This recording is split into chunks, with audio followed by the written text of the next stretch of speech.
Anora soifua whaatal whātu se whaapoponga foi o tala mai au se tālia le radio Samoa mo le nei foi a solua. O le lata le se fulu le tau na leilana tupoi se whaalawelawe le whaitua Bonnie Rig e Sini ina o se soa se pasi na nga iatu malana pasese se whale o se ainga i le tu i sauti se sifo Sini.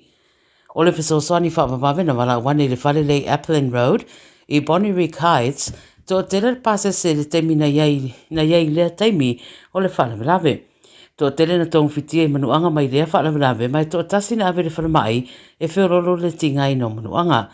Ele iai seisi mai le whare lea na whaamnua ni ai le whalawelawe ai nā ngai umatu iai le vaenga le tine mu ma le rescue whapea leo leo ma le taawala le whalamai.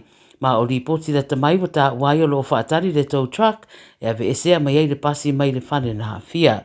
E leo ta ua po lana mafuanga le tupoi le whalawelawe o na o lo whaawau pesos. E ngā. Ua moria i se tangata to rua le whalawelawe whata ua ina na whasiotia i se talabou i se vevesi na tupu i rei tui mātu i se sifo me le pone. Ua tā ua leo leo le vevesi lea e awhia i se kulupo tangata mai McBurney Drive i Kurunjang i le asorua se furu o te sema o le tausanga na te nei. Whairoe le 9 News o le talabou o se furu waru tausanga na tongu piti ai le nofuanga na tupu i le whalawelawe pe i taina mariu rawa i se taimi munumuriane. O se talabou e luas futasi tausanga o le atu la i le whaamsinonga i merepone i le so ma le tamaitite se furu fitu tausanga mō lia le whasio ti tangata ma o le atu la i le whaamsinonga o tamaiti. Sa mo i mō lia leo leo seri e luas lua tausanga ma se isi tamaitite se furu rima tausanga mai Harkness mō lia le whasio ti tangata. Ta uera usu e fōringo le bevesi sa fuafua le lei ma o tangata o lo o hau fiai e masani uma. O fola le whainga malo le stete, le whaio se suenga tu to tasi le mafuanga o le soronga ele tu i sauteo me le pone, ma e whaisi to tele o ainga sa au mawai lea whai tu, e le ito e mawhai lawa na to e fo iatu i lea no fuanga i Morning Peninsula talu mai lea whaalawe. E 2 miliona le tau o se whale e whapotu moe, na se ese mai le tūranga na tuai, mai u ina afia toi Malaysi fale i au tafa i le teimina tupu ai le soronga ele lea, mai lua fo isi soronga ele le whai tūra valea, wa lea o mawhai lava on fo iona toi anga i ai a inga sa iai, talu mai lava lea whaalawe, mo le pea ma le lua nei o tausanga. O le isi fale whato alisi ina e whaatau, wa ave esea mai le maketi. O la tau na afia no la tau whailo e le ABC, e le i maua sa tali le mafua anga le soronga ele, e au fia i maa afianga i le suawai. O lo iei pia whaafesiri le mata upule nei ato ai, ma mata upu tau insiua, ma isi fo i ena nofola la tā nei lea whaai tū. O le Premier Jacinta Allen, na ia fola le tau na leila, o le a whaia lose se komisi sue, wha mautu wai ma wha manino le mafua anga o le tura i mai o lea wha lawe wha le nātura, mani au wala sa tatau na mawhai na wha tino tau fiai. Koe mai Allen, ua whaia lea ngā yoinga na ua wha alongo, ma le toto ai le community lea wha tu o lo mana na o initali i nei maumata upu. O lo whanga solo nei le suenga mo se talavou, i le mai ana alu o sana ta elenga i le tu se sifo o New South Wales, ma o le tama talavou e se fulu ono tausanga, na rei toi vai e na wanga i sana ta elenga i Macquarie River, e lata i Sandy Beach i Double, po le te o le afole rima i le fia na nafi. Whamatala ina o le talavou mai Afrika, pe amara se rau fitu su 5 cm le umi, mai tino le lei. Na muri vai o ia la e ina se ofu vai a Adidas da Numoana, ma o leo o le SES ma le VRA Rescue New South Wales o lo ngāru rua whaatasi di sa iringa o le talavou. E leo tele ni whamataranga o awano mai lau tu stala o le nei mata upu alo o whaavau pea le suenga. O to e whawhangu wai manisi o whaamanatu mai reo i tangata lau tere i a tau tuana le i tū tau le puipuinga ma le saunga le mū pe a nga i ini tā elenga e le ngate le vai whapea foi ma le sami. Tala mulimuli, to tolu tangata ua pueina i le mai o se whaalawe na ua whana se ri i tāwe ni le pōna pō. Whai mai reo i le Northern Territory, no nātou tari ane le whaalawe le tere tito le fitu le fiafi, whana i se ri e ruasu tolu tausanga i Coconut Grove. Anga i atu paramedics i lea no whanga ma ave ai le na fia i le whanamai, le oro tong fiti ai. O le babao na le napo le tau le whana pu e ai e reo se ri e se furu iwa tausanga, luasu lua tausanga, ma se tama i ta e luasu lua fo i tausanga, po e na mai I rātou ia mai Catherine, e siria ma le 3 kilomita le tuisau te sae o Darwin. O li poti mai leo leo ta wai oro tinga ina ne na fia, mai le maua la upenga na wha o ngai le wha lave. Ma salo leo leo fo ringo sa upenga na whai le fale, ai leo iaisa so o tanga ni wha lave wha tūranga le lei, po ni kengi, po se tūranga fo I au fia ini lanu, ai whai mai leo leo e talitonwina e masa ni uma I lātou olo o au fia ina nei mata upo. Yo tala nā le Radio Samoa, mō le nei fo ia solu. 24 hours a day, 7 days a week. Radio Samoa streaming live on www.radiosamoa.co.nz. I feel lower so sad. Omega Ka. Yeah, I'm knowing more. Omega Ka. Sabaleta umofie. Omega Ka. Feeling my loyale. Omega Ka. Omega Cars, lua selau Diabetes Drive I Manukau. Pole telefoni oiva lua fitu 5 tasi lua. Susu mai Manukau ne. Omega Ka. Umalole keisile Omega Ka. Talofa Samoa, o Ateshna Ryan, o le Licensed Immigration Advisor mo le Auckland South Immigration Consultants. E visosoani mo so se tu ai ngā visa e malanga mai e New Zealand po Australia. Telefoni mai nei loa I le o valu o tasi o no valu whawhitulua. Po le olua tasi o no valu fitulua tolu o. Jalo whanawha tia roa, ua te talaina nei le waunanga e veni, mō whaatangwa I au ki lani New Zealand. Numero tasi John Coulter Drive, I le Auckland Airport Shopping Centre. Tau whatawhatonu lava le warehouse ma le countdown. Lau pale o fulau I loa le e veni, Auckland Airport Shopping Centre. 24 hours a day, 7 days a week. Radio Samoa streaming live on www.radiosamoa.co.nz.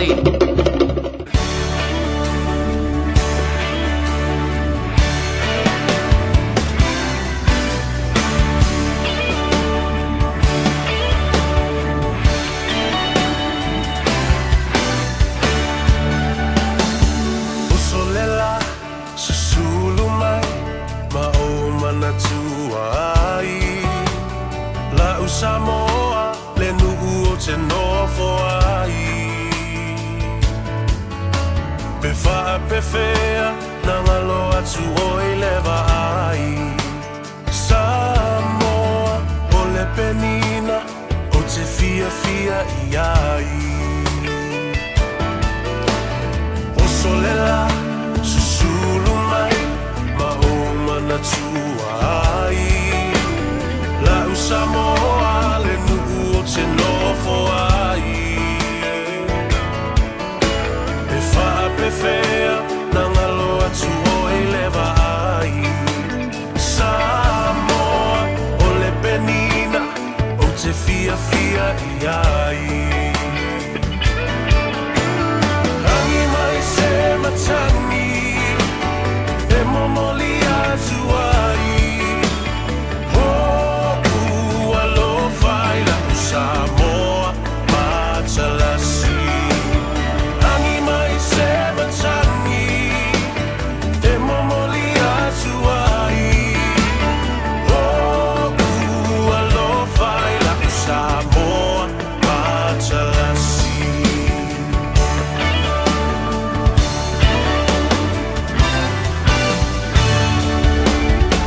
Oa o lelea, fa solo. La poia o na paolo Lona sami I la pe asulungia ele masina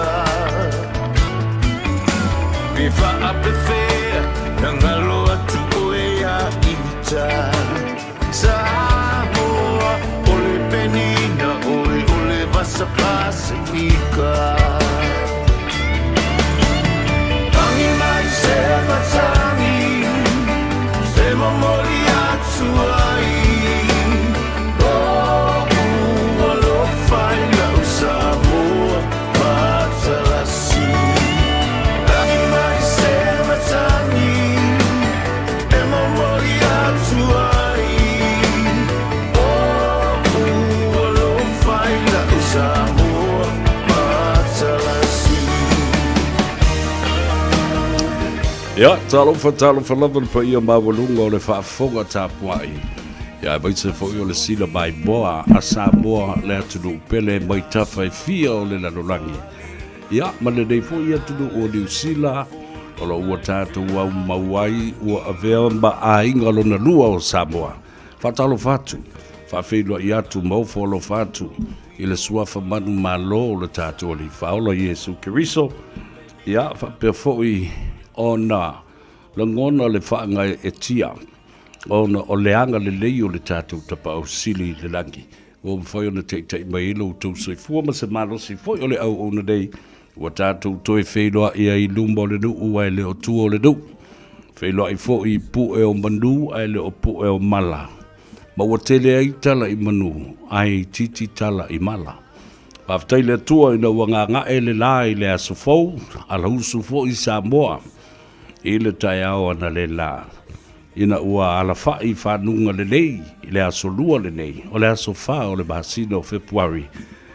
Lua afe lua sifumale lima le amatanga o le savalinga, ma le whainga malanga o le fōlaunga le tunu u le nei fo i tausanga.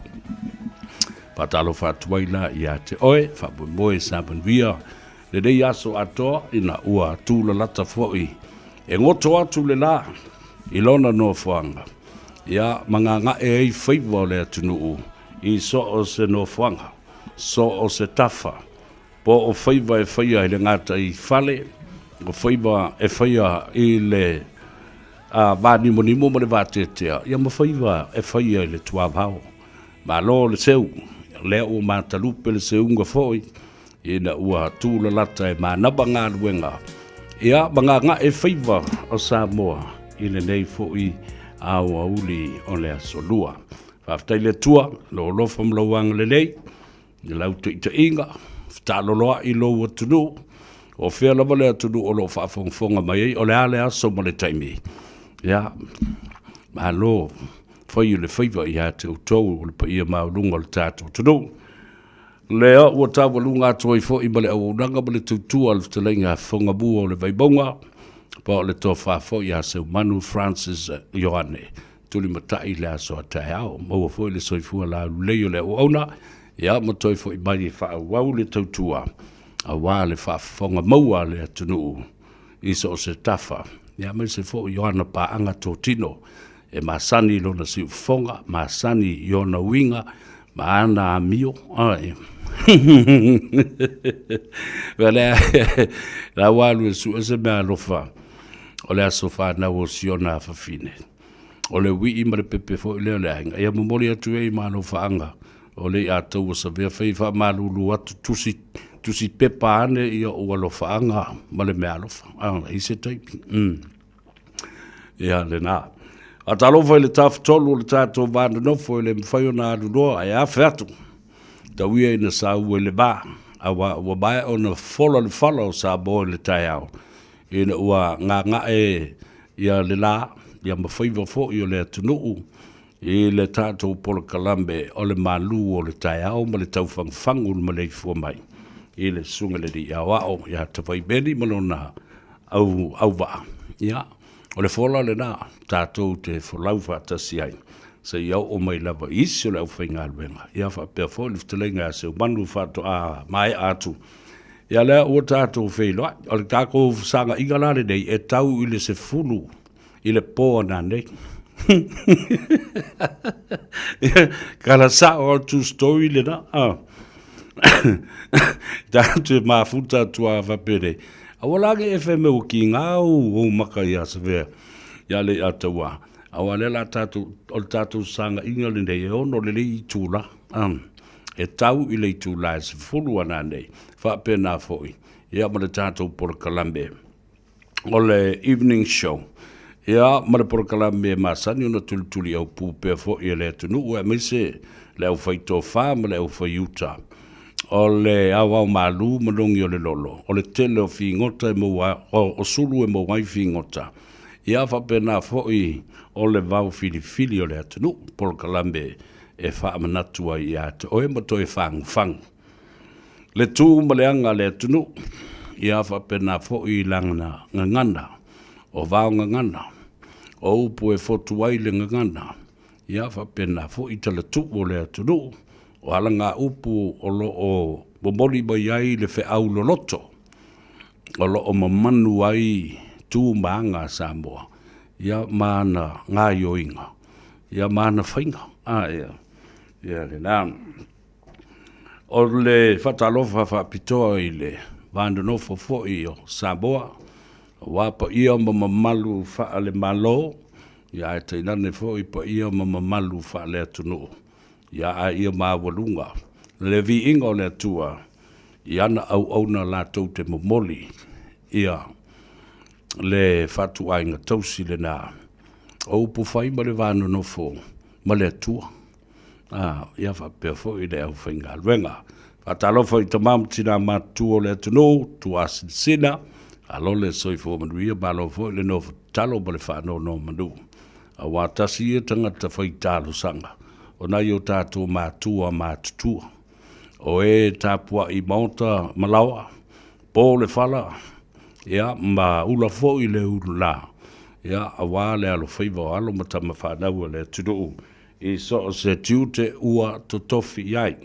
Ma lolo te talo, ia te utou, te mam tina mātua o le atunu, nei pa anga tō tino le nāle i atou sa vea. Le mawhai nā lua, ai awhea tu lava ia te utou. Ia, whaftai fo i le awhea, o le pulenga, o le sunga le whawhia ngainga, ma le whaltua, o lo o tui matangi olo i le nei, ngā luenga, ma le nei au ranga, ma le tautua. Ia whapena fo i le awhai ngā luenga, ale si ufonga o Samoa, le Radio Samoa, se fulu lima iwa tolu a mo i au kilani nei. Whatalofa ia te oe, ia pe a whai o ngā ua e aluaku e maika maiki mai le aonga, alo mātua, lau tō tiute ma le matawhai ou i whai pēr i aso uma, i le taulangalanga i le whanau, le whai ua toe o le taimi, ia, oso ei matu le fe el tai o le fiu e wala au ma whanko maki, e ka ngungulu ama pūlauri afu ma le povi. A se longa vai bai e kua kumarse vai e po le salu po le alawa se me whako a ke i runga le tanga alu lua ko i le paipa. Ia, ma lo matua whaftai atu. I le nā ngā luenga o lo o whaia pēr i aso o mama teimi oba o le mamori le tai au. Ia, ma le toe a ami le afiafi. Ina ia mauti noa le saunga le mū o tātou whanau i lunga o awana tele. Patalofa i whalewhai ngā luenga ese. Whalewhai ngā luenga ma whale ngausi mea. Lo ngā lue le tō tele o le tātou tunu o le nātou e whai le whaiva o le ave tāwale o le taxi. Ave lau tāwale lau pasese. O le pasi. Ia whapena whai o le uba. Ia e mwise le nātou e whawea. Ia mea nei o train. Ia mara tō tele o alo matama whanau le atunu o Samoa. O ina whaapitoa i le to mai ma le anga waa. E whaafoe ai mea nei o waalele. Ia matule whaamalo ma le whaaftai. Ua le utu waa. Le tele o whaalavelave pe ua tolu e le whaa ia waalele ua pā u. I le nei vai aso. I le malo tele o Amerika. Ia ua tō whesiri fo i le mawhauwhau. Ai sea. O le tala whaasolo pito mea nei o waalele e siri atu o na saonga le mū masefe whio inga i le vātetea nei lo o taawale whio i le whonga ele. A lela o tātou whaalonga tunei o so o lava whaalawe lawe tau waalele. Ia, talo si eia, ele o inkang ka whai mea waalea mun tangata o lo lātou whauina ni mea whapea. Ia, lo o whaaleanga i nai, ma ua le saunga le muai ia whemalanga inga ilunga o le ea po le vate tea. Tātou mowoi le loto ma le anganga whaavuvau, tui nātu fo ilumo le tua, whaanoanoanga o ainga ono i lātou ua. Whauma whaafuasei o lo lātou soifua, ono o ia whaalawe lawe whaafuasei ma le matautia. Eo o mai ai le oti. Ia ma whaanoanoanga i tangata. Whatalofa pitoa lava i lunga o le tātou apia fōlinga, le Facebook page o le Radio Samoa. Ia, whapea fo i ana paanga i lunga o le tātou YouTube channel. Ia, ma i lātou uma o loo mafuta mo i le whao ngā ina o isi fola o upenga ta whailangi. E pei o le Instagram, o Twitter, te le lopo o koe ola mai TikTok. Linketh. Ia, ma isi lava platforms o social media. Leo lo mwhai ona so tai hai. Ia le mamalu le atu nuu whaavao malo. Ia mawhai ka kala i manofu nofu e lunga makolosi. O osi solo i lea mea, susu e aku lea mea. I le aso atoa. Sabe manu fo i le technology, ia ma le teknolosi ma to mai whaanei ona po. Ua mawai mea ka alo ko inga ma ola makua wao. I la wawai atu, tau titi ale ise to ina ma se ola matua, taba matua ma le tina matua. Wale iloa, whaile mea lea. Ma maua le telefoni e whaadwa i mai. Pei o lana pa anga tō tino le na. Pei ua lisko ingo pe ua le kia kele lo makua. Ua pele i anga ia lang telefongi whaavea. Ia wha mai le lo makua rako. Is it like that now? Ia lelei. Lange lau kuri mangu nga le ka alo mai. Ima osi lau telefongi. Ia lau ka alo akua i lau telefongi. Ia, winga mali e nā o tangata mātutua nei vai tau o peo leo. Toi whakea vo i lesi. O mawasianga mea ka alo le ngā ka alo e walawa le ngā makokoe. Tūla lata i le manawa o ngā ruenga. O lo iai pēa nisi o whanau i tonu o lo toa onga. O le tala male fautuanga ma le tuu o lalo. I le tuotelo le malo le tudu o lo whafoina ta male i no fuanga ia. Ina ia e alo whangia whanonga mai le leo le atou sa vea le fautu atu i ate. Oi, whai maari e lo sa. Ina o whanga ia o lo o iei kolosi o mōli. Ia alo o whapena o na whioa iei na ia tātou whanau. Ina ia saunga le mū. Tau nu umalmanuia ia ta maiti i le whale. Ia whapena fo i oe le avta vale. Tau nu ufu i malmanuia. Wa ala vea fo iska makiki pe ke so ase pako lungu le wale kawanga loka i ma oe. E ngai leo sa o wala, po se o wala lau ko inga mal ko ainga mal ko ngu, o le au wala mō tangata lau tele. E o aile pako e kolosi, e le pako ngai wha aloalo e kolosi e le pako. Pita mo e ane le ta i whau po le pusi, po le alava e le mea. Wha aloalo i me whioa i rungo le au wala.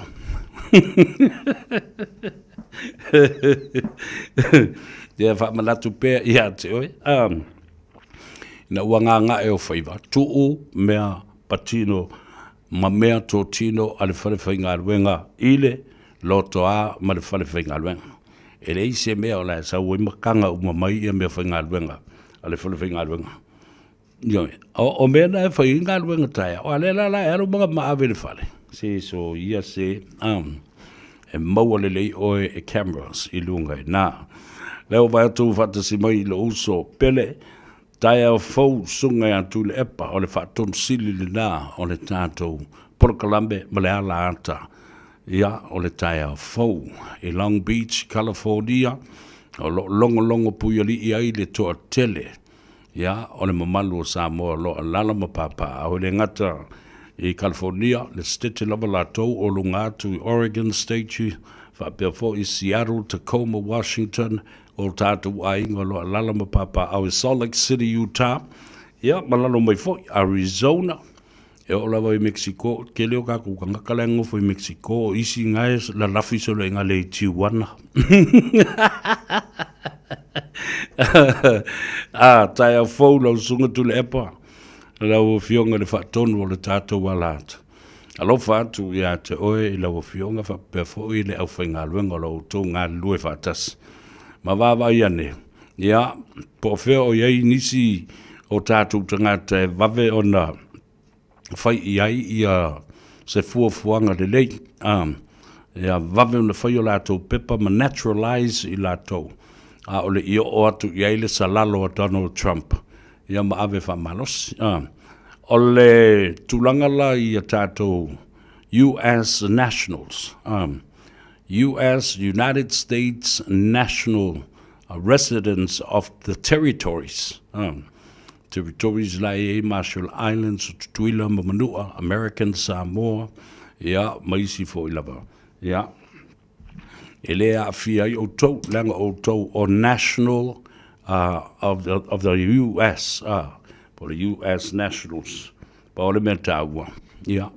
Whaali ai whiwa ima whiawea i auto green cards. Ia. Auto IDs e lo ai. Ia auto. E le o atu iai i le pule manosi a Donald Trump. Patalofa ia taamilo ai. Seu vai ia whapea fo i Marietta P. O le sunga Alex Lafaele. Se kona fido talofa lo fionga pesta ta malangi. Malolo sui fuanua o tasi le whatonu o le tātou. Si ufonga o le leitio le nā. O le si ufonga o Samoa so tai. I la lo i le ayo keriso. I kale stete whafte iatu le mafuta mai o lewa fo i aso le i whaias tātou tala. Ia, se i mō mai ia, meo lo tupu i le tātou ayo keriso i Christ Church. Patalo whaptoa i lo uso ia tāweu veu. Rex lea vai taulango, ia male te mai tai i Alan Waller. Ia mosio tau a inga, palo le ngā lue le nei aso. Moe lo mou le malosi. Ia, o taulu watu fo i lau pusa vai tāweu veu. Le vai o le ola ma le vai avoka. Toanga ingu le vai. Moe le manos, ia, ma whapenao na whafuololo soifua. Moe le avanoa tātou te wheilo a i pēr, ma sol tai pēr. O tātou a inga, o lo tūmasa le lau. I tawhai fio le laulangi. La tau i Australia o New Zealand o Hawaii ia whapefo i le atu Asia ia o le malo tele o Amerika stete 50 ia ailonga o to isi stete o ele o to isi Samoa lo alala mapapa au ai to tele i la tau ia o malanga atu i whafo the international diaspora of our people. There are about every other country in the world, there are Samoans who now reside, work, and study around the globe.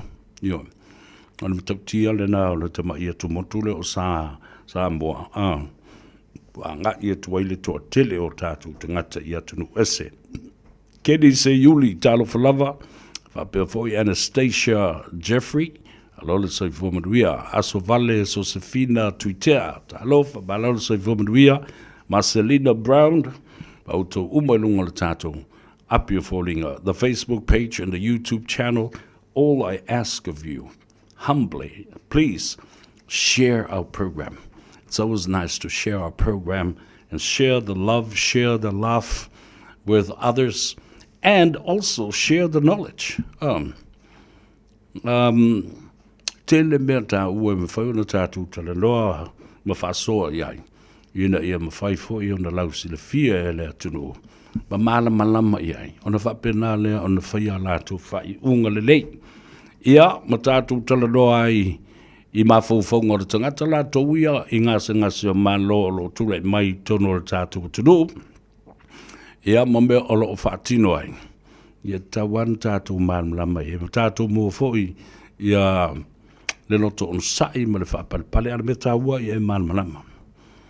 Awa ole upufole a well-informed community as a community that is empowered to make fine decisions. Yo, le meta wole da. Pati au pa au talo falava Peter Eneliko alola sai fomanuia. Ya va pena foi ona fatalo fatu ya ilato.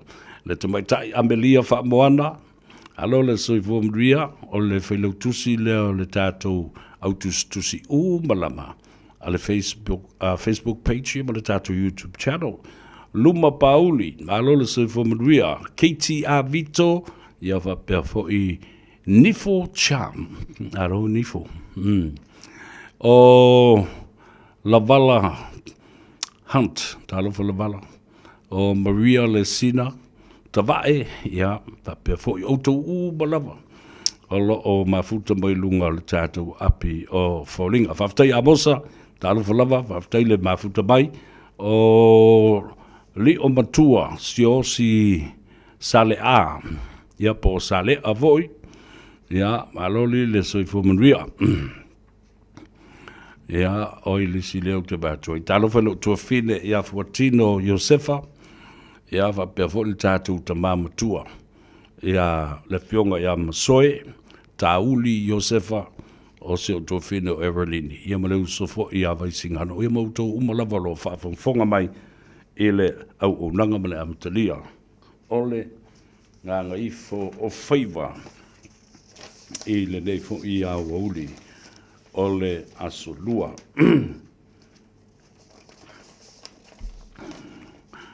On tātou wōlea e tāle pese lea. Ina ia mawai fo i lea vanua. Ia e whaafongafonga mai ai. E leo toi mamau. O leo awhatonu ale lima. O lono winga wanga i tangata. Koloki le kāta. Ia masaini loa. Ia maamata loa na ngā i atu i ta. Vale ia polea ngā i fo i le bus stop e whaatali. E le pasi lei atou sa vea le ulua i ali i se iuli. Pesta ta maa le langi le nei. Ia awa le ngā ngā i fo Faiva o Samoa. Le nei o Samoa.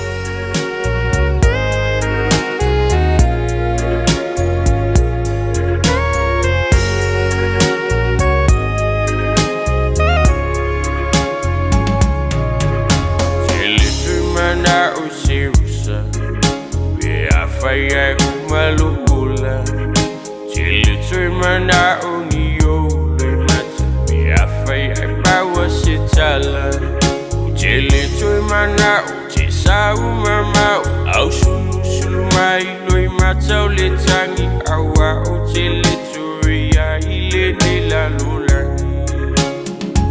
I find my name You love me today I find my name, you love me today.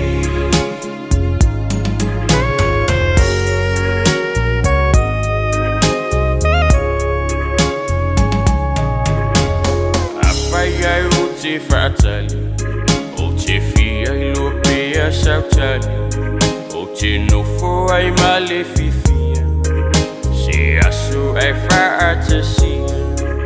Chile tui mana o se yo o se aso nei to e suia o lo fina ngalo alo fa mai nei ua umalo masalo salo I find my name You love me today I find my name You love me today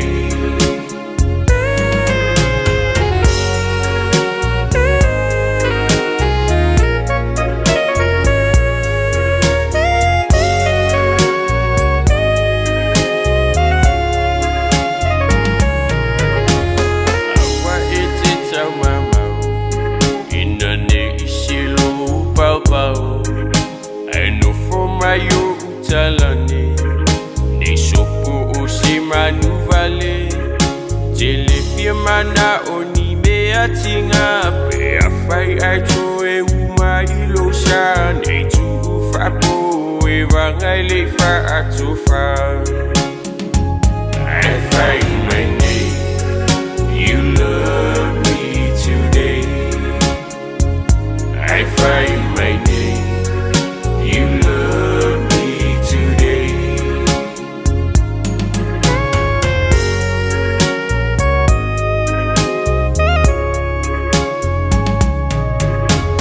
Apa oso ulanguna, ai uma wa yo se ula. Pe afaya utalinga, jatali iso alofa. Chile tui mana o se yo o taya o alufa mai ne ilusa umama o awa o talinga o le fili o lo ta fafa o I find my name You love me today I find my name You love me today I find my name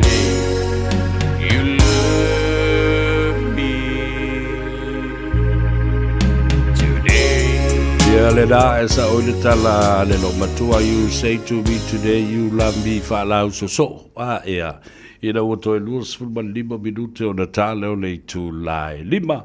Ile tautua mo oia le siu fonga o Samoa. Ia pale i ataua male ngā Gagaifo o Faiva. O le atunuu ile deifo i asolua. Ile so, ia pe o na whaafonga i ile atunuu mamai mo atu. Ile tumu. O le whale whaamasino whaitu malo. The local district court in Samoa. Ile malai te whau.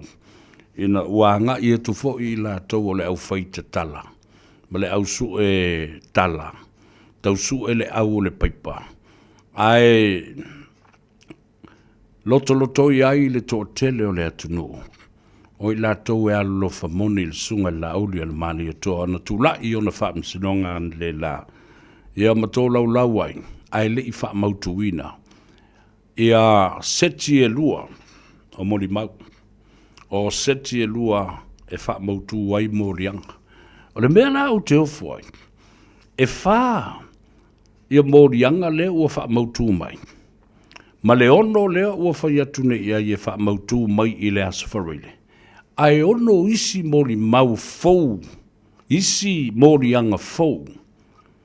O lea ua wha popo iai. O lona winga. Sa ua mai le wha oso se fulu. Lea ua se fulu ma le ono.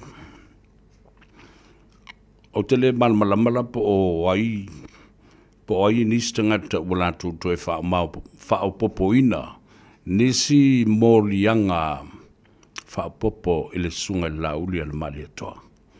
A le me whafta i e foi, o le wawa ai atu lava, e toa fi maalie le tain. E le ai ma se popole, o le tangata lava e toa le loto ma le fatu. Ma o le tatalo fo i le nama a tono le tali le na le tua. I le uso, vai atu o le taulangi mo na pa ia ma mamalu.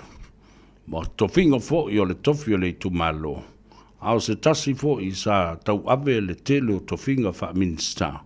Ao lo tu mau pea o ia o le taita i o le vayanga fa fai. O le fa tua i le tua sa mo o tasi. Ma o ia fo i o le taita i fono. Ma lo le toa, ma lo fo i ta pena i le loto ma le anganga. Ya, ma lo le on sai ma le lava pale ma le wha pale. Ya, e ai tai au ma lama. Ya, i le tapo inga mamalu. E le ngata i lo wa inga. Ta lo whai le fatua. Ya wha pena fo i le no whaalo. O le a inga. Lata mai po le nuclear family. O uso matua whawhine ma lato whanau. Wa whai ilangi le wholaunga ma le tulinga si a mātua. Ai a tau songa o ngafa ma paolo siri ilangi. O le nuu o le itu malo a inga e fia o tū masalalau i tu e fia o Samoa. O le mana le nā o tālu sanga ma le talo. Le ana pongi o lo tui nā tu pēa i luma o le atua, e pei o na fautua mai eila auli, i le a inga a toa whātua i le atua Samoa o tasi. Toa le tai. E sau le tai ao malama. O lalo e sa ili ai malo. O mamai atu la ia. Ina ua mai o na whātulanga ma whamautu mai. Morianga i e whā. Ai toe tu ina tu i fo i maletalo sanga a leo e ta walatu i le lato lo ia po le lato prosecutor po le prosecution team a leo. Ina ia fina wina ai le tamaita i whaamsino le whaamsinonga whaitu malo. Ina ia tu ina tu ni haia inga. Ina ia mawhai ona no fauta i eile sunga lauri al mare atoa. Ma pui a mai ai. I nisi o mea ua tu inatu e le lo ia ma le ofisa o le prosecutors ma leo. O a nei ai. Leo lo whaingo ina nei mata ua le whaperitania o le conditions of bail, pole bail conditions. Ai mana tua le nei, mo elisi tātou por kalame, na ua wātua ai I lunga. Ia le criminal procedures, lo afes furu male e ono, ina e mwhai ona sila fia ia le atunu. Ia oa ia inga e mafua I se ao na tu inatu. Why are these conditions and bail conditions are imposed on somebody that is standing trial in the court of law? Yeah, wa umana wha marmalama ato tual na namaenga from A, B, C, D, E, F, G, e tau ele H. Ai mali J. Ia ele mawhaila ma whinau mai pēr ia le prosecution a leo. Langa e mea whapena na tupu mua na watu le whatuatuanga. Inisi fo I sa umia tofi mawalulunga. Ile teime ua tuanai. Ai la tau te le ius ta ia. Ma o le ala fo I la le na. Those decisions were based on the precedents that were already set. Wingo le na whamtalanga. Ia tau muri la le whai unga. Ale whamsinonga. Pole tu mai tai whamsino. Pe a whai au maia se whinaunga wha le tu la whono wha pea ale tu o leo. Na tu inatu lea wanoa wha pea I se isi tangata ua tuanai. Ai na te le ius ta ia.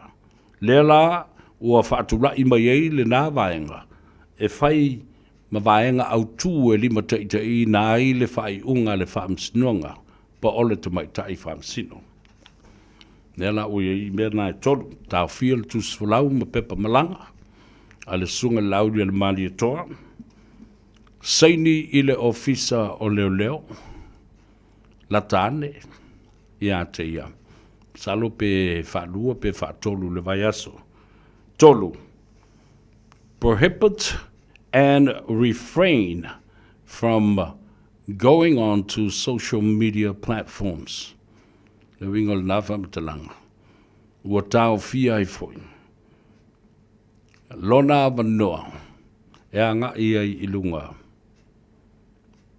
O social media, o penga ta whai langi, o whaatalandoanga I leitio, o televise, o newspaper, ia whapea fo I le media, social media.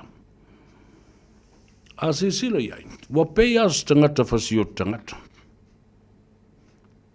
E leo whalenga ina, le whai unga al whamsinonga, ma le nātou lafo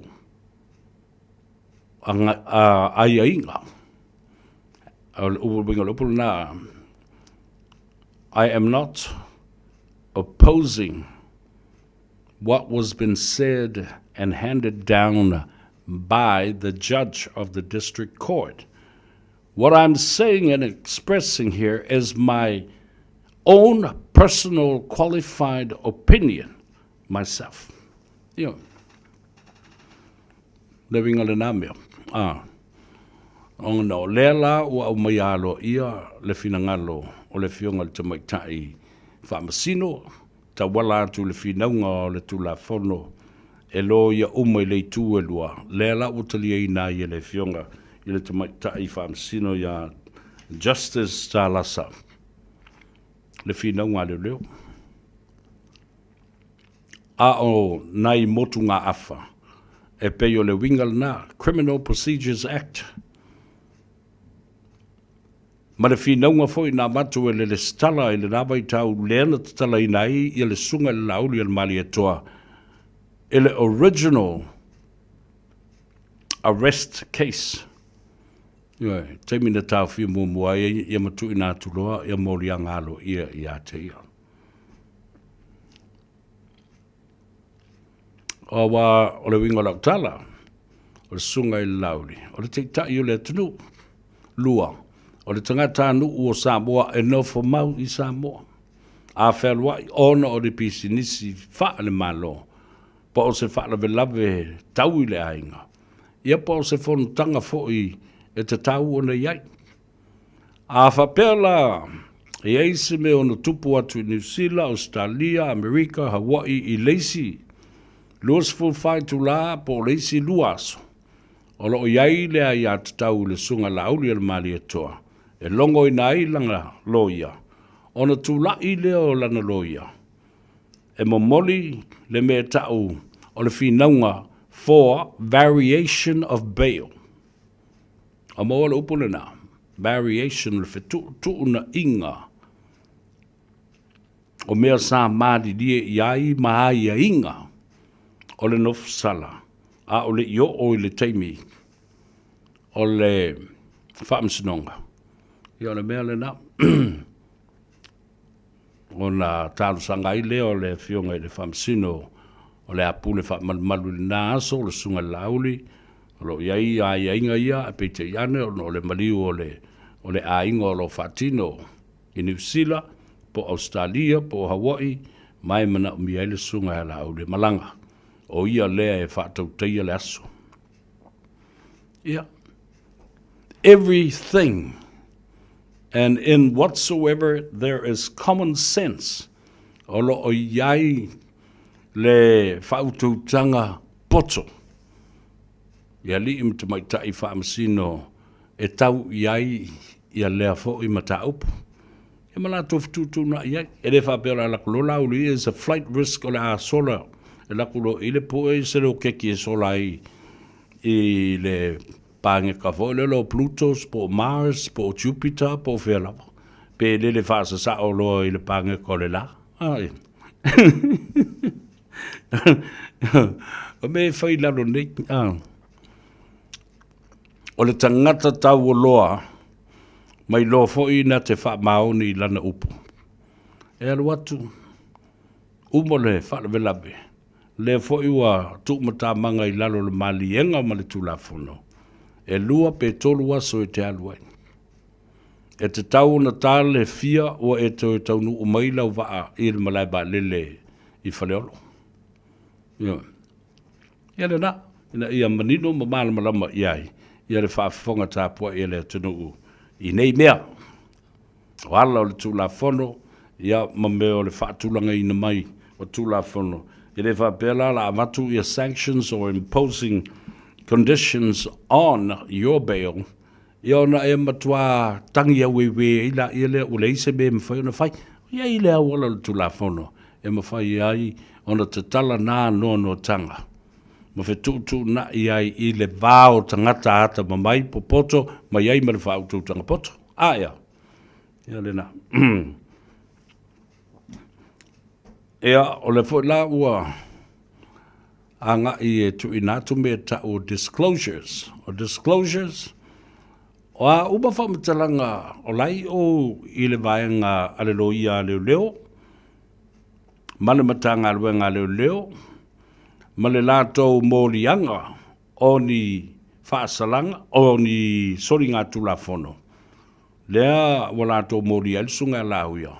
Ia laudia al male to e te tau, o mea i e tau disclosures, to have a fair trial, e tau na mana malama, ma tui nātu alo ia i lima o lo ia a le sunga e laudi. E whapena fwoi la i le sunga e laudi, po a umani whaamtalanga i e tau fwoi o na matui o e tilo i ia lo ia male matanga albuenga leo. I mata upu ia o lea o ftena i nei. Ia, le na, ma watu ai la, leo te wawai atu. Leo o tā pena atu, leo upu leo tā pena. Leo tā pena atu ia video clips and also audio evidence. Kwa ke lea audio ma clips ia. And the challenge that I will throw in there, no fa yatu lava i le tele o tau sanga wa tuna yatu wao. O fo le teimina tu la ima i le whainga malofo o le fast. O te tau o nā o uina o tātou leo malamatanga luenga. I ni poto ba ni tomai whaapitoa, forensic expertise in terms of investigation. Lale wingo le mea.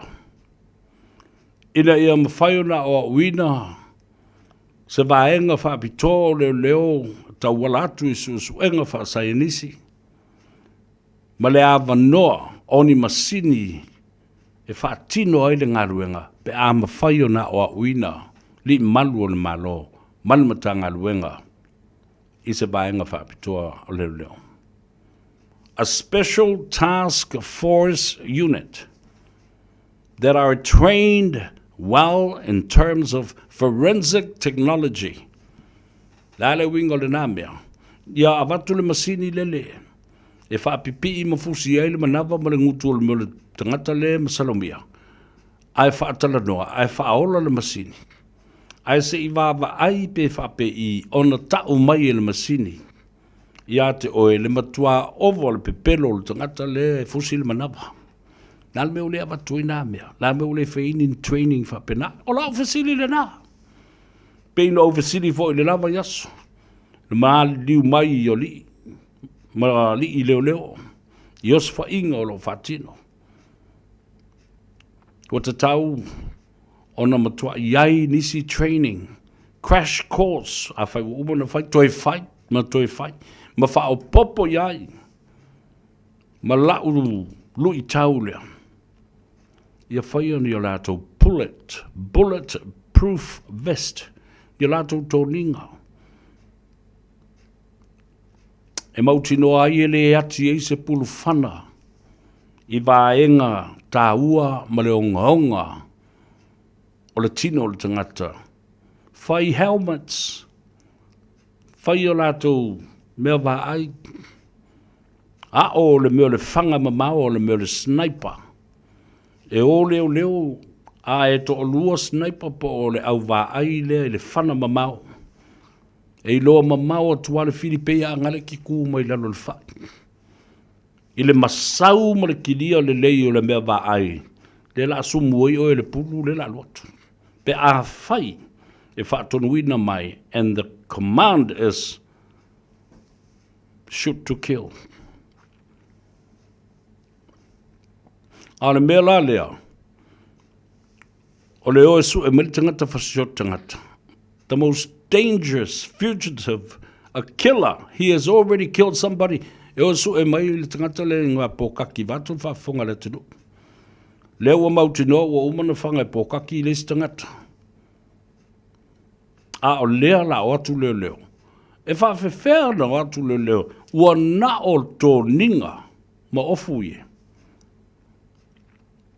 Le ai ni pūlou, le ai ni boots, le ai ni o lātou tali, pupuni I meo le mālosi o le pulu, ma le pulu whana. Bulletproof vest. Ai e se back up ina I ai snipers lātou te vāwa ai mai, e lambatia le soifua, o leo leo e tolu I eo, e otu. Le ea otu I lalo.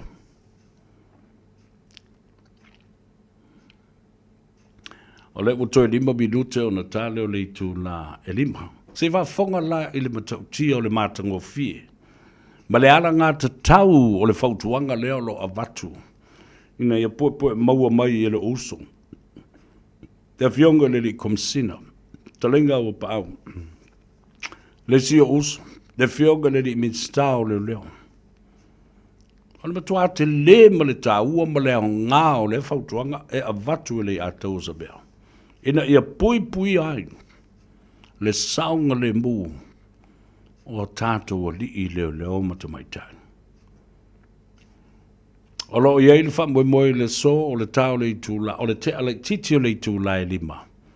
O le amaua I se so ta inga, o le asatu o e whai le aso na nafi. Ma le fionga, ia ai ono le au pepe to le fō whawhisi. O se tasi sa avea matoa manu o le atunu o. A o ia tau aveina le tofi.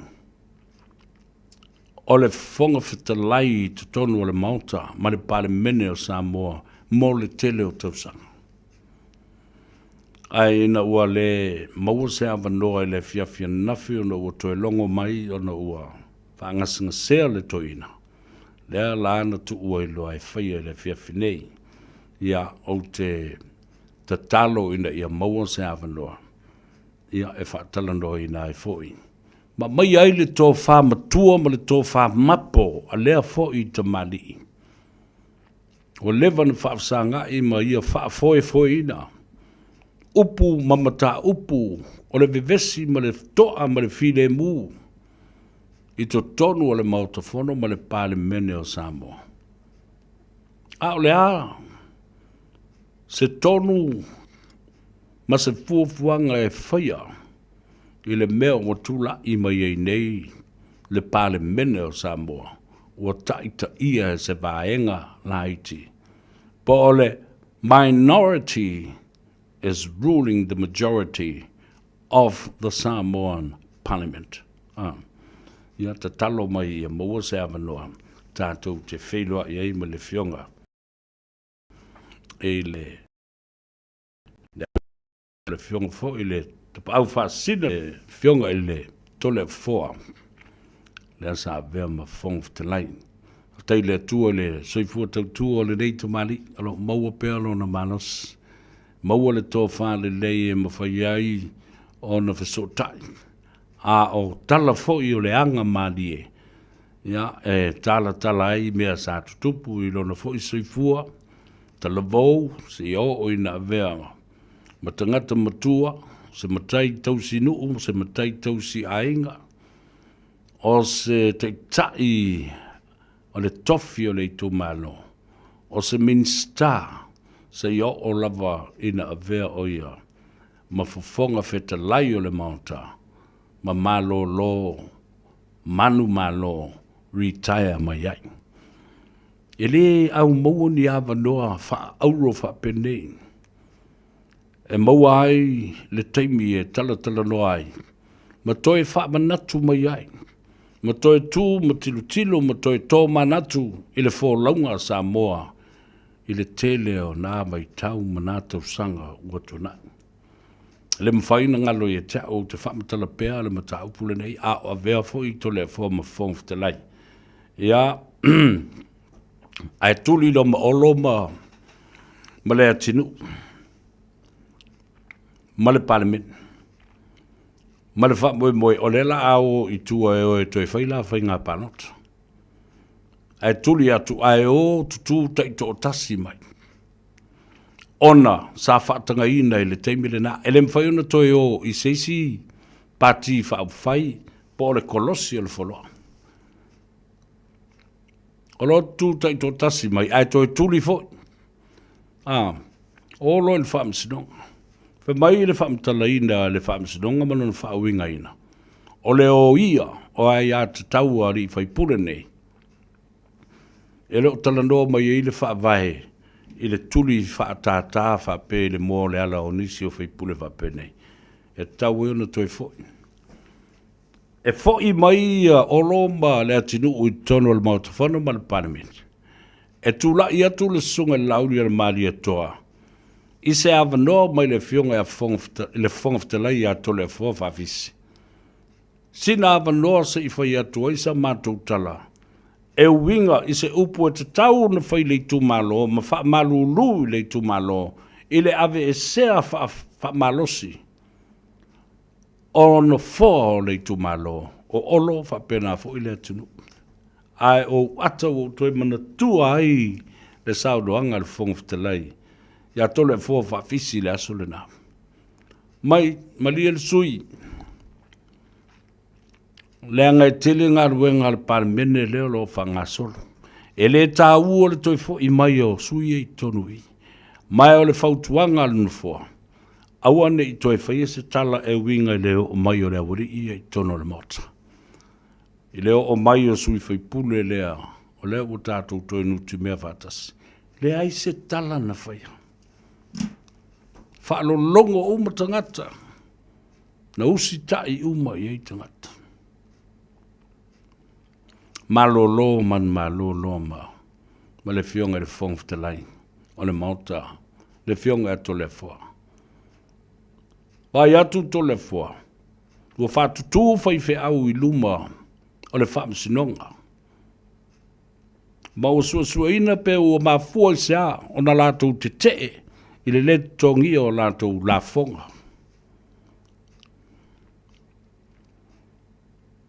Siringia to le fo po la son tal tununga. Ia I le mea le banga I le ngā panota. Whai mai to le fua. O le mea na tua, o le to ina na sao mai tono le maunta, ona o le pati whai o le Europipi. Whai mai le sao noa ngā to le fua.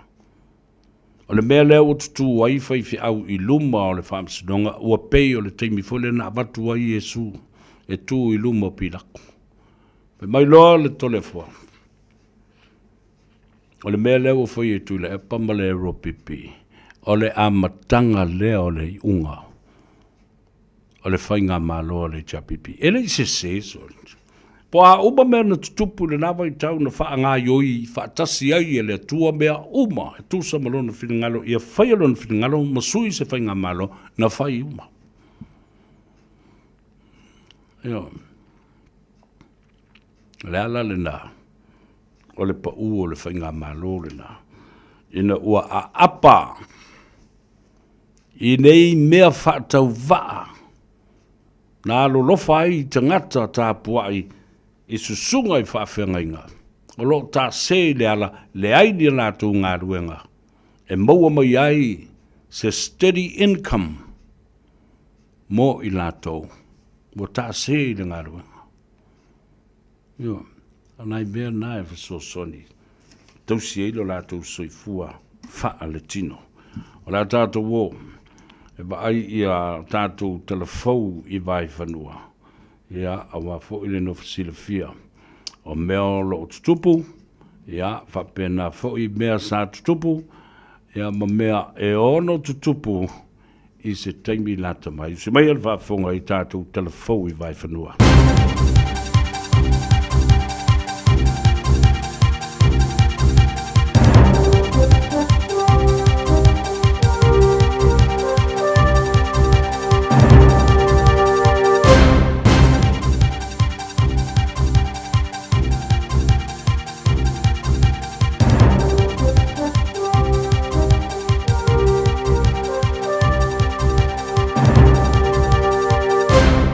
Patal fatu I se whapoponga o tala mai atunu e mamau whapena fo I mare Pasifika mo le nei e solua.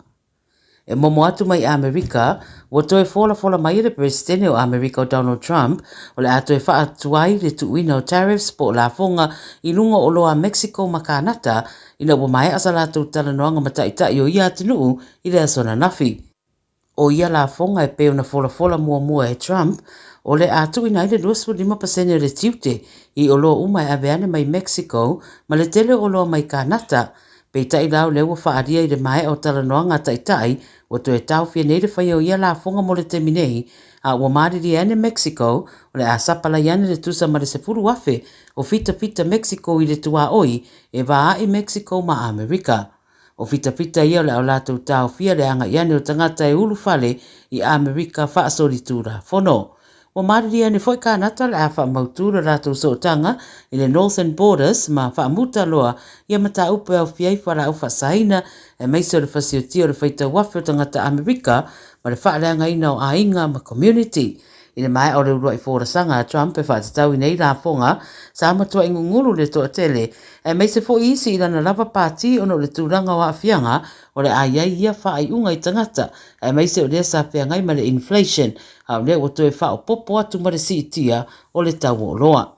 Pai doa e torusfuru asa o tau fia le tū mawai lea la fonga au mata I tue Amerika pe whaatau nuina pito la au a isi ana pa anga wha pisinisi e lua au tādi ai se talanoanga Masaina. Mai Denmark, wa finau malosi le pāremia o le atunu o Greenland e le o whaatau inatu, ma wa wala awai de EU po le Union Europa ma ana pa anga mo se fesoswani pe a whai e whaawau pe le fina wane a Trump e whaaoa ma pūlea le motu. Saunua le pāremia o Denmark o Mette Frederiksen e le whairoa inga matu stala I pere seuma e le teitai lavona ia langolango ina se manatu e tau whaasanga atu ia na paanga. Peitai, a whaia whaawau pea ai a inga mamafa ia mai a Amerika e mana o miona tutu whaatasi matari atu. O Greenland, o lo iei se vaenga tele le militeri a Amerika, ai o se territory o Denmark, ma o se paanga ua leva a Amerika. O le masina taluai na whaia se whamtaranga a Trump e mana o mia Greenland mo tūranga tau le puipuinga lau tele, Peitai tu mau pere fina o le pāremia o Greenland po le pāremia o Denmark o lo lātou territory e le o fia whaatawina atu. Mai I Israelu, o le vesa nei le wa whaatulanga malanga nei le palemia o Israelu Benjamin Netanyahu I Amerika e whaatalanoa nisi o mata upu taua e meisora lātou manumalo I le Hamas, le te atu ia Iran ma le whaalautelina o so o tanga mātunu a lapi pe a whaiara lātou whonu tanga ma le presidente o Amerika. Whai mai o le urua I whairua inga le a Trump ma se tai mai whawhatu Amerika I le whale pae taluna toetura I mai le tofi. O lo fina wane le Hamas o le a le whamatu uane isi pangota Israelu I le vaenga lua le marienga pe a whai le whamutaina le taua ma ave ese mai vaenga awa Israelu mai Gaza. Wari putia le BBC o lo una ia fo ia le isi vaenga o le whainga maroa Israelu le whaawau pea o le taua pe a mai a le whaataunuina o le vaenga mua le marienga le he taua na mai ai le amatanga o mati. E le o manino mai po o fea o tu wai Trump I le mata upile nei a wa o levo na whaaidoa e Amerika lo na lango ia Israelu ia a o lo fina o foi ia whaamuta ia le taua isa sa e tu tonu. I le Pasifika mai Indonesia, o le kulupu whaavau malo e tula I moa ia te taua tangata le Human Rights Watch, wo lato tu watu se taru sanga ia Indonesia, ia tau fia le soona whaale au ngaina wa ia te tau West Papua. O le presidente le atunu u Prabowo Subianto, whatu ase lau waso talu na presidente, a wawala au ia le kulupu le ina ia whaamuta ia, le mautau sanga o whainga whailonga lanu, o amionga e whaamaina I tangata, ma sa wanga I tangata o Indigenous Papuans, whamai a lātou e mana na o le whainga malo, I o lātou whaalolongia ia te tau tangata, whaapera lātou si o manga. O lo wala au foi le kulupu le whainga malo ina ia ave sea sa, o lo ilunga o le au whaasara lau matu stala mai atunu I whafo, e asia sia tuai le turu. Whai maise so upo le whainga malo o Subianto, o lo ilo nei le whainga malo nisi o mata upu a toai ma wheso soani e ono whaamatu wane. Tala mulimuri mai fiti, ua fola mai na matanga rengo le soifua maraloi na fiti le pepesi o le tenki Faiva I le atunu I le Western Division, ma o sidia ma le rua se rautanga ta fia. E tolu I tu malo le whaitule ai le Western Division, ma o I o lo to tele ai le awa fia mai le sefuru tausanga I le rua sefuru iwa tausanga le mātutua. Whai mai na matanga renga e iei fuafuanga ua amata whaatino ma ua longo ina fo I le atunu I a lau si la fia le atulanga. O le tenki Faiva e a fua iaunga pe o le fulu e masanio na fiai tangata I le lua anga iatu I le fitu o aso. Io tala nara video Samoa mai atunu e mamama Pasifika mo le nei awa uri.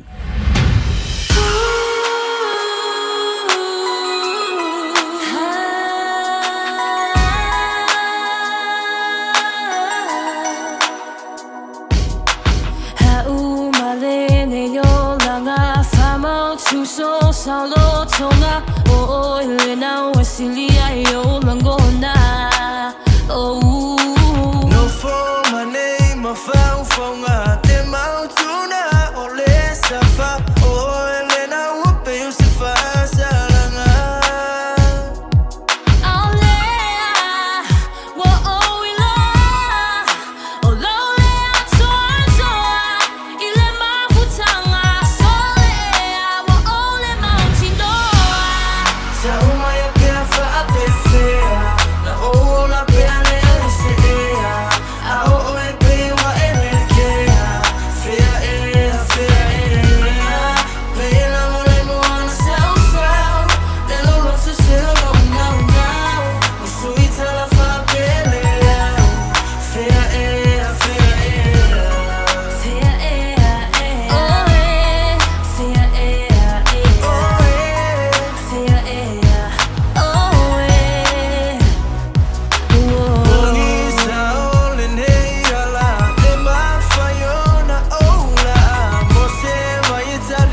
Usui tala fa pelea. Fair air. Aloha whaafonga le tautua mo oe le si ufonga o Samoa, le radio Samoa, sula lima i watolu a mo iau kilani mo le ia tau a savea. Pesta tama langi le nei fo ia wauri o lea solua. Ina ua nganga e Faiva o lea tunu ia ai ua a sfuma le whami nute wa te ai nei le itu lai lima. Ta walunga tua ia tātou tala le nā. Mai le lano langi. Ia whapea fo i Australia ma New Zealand nei ia ma Samoa ma le Pasifika. O tau whafonga la ia. Ele ai ma se tala whaatupu e tu i nātu ele i atou sa vea i a te oe. Ma le tō tele o tau ia tau te whaiti o mai Amerika. Ai mai se a tātou Samoa. Tu ai pēr mātou e mātou tala noa tu i mea nai tutupu i rea tunu o lo tau no whai. A whai le sao, fi le mua i pēr o tau i nā. Ai tilo ma wawa ai i mea nai tutupu. Ioe, tele i loa po le a le mā losi ole fia i loa.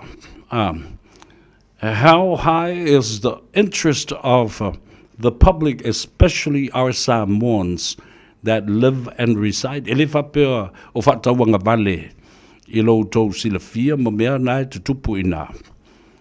Ai o laua i a te tau le nā e te langolango i nai Donald Trump. Maana tu la fono, maana mea nā o lo whail teimile nei. A o le mai moa atu le lanulangi mātu nuu ese o le Pasifika. Le anga ea a fia atoa i le lanulangi i whai unga e whaia e le malo tele o Amerika. Mos whati te inga lela lo whea tu nei. Na utala noa toa i ananafi wa le lawa i aso. Tariffs, taxes on import goods. O le winga ona mata aupule nā. E ita i asaina, ita i lea tu nuu o na tango la ia leo te malo o wha te tele la fonga i lunga o loa a isia tunu e la watu i to tonu o Amerika mō le wha o ngā ina e tangata anu o Amerika o le malo tele. La mele o tupu. Li liu mai foi tai o Kanata, Mexico, Masaina, mawhai mai. Ia lai vai foi la iai.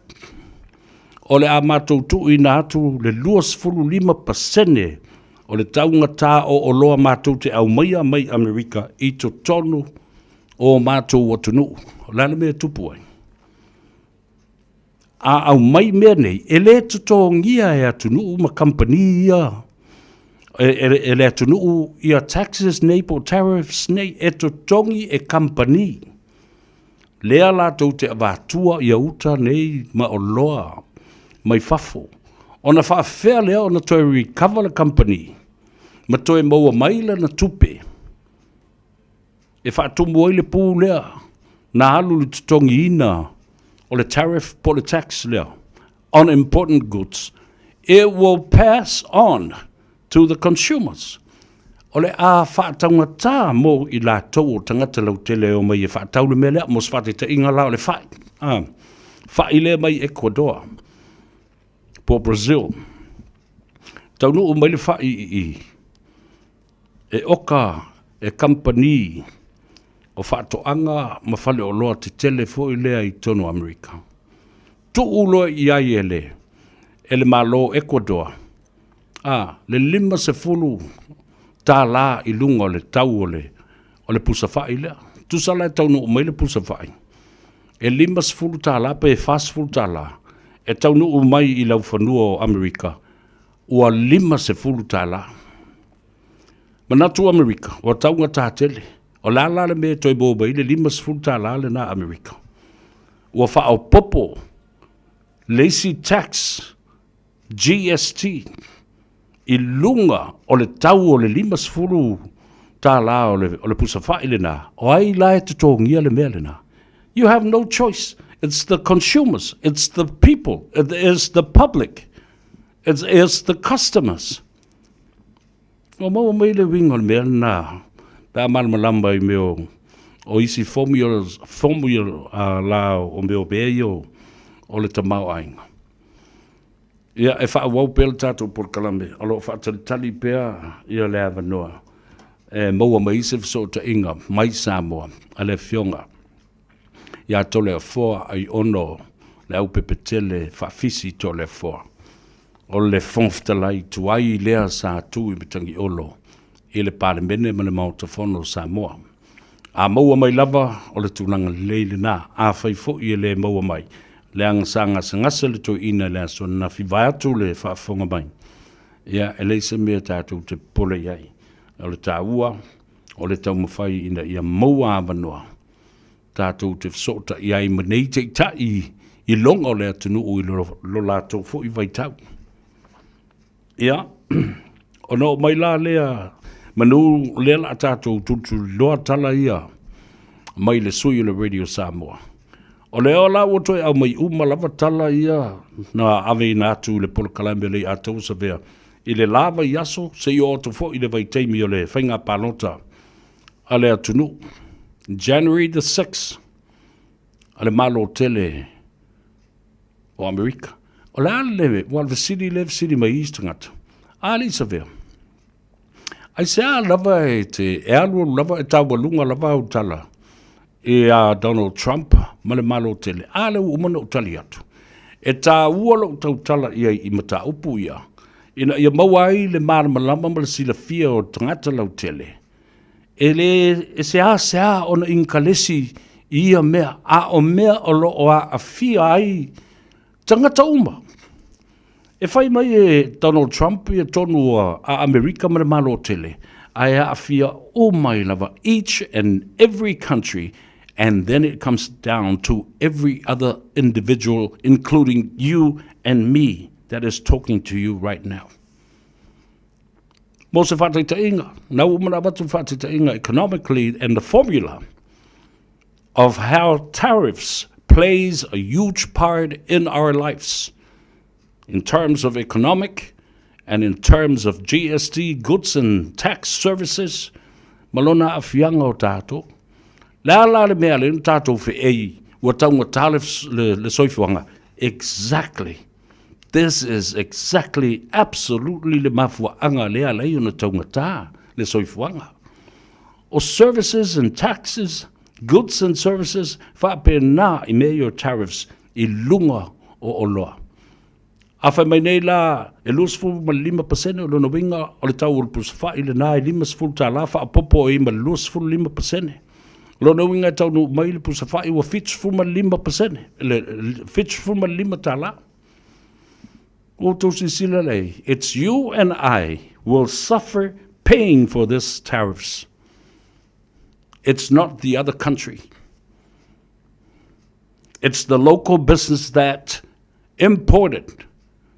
Au mai mea nā mana tua foi. O loa au mai tonu o le atunu. Mea nā ta o imports.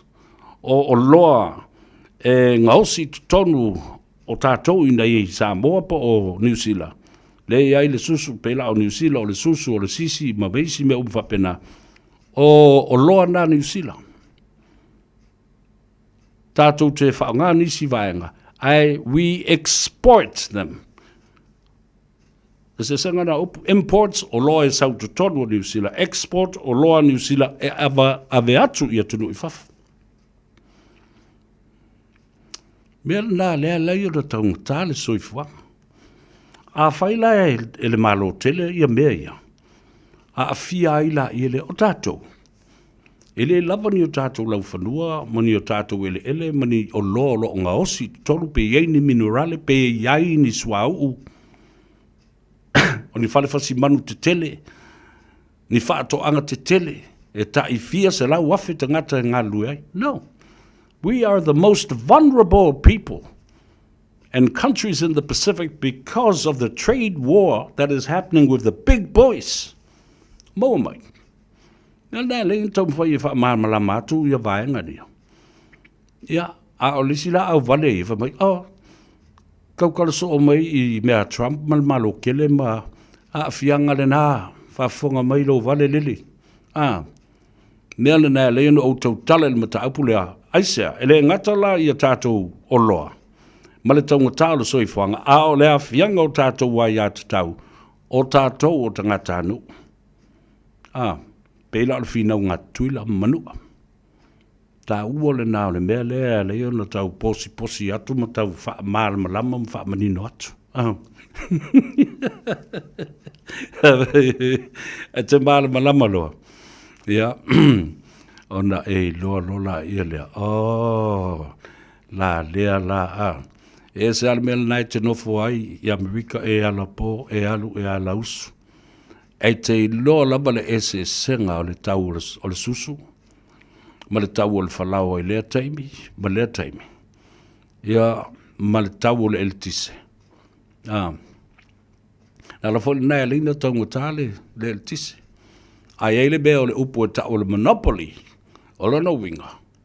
Ua tasi lava le company elitise.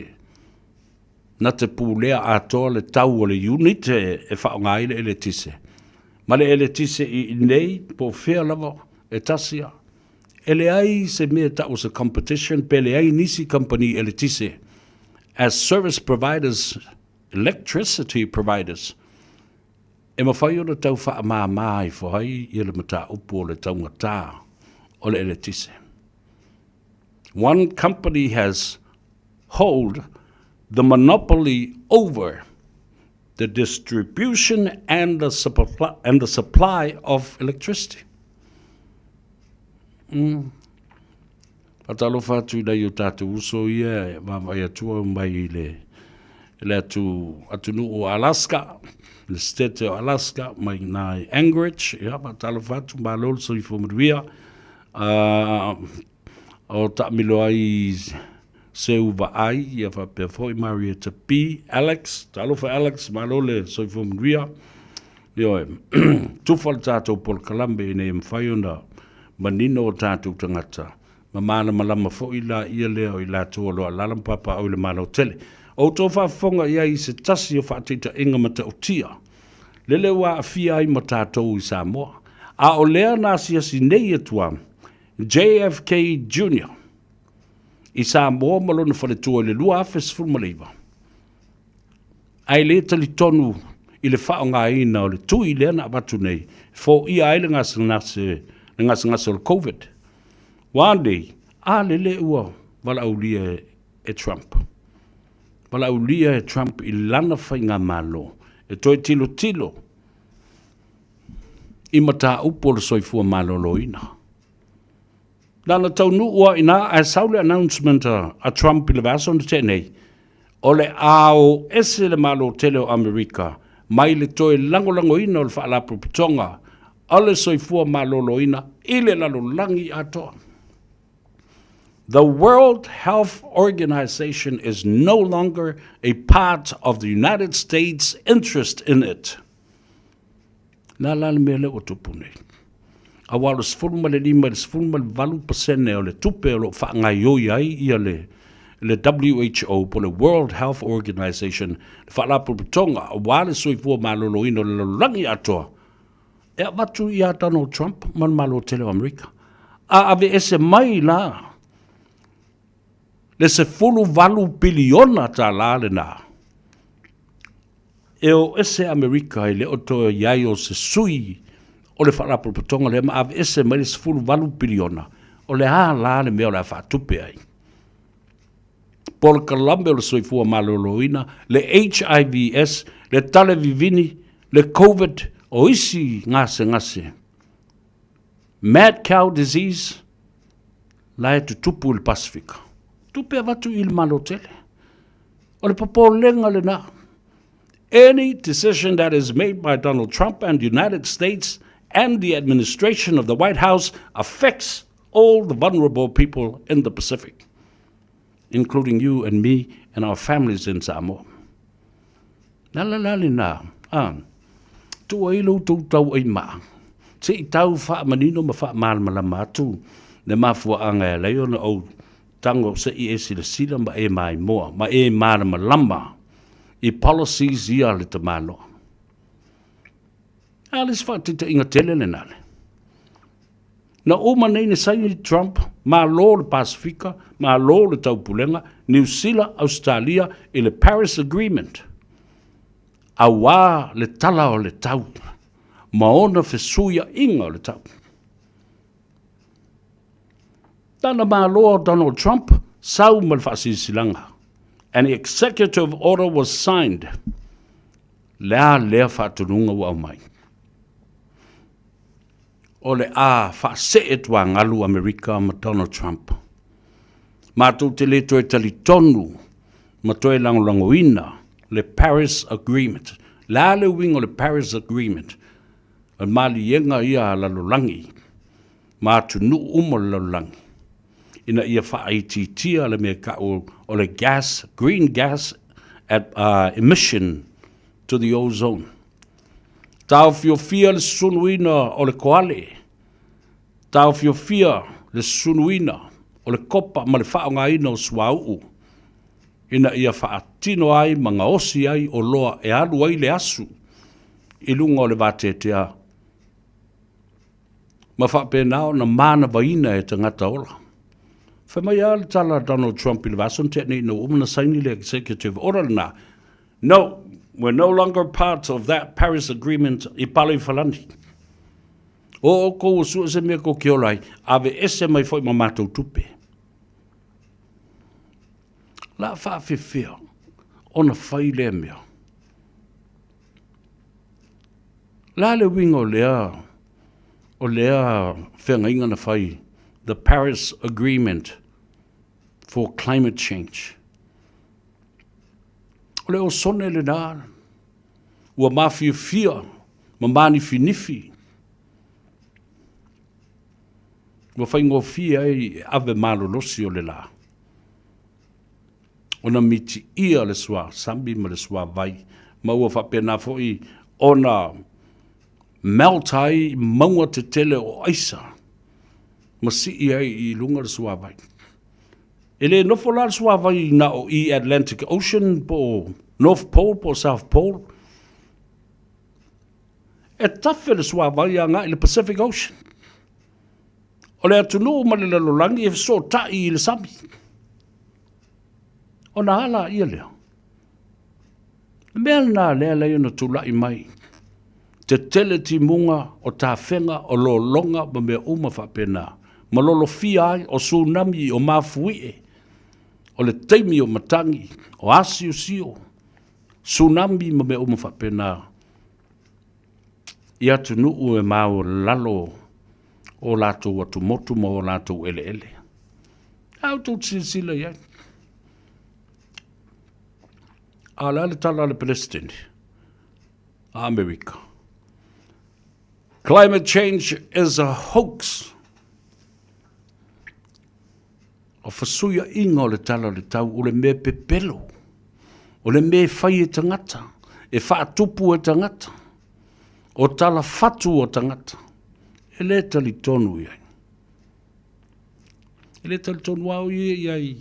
Awa o lai no foi. Le fale pae ma le mea le milionea ma sa wha ilungo tupe. Ai a tātou. Sita mai timua o tauna toso mai tātou wa apau I whawhapo, tātou wa whangota, tātou te wheo ai wau le mwhaing wheo in ka vale. So you see the fight and the argument that we try to put up international communities for us to stand in solidarity and unity. Tātou te tau o tua I mea nei, ma tātou whinau o tua I mea nei, tātou te le mawhaia se mea. Wana o I tātou se tama I mea whapena. I le whawhanua o laulangi. A o le tātou iai as member states of the small states of the Pacific. And the unity that we have to support New Zealand, Australia, Asian countries, the European allies. Tangata la ie vavai mei tātou te tutu vatasi. Atau ai mai ia whaska amu whiua Donald Trump, e kau ai ak fo iai. Ele e atunu te tele ia me iai. E mana o mia le tātou vote, e mana o mia ia le tātou pālota. Tama in motu la iti ia ese le tāu o le pālota. Ma le malie o Samoa. Ma le malie o isi atu motu la iti ia. Ai pe o Samoa ia le o lo fai ma whātita inga. I le vava ai mai le langi ma mea e tūlai mai. Tā upu whaavao malo nei. E maise o whatawa inga i tāu mawha ma o loa ai mana o mia i teimi uma. O whaalapu tonga te tele mo le soifua malo ina. World Health Organization. World Trade Organizations. Whatawa inga male soifua malo ina.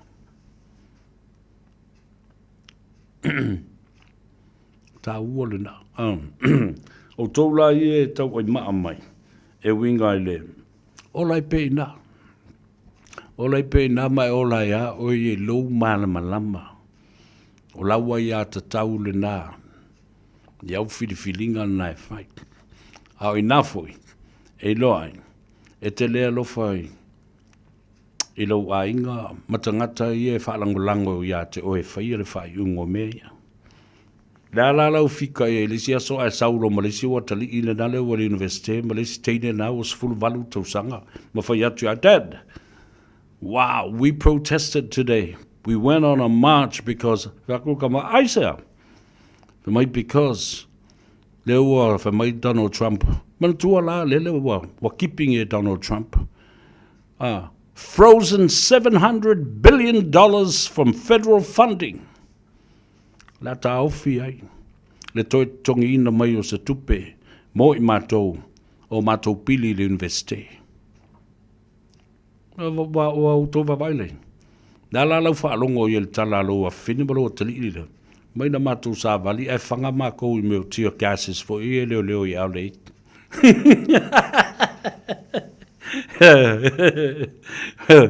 Whakua ke ila inga.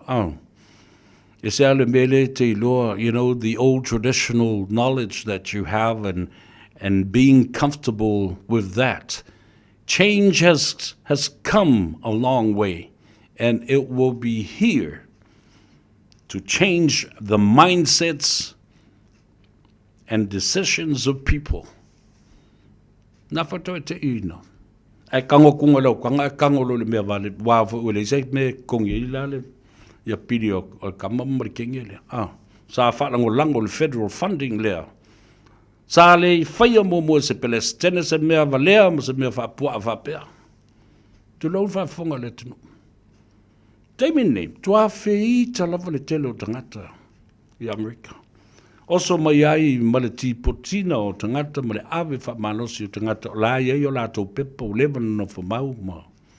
O le whaitau lawa iei. The assumption is anybody that doesn't look white doesn't belong here to the land of the freedom. Tipoti. E la tātou toi wawa ai i mea na whai. E maudun mo te tai o le neia tunu u ia i tātou. Leise se sanga.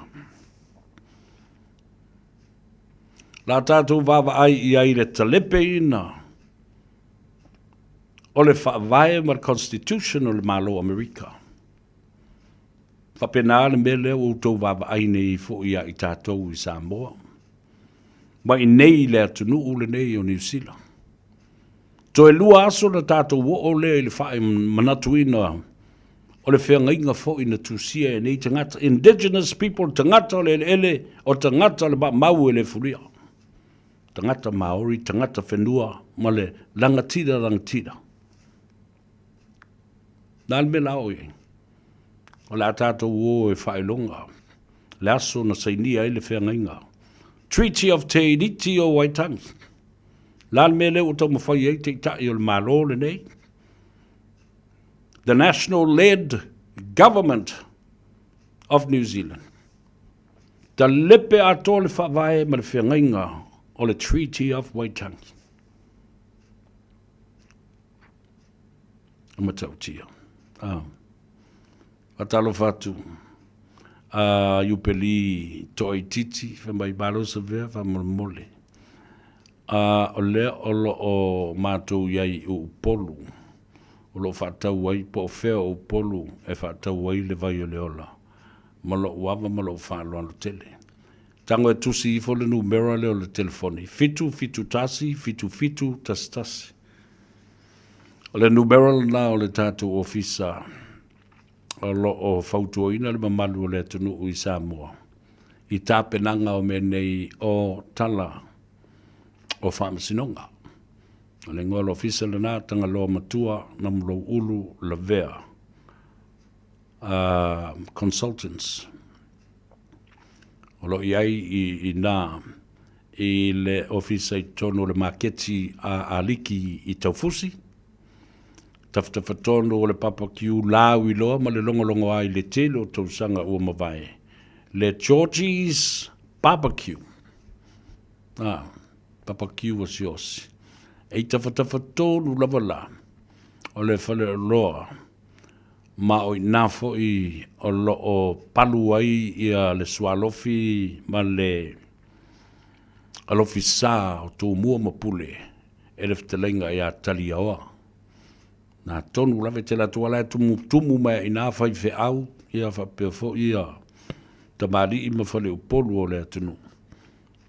Ia, ma tali e ai lava ma tau mawhai i a le swalofi o le atunu ma le alofi sa o tō mua mapule. Ia i nā, a numera la nā yupeli o le fitu tasi, fitu tasi.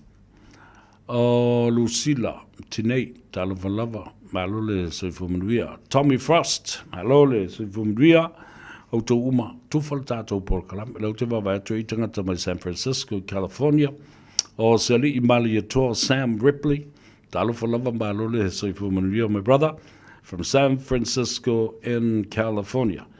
O Matalena Gardinet, Talava Matalena, Soifumuia, Loriana Niweli, Talo lava, alo le soifumuia, whapa ia whepuleai. Ia, ma outou malawa. Tufal tātou por Columbia. Press the like button and share our program. O Maritina and Pinitangi Sione. Alo le soifumuia.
Malamalama le ye mena leanga e tā ua tele.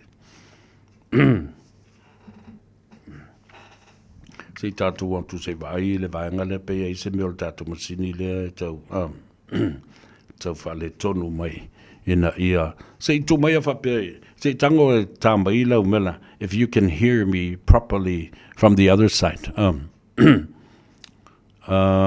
Kenny Sayuli, ia, alo, tai, ia lele.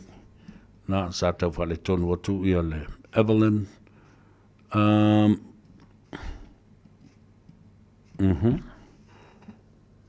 Ia nala, uto e ola le malitato Mike. Ole, wato e ono minute o na tale o le tu la e ono. Wha malulu atu Samoa. Ole, wasau le tato text. Ia, wale o mawale manosi o le tato malo wha loalongia e le nei fo e fiafi. Ia, e le tio fo i sesi. Ua valus fulma le lima. La lata le valus fulma le fitu tausanga o le fionga i le tapau fasina. E le fionga i le tole foa fafisi. Po le fionga fo ia le au pepetele, po le fionga fo ia i ono. Ua le mbou mai ia sona avnoa, e le faina. Faiaso le li ma tātou tu watu luma le tua ia tulu i pēle srifua. O le nei teitai, le nei tamali i longa le atunu. E mali e fo ia le tau ino to le foa ma ana talae. E whaatalie ai fo ia sui o le mautafono pe a parliament, ma le parliament. Ia pe a wawa ia to le foa, ai. O a whaisi vevela ke le o le mea le, ia tala ia si to ina. Ia, o he fo leisi sui matua o le maota, ia o te ofo lava i lo le wha pale pale, ai o le sui fou wa to a fio mai i le maota ma, e se le, le malio tu wha inga fo i e wha tino. O Wilson DeDontis, the bills will get paid, the stress will disappear, your health will improve, your business flourish, God always provides. Yes, of course. It's a very nice comment, Wilson. But you know what? Eta ua tele le malama le lei I le whatuatua mangaluenga. You can't just wait around for God to come and provide you everything. You need to work and have faith that the systems out there, like political systems, will be helpful in terms of businesses and how these things and these services were provided for you. I am. Ino sia fatumiti talo falava malole so fumuria o taino malai talo fataino malole so fumuria ne foi vaanga. Elon Musk is messing up with his brain.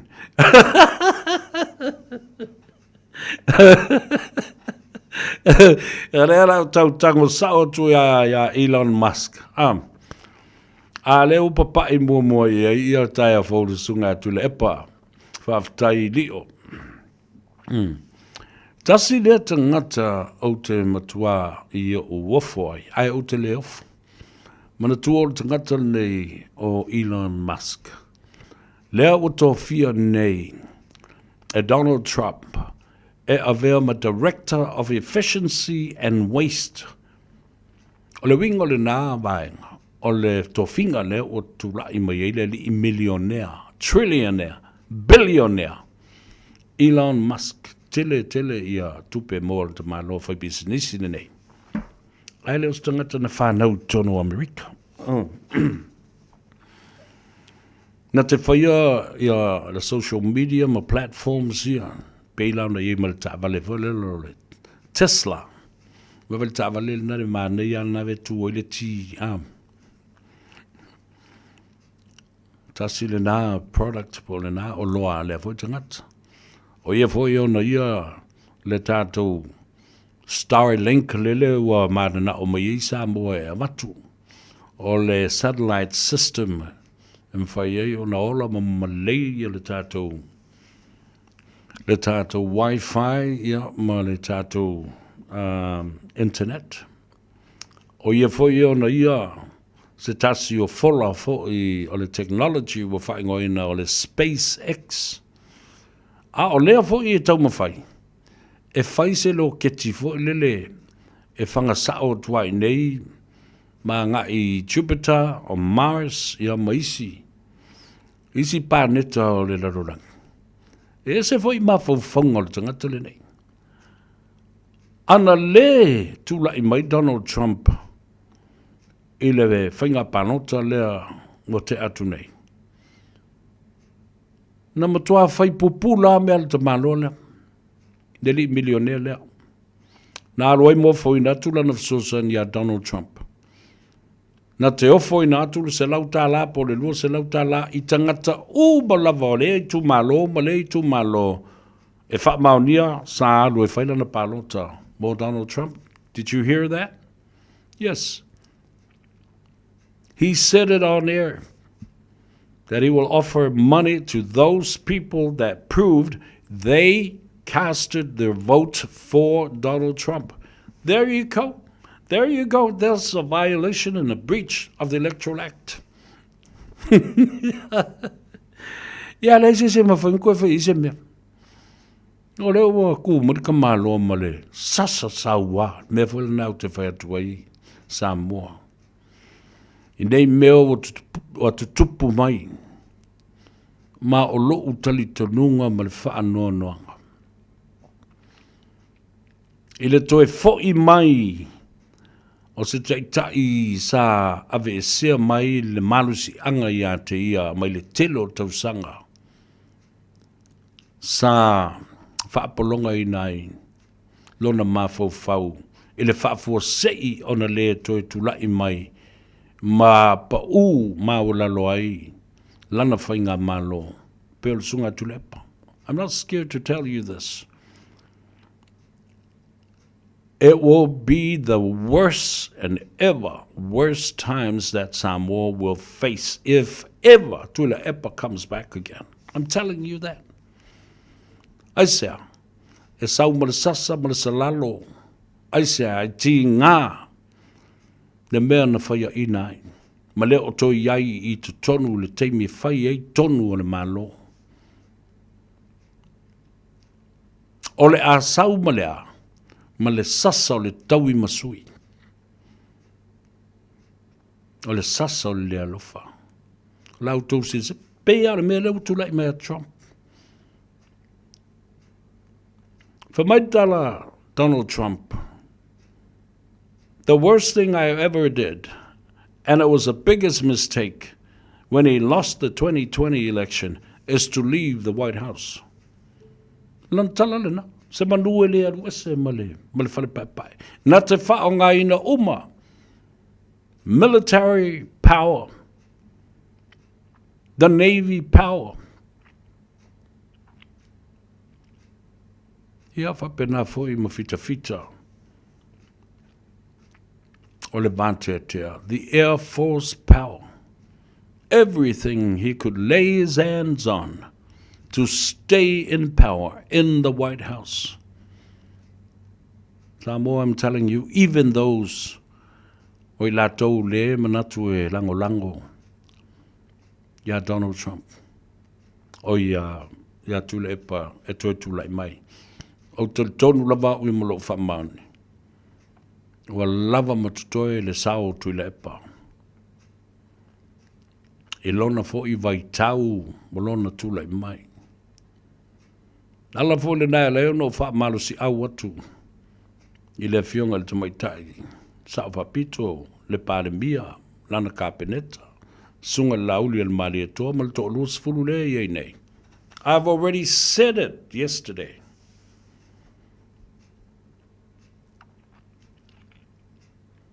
O ne whaile malo. Show the people the unity and the solidarity that you have. Then we know that you are people with hearts. E whai whatu e alo lofa ia Samoa. Ai le wha mua mua ina ai. O tau mana onga matu ina naunga. Ini fi naunga lo whaia le taimi le nei. I said it yesterday.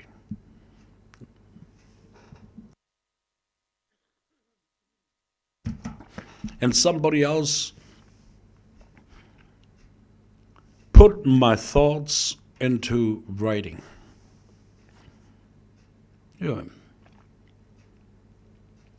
A tātou tāngu whilo e whai pou. O le mata upu le tūlai mai nei. E leo se mea le lei i le baba ai. Ma le sila sila a tangata. Nā ona whawhaulinga mai. O lo iai se mea o whai. Ai tau na tala noa. If you people think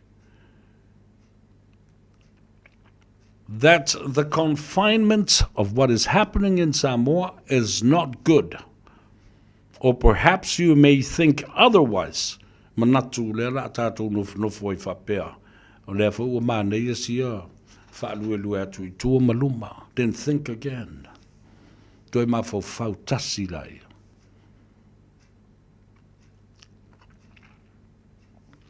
FEB, you have the power to call the shots. What are the options? Seek help.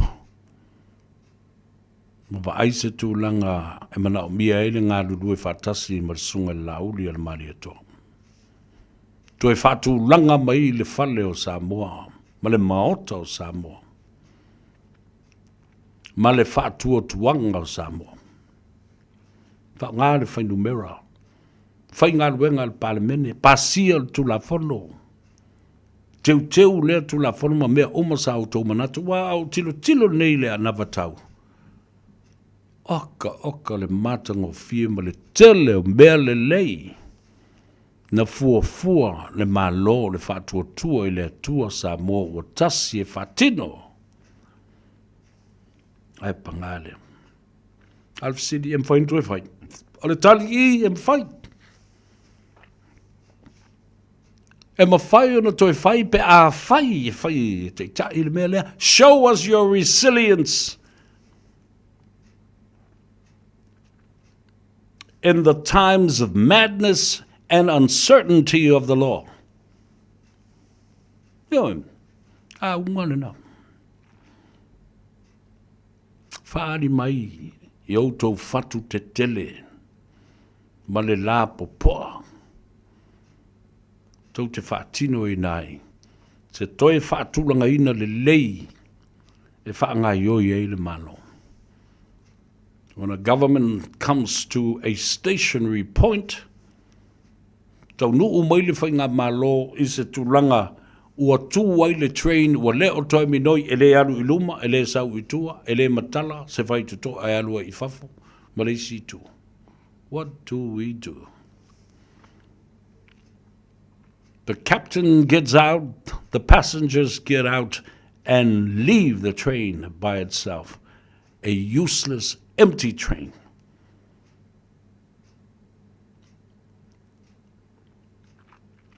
Tu e whaapoto mai a nganga o tangata. O lo o alo lofa pea tangata ma le whaita wafe ma le ivas furu pasene o le atunu o tangata I Samoa. O lo o alo lofa ma tu maulo la tau whatu tua. Lava pea, lava pea, lava pea. Ia te o tau le whatu tua I le tua Samoa o tasi. The two fractions. Who created the frictions? There are two words. Fractions, frictions, and now there's a second. There's a first and second faction. Oh. Now what going out? Frictions, fractions, and now two factions.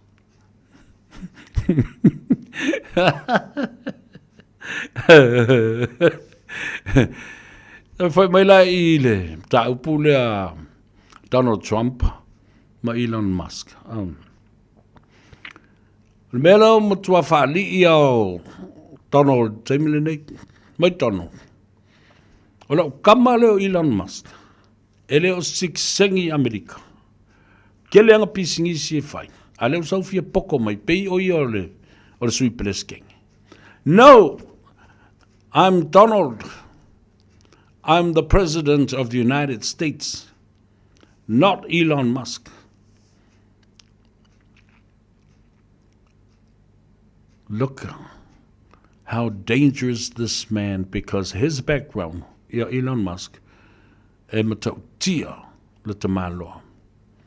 Leanga o lona o ana ngava, malona to mai, malona poto, o mea ia, tau pisinisi, o mea ia, tau feso o ta inga, o mea ia o le tau fawina o ni ai kia fau, mani mea fau, mani to mai, whaapitoa, whaonga ina o masini computer, ma pora kalame wha computer. Mea mua Elon Musk le na whai nafi. Au mai uma federal datas of every information. So se matanga luenga soifua maloloina, matanga luenga o le tamau ainga Social Security, he has access to each and every person's Social Security and private information. Your bank loan o lau ta'avale, numero o lau ta'avale, pensini e utu e lau ta'avale, o lau fale, he knows it all. Vai ana sue. And the worst of it all, palesi mea ma tau tia leo o tau i nātu nei. O le whautuanga a Elon Musk ia Donald Trump i le whaonga ina o le military. The power of the military to threaten people and going after people. Tau tia talo whai. O te talo I le atua. Ina ia manino mamal malama o tātou tangata uso matua whawhire ma ainga o nei o le matua to o tele le ainga. And I'm sure with you too. With your friends and families all over the states in Hawaii and some of the territories such as American Samoa, Tuila and Manua that is so close to us. Any impact, negative or positive, on American Samoan soil will also have great effect and impact on us as brothers and sisters and as neighbors. That we share the same history, we share the same culture, we share the same economic trends and the same waters. And the same genealogy, o tātou ngafa, o tātou ele, o tātou sootanga, wha le tangata, wha le wao malo, wha le tamao ainga. E mau yeah, le lei, mawai foi, se 4 minuto te le tu lai ono, e le tautua, a le a tau sa vea malanganga I fo Faiva. Ya e mai se foi o le mana vai o ngā ruenga a le atunuu le nei foi vaenga talofa lui kunwa iu le tai au fau le sunga tu le epa o fetulia ina nunu ya fa pe foi siana papali alo le se foi mia. While some marching band keeps its own beat in my head while we're talking about all of the things that I long to believe about love, the truth, what you mean to me, and the truth is, baby, you're all that I need. I wanna lay down in a bed of roses, oh, tonight.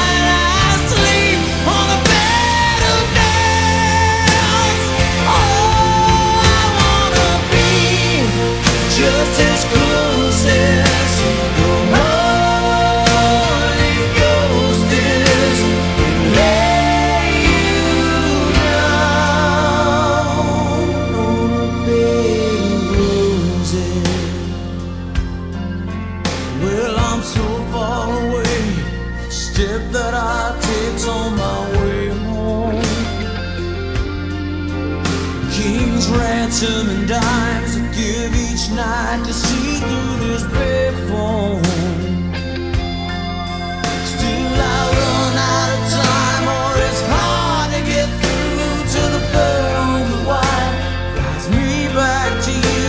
I just close my eyes, whisper, baby, blind love is true.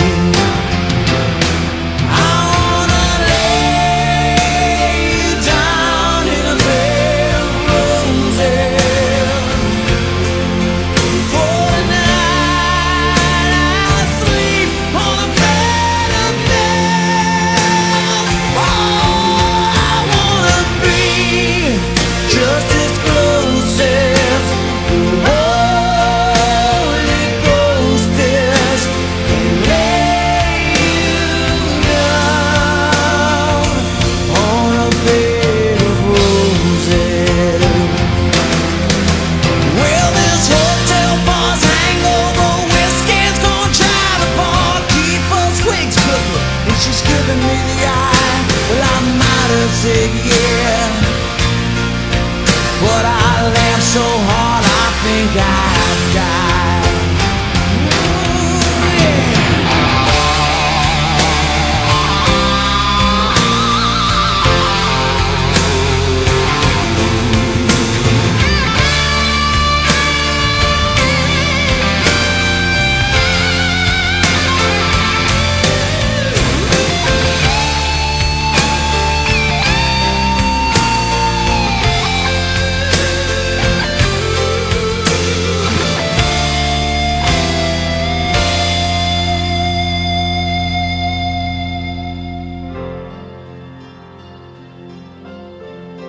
Now as you close your eyes, know I'll be thinking about you.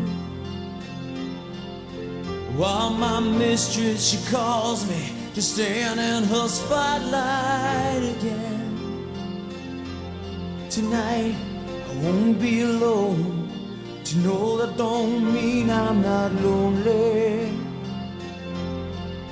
I got nothing to prove, but you that I died a dear friend. I wanna lay you down in a bed of roses. For the night I sleep on a bed of nails.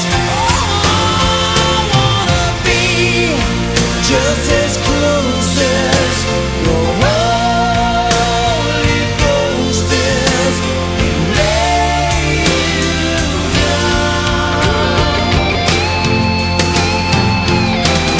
I wanna lay you down in a bed of roses.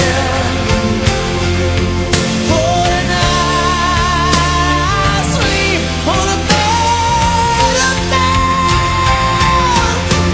I wanna be just as close as your Holy Ghost is, lay you down.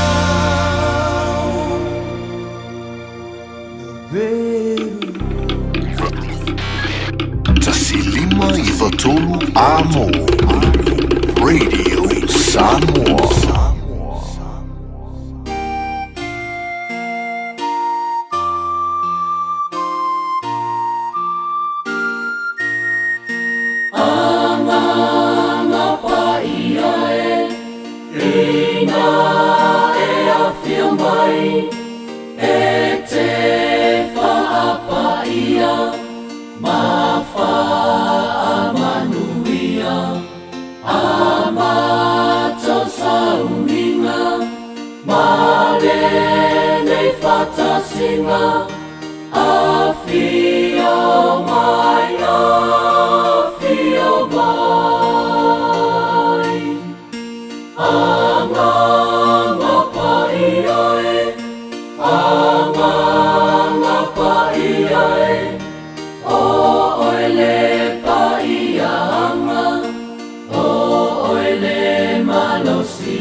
Ia e mafuta mai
lau whanau vai vai, a whio mai, a whio mai.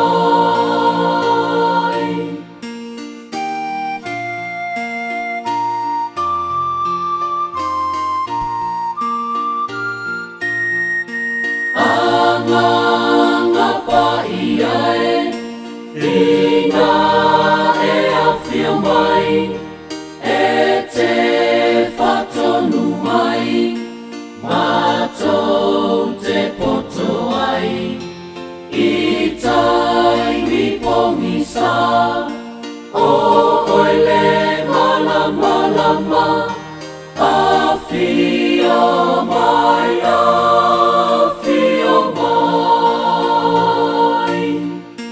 Anga pa ia anga pa ia o oile pa ia anga, o oile malosi anga, ia e mafuta mai, i lau whanau mai mai, a whio mai, a whio mai.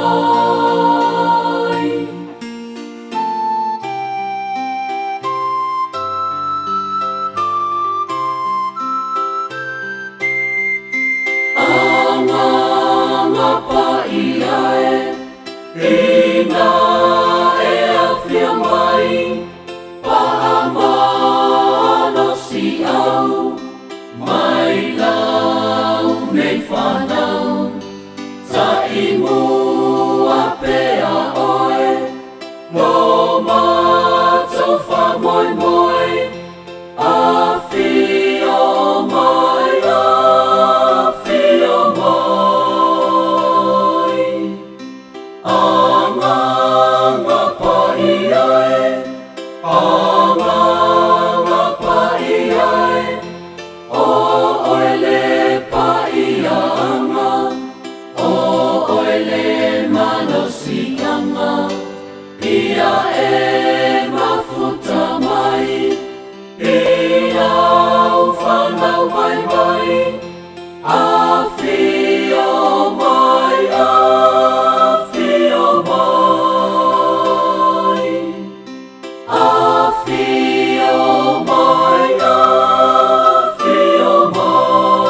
le nei o langa le mana tu ai fata va si le oa le tamau ainga malili ai lo ainga a o mai solangona betawia le nei alofa se aso pe umile ola vai ngata o mana o ma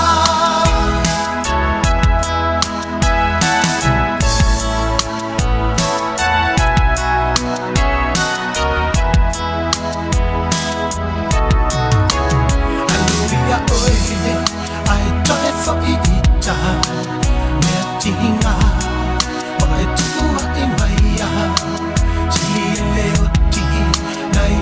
le waina fa ato ila lo male fa ambaina o ni masei male ta fe amenga ati ai fu ma e malu ti ita amo atu ala utino Faiva fiti ia lilo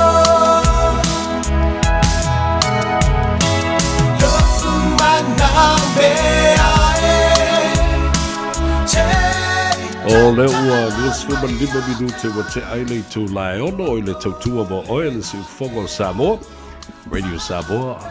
Na sfun 5 i vitonu a mo iau kilani mole i atou sa vea ile nei fo iau wa uli o le asolua e le Gagaifo o Faiva o Samoa. Ia le u mafuta mai ia le tamaitai. Ati mai le tātou whale tāwale le Henderson Casa. Ia o whai isi pisi o nei aso. Ia o le fitau iai ia le taimi. Ia ae le mawhai o na tuua le whaalawi loa pea i le atunu. Le nei au unanga ma le nei tautua ua loa a wā le whaafonga sa. Mo whatalo whatu ati ma lo le soifua manuia. Ia malo soifua sa vea ia langi mawhai atu e lo whaapea ona. Whawhai nei tapo kalame le nei a fiafi. Ia ua whetau I lava lo wala au mai ana leila. Ia o la APC lava o la whetau whama ia sign up for ia le malo la tinu. Sa whaapea ona wha uman nei ai le itapunia le tato ofisa.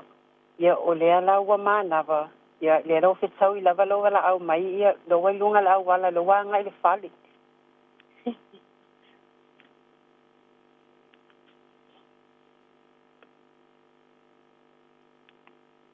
Hello.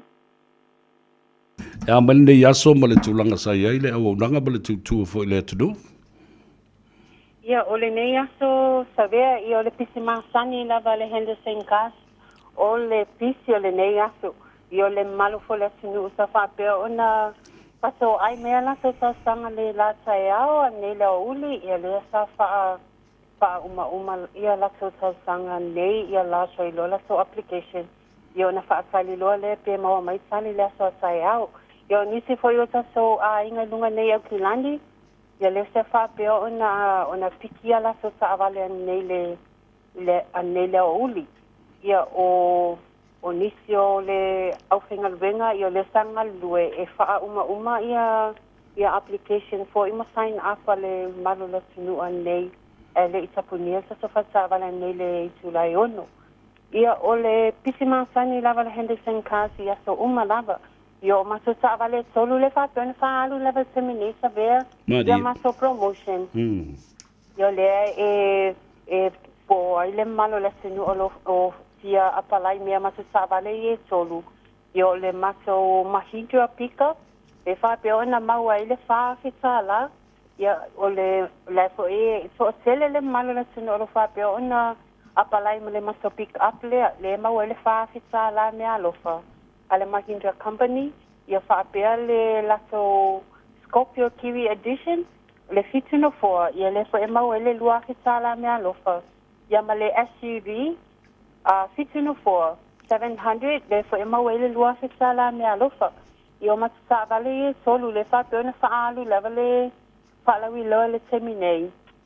Ia ele lopo le masina o le ale aso e e whaamai aina ia le maso whaalawi loa lea.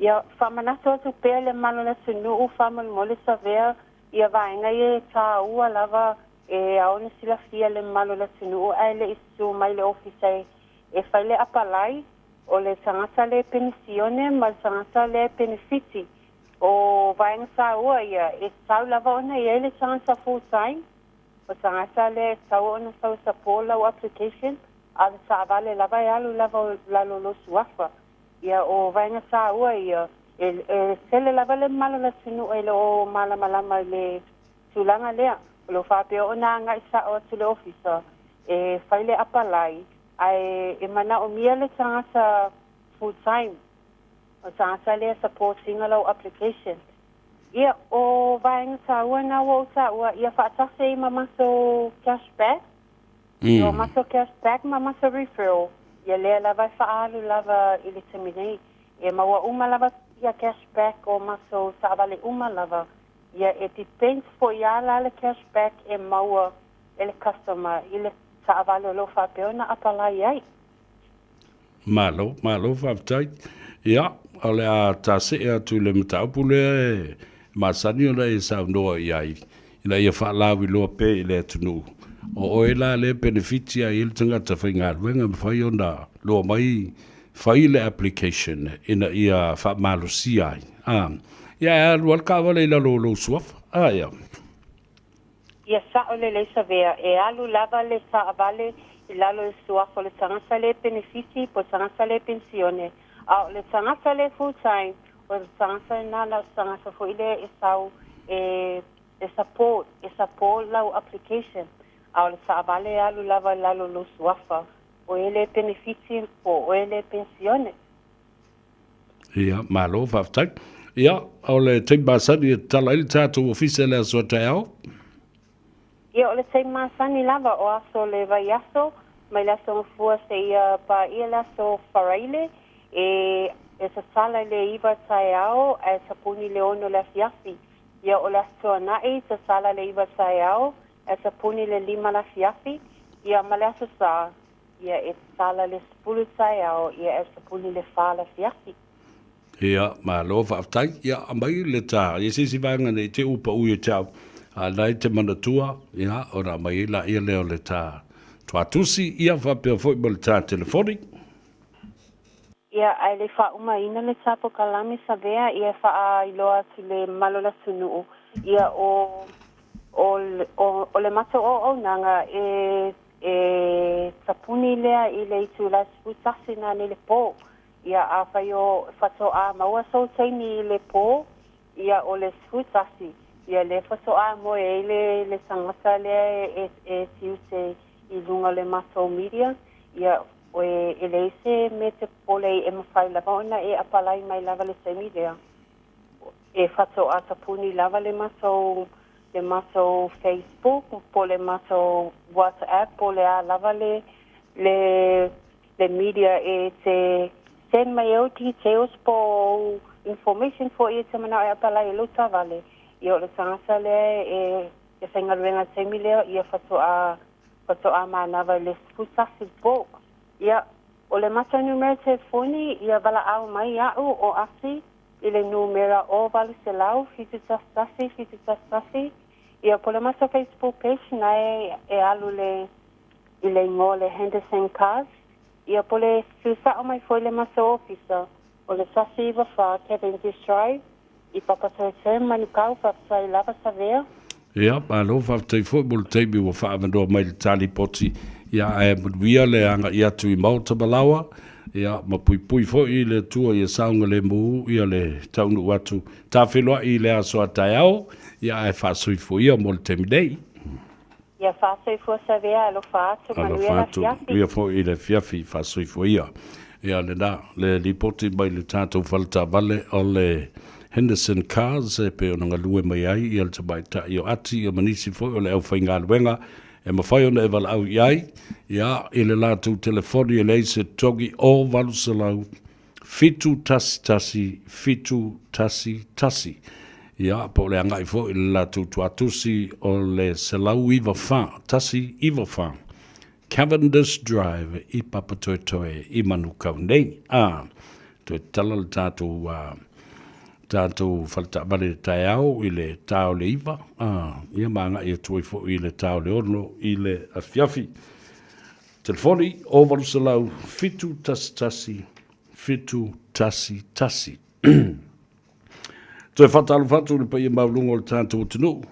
I le lua se furu minu te muli o le tātou pola kalambe o le nganga I fo Faiva. Ai tātou tele I o atu I le pola kalambe o le afiafi. O le evening show. Pei o na masani ai o nanga I mai I le telefo o le au whainga luenga. Ia peita I ane. Ia le la sui e le sema. Ma ono sa I atuai. I le tātou pola kalambe ele nei afiafi sa ia pa ia. Le mai a o le tātou pola kalambe le na o le vau fili. Ia matamama fale o polo fo I mātua matamali I o lea tunu ue masani ai le whaafonga a Samoa. I lea taimi malewa I aso. I le whaamanatu pea o le tāua o le ngangana o le tū maleanga I whanua o le tātou o tunu. Ia manatua o le nae sao. Tala ese matao fi taumuli I le tunu. Ia ai o le whaasoa lava fo I male whaaloalo ma le mi ngāo e tau ai. I le awa fata. Whaonga ina le lei o le tātou ngangana. O mea na e sili o na tāua. Patalo whapitola vai lo uso tā vita su I whaatau. Ia, malole so I fumanuia, Sydney, Australia. Ia, leo te teltonu o e toe malanga mai. Ia, ai male whale tua. Ia, o le mala upa ia le tua I le sunga. I tā vita hunt. Mamori e tuai wha maisenga, ia ma wha mawhananga foi, o le wala au o le tua. Ia e pei o na whianga iai, ma le uftia foi, o le ainga I le au pongi sā. Ia o Faiva na, o Faiva po ia o le tua. E le eise si e whailoto e tū matite, o I tātou uma, o mea lofa le tua na o mei le lolorangi o ia foi, na te toe. Ave se ma fa fo ya tu lona afio anga mamalu. Ia o le mua I le fuatia. O le tau e velo le maninoa. O le maa fo I e tongi fa to I le moana. O le tae le apoia. E le ai seisi e tu matite e mawhaiso na loto. O le finangalo faito tasi le nā. O le tātou mataisili I le langi. Ia, na paulea o le mātou, tu ua lalo, ia, wha mawhanwhana le tua. I loto maanganga, e le ngata I le uso, ia tawita sui whatau, ia ma siona ainga whanonoa. Ia whapenafo I le ainga le uso ia tāleni, ia le tuafine ia rosa, ia ma le nai tu o le tātou ainga, I le uso ia Oscar, ia po osa, ia ma le ainga sa teo, ia ua maua I tala, I le mala au fo I le atua I le uso po le tamā fo ia wha mawhanwhana fo I le atua ia te ole tua fine rosa, ma le whanau, ia ma le tina matua o le tātou ainga. Ia po o whea lava, o a mawhatanga, o nuu mawhio anga, ia whapea fo ia e kalesia. E le ngata I Samoa ia e whapena fo I New Zealand. Ei maso stafa le rangi o lala ma papa awai I o tātou tangata. Ia a o fitia I le au pongisao no le wala au le tua. A vea ia le leo whatau wa o le atau o sa vea. Mori e tua ia lo whaanga ma momo onga le lei ma wha maisenga wha mawhana le nganga pa I o le tua. Ma pai atu I o tau whinangalo, ia ma tafi e se ai fo I whaanoanga o le loi mata malingi ma le loi whafonga pa u. Whatalo whapitoa lava I sio anti, whalawe poe la ulu, ia I Hawaii ia whapea fo I le tua whine ia Yvonne, ia whapta I atu mo le amanoa fo I sa talanoa I le nei aso me tu whai, ia ma o le mea sili o lo o manuia o lua ma le tina o le tātou ainga. Whatalofa I le tina pele fo I o le tātou ainga Samoa. leu lua ia li iso alo la fitele fa pale mata o le alofa tumanu vao la vea. Ya, anga le yatu le tua ma fa benu yatu ia tulu ia so le suipua ma le malos. Ya, tatu te feilo i pea. Ya, ma tausi ma vai lo tatu ainga. Abdia to fo i le lautele o le tatu ainga, tapu inga fo i le aftalenga ya muavsa iopu lautele lolobai so alo ya va pe fo i ya le aftalenga ya le lua ili po le tofa fo i ya do lua ili i lolobai ya po le aftalenga fa le fanga ya va pe fo i le tofa ya namlo ulu se yuli hawa i le vea ya male la tofo i sa fa inga o tu mo pule male la to lo fisa te lenga talioa ya fa perfo i a savea male to tele o to ile swalofi male lo fisa le na tu mo pule ele marketio alik ya o te fa longo te fa mai sole e tumu i fai fe au ia fa perfo ile mamalo tamali mo fale o polo e anga ia tu ole swalo fisili le o na tumu i ite ngata wai e mali e tumu fo i fai fe au na fa talo fa tuai i lo to sa fa inga ile nei a fiafio le asolua ia mal fa moe olo o mon ria me oma mana tuai fo ile nei aso ile vava ia tu le tapu inga mamalu a inga wome masani ia ele ngata fo ile na o ila tou sa awiantu e tapu ai le ulua i balawina le mta upo le whamsinonga mamoli anga fasino ele sunga lauri ale maria toa le li whaipule o le itumalo o ngā ngaifo maunga le tolu ia mama iantu i sui o palauli o le sui fo i o ngā ngaifo maunga o sui mai au kilani telenga vai i maramalo fa perfo ile telenga ya te vanga manisi o tou da mawala vano ya nga ia tua i Samoa ia etapua ia Faiva o le fionga ile li faipule ia a o tula i fo i etali o na morianga e pei o na mori ai le ofisa o le leo ia tatu talo pa wale la o le mea tātou te whai o le talo mana pongi le tua. Whaftai o le ua whai le whamsinonga. Ioe. Whafetai ua whai le whamsinonga. Awa o i ele o le ambatanga. A o le taunu unga e o i ai i la tau na la tau whau a fo i nei mea umala. Conspiracy to commit a crime is a serious matter. Whauwhaunga ina ia Fatino se solitu la fono, petu wa i foi se solitu la fono. O se tua inga matautia. Ai tatu talia pea lupe o maunu, lo iai le taiao malama, o le amfai o na fasino o le whamsinonga le tulanga e tavu na iai.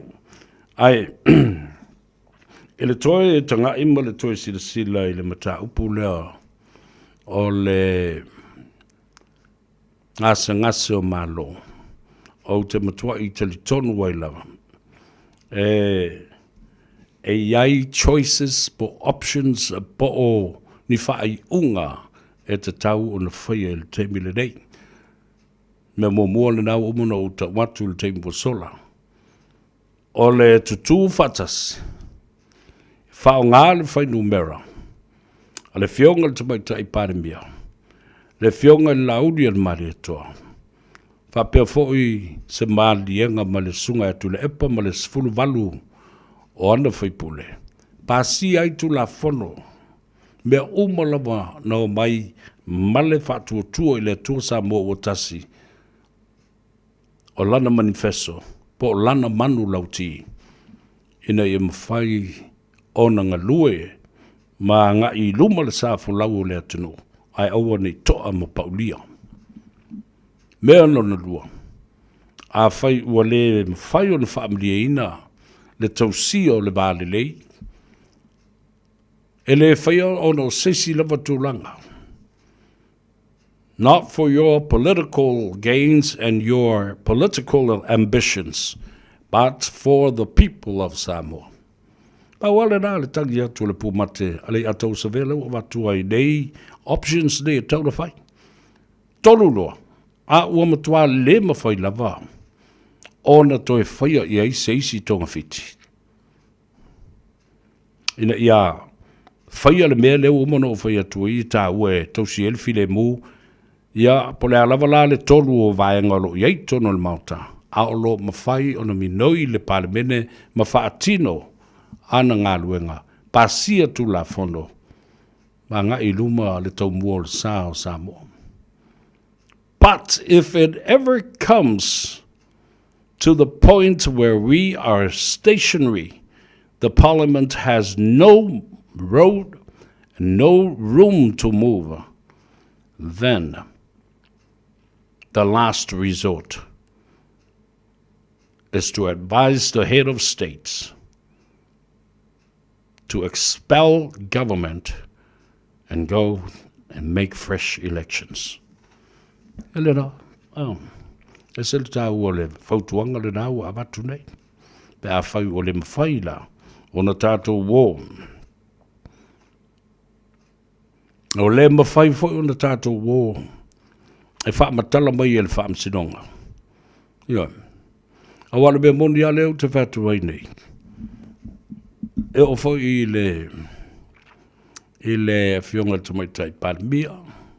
O lo no i mo tilo po le a seisi ana ngā yoingo le a whai. Ai, o le tūlanga moni le nā whai. E tilo i ai ia. O le wha amsinonga lapu. The court's jurisdiction in terms of interpretation of section or article 141 of the Act 2019, the Electoral Act. And that's it. Ia nisi me to e vevesi ai. O le tala e au mai e le whaamsinonga. Ma le whaawinga ina, ma le whaamtala ina o le nātu la fono. O le amanino ai loa mamano lama. Mai loa i loa fo i lea, leisi la sanga o le anga i ai. Talo fatu i a Colleen Torrea, ia, pia fo i Marietta P. Asia Sean Morgan. Alon se fo Maria. Donna Fletcher, ia sa oa, ia tai au fo tulep. Au alu e a pongsa pe na ia Donald Trump au to fai ngoi Donald Trump bi fingo via to na ia le tala le na. Press the like button and share our program. O le uto is full minute on the talo le to la efitu tali to la efitu o le toi au ina to o tatou telefo I vai fanua e pe yo no to fa fonga ia I le to la full bale lua I le ulian le la ia male I tu la e valu I le tai au. O mana umie oe po se siolo a inga se fisoso ani tau fe malanga inga mo New Zealand. I mata au po pe o le vaita mai no whanau po ngā luenga. A whai o lau tali o le ioe, wala au loa Ken Ferniho o le Fern Immigration Services. E iailana lai sene, ma ua silia ma le se 15 tau sanga o lana tau tua. E toa tele tangata o fisosoani iai Ken, I mata upu tau fe malanga inga. E au fia ai mata upu na o atu le tribunal, ma apili le minister. Tanga iane le mata o Facebook, ma le upenga te whailangi I moli mau. Mo nisi whamtalanga, wala au mai le Fern Immigration Services, ma tala noa ia Luisa, I le oiva, lua ono lua, tolu lua lima tolu. Lua ono lua, tolu lua lima tolu. Po le o lua tasi, tasi lima tasi, o lima. Talofa Samoa, o Ateshna Ryan, o le Licensed Immigration Advisor mo le Auckland South Immigration Consultants. E visosoani mo so se tu ai ngā visa e malanga mai New Zealand po Australia. Telefoni mai nei loa I le o valu o tasi o no valu wha fitulua. Po le o lua tasi o no valu fitulua tolu o. Sunga o whenga whakao e lo kawa le fo maunga Max Ila. Se nga uka amilo e o kilangi. Mo koe foi mai lava i o tara i le Tire World and Auto Limited. Lea ma o aiso skoi ngā meg ma pa uka avar. A ole me Pico City. E ngā le lua lima ka ala adwa yaso le kokongi. Le Tire World and Auto Limited e te moa i ta avale ma pa utau ngō fie ya New Zealand antoa. Mo fo i se ti mag wheels mo so se tu ai ngā ta avale ma le telo isi au unanga. Warren of Fitness i le na o le se fulu tala pia i wha i loa i eina e wha afafonga le Radio Samoa i nei wha abitoa. Talia wins quotes, cue cards maisi. Wala lo le Tire World and Auto Limited i le lua fitu tasi tolu o mo pa uta avale po le lua fitu wha tolu lua o mo le whale inisinia. Radio Samoa. Taslima iwa tolu. Ama.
tu au fa mausili Seiuli fa apea fo ile fuayali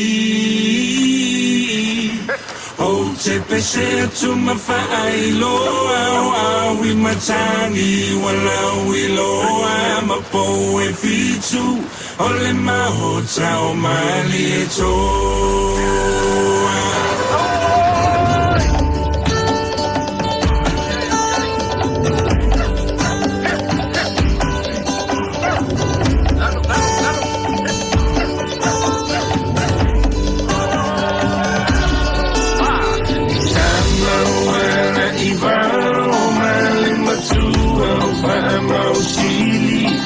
Seiuli fa apea fo ile fueli O te pese tu mawhai loa au i matangi wala ui loa mapo e fitu o le mahu tau mani e toa E le loto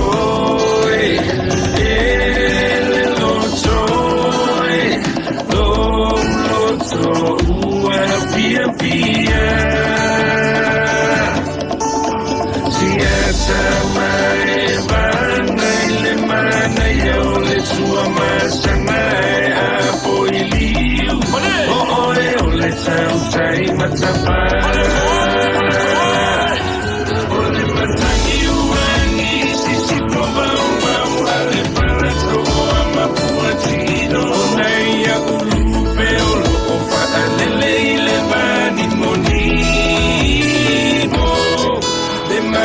Não sou ele tai sua ela foi a ona tai panua ia pelo ofa vai ele tu ai ngai ma we matangi ngai ane foi o masani awale fitia ai ta alofa tau sala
Patal fatu se whapoponga o tala mai atunu e mamau whapena fo i mare Pasifika mo le nei solua.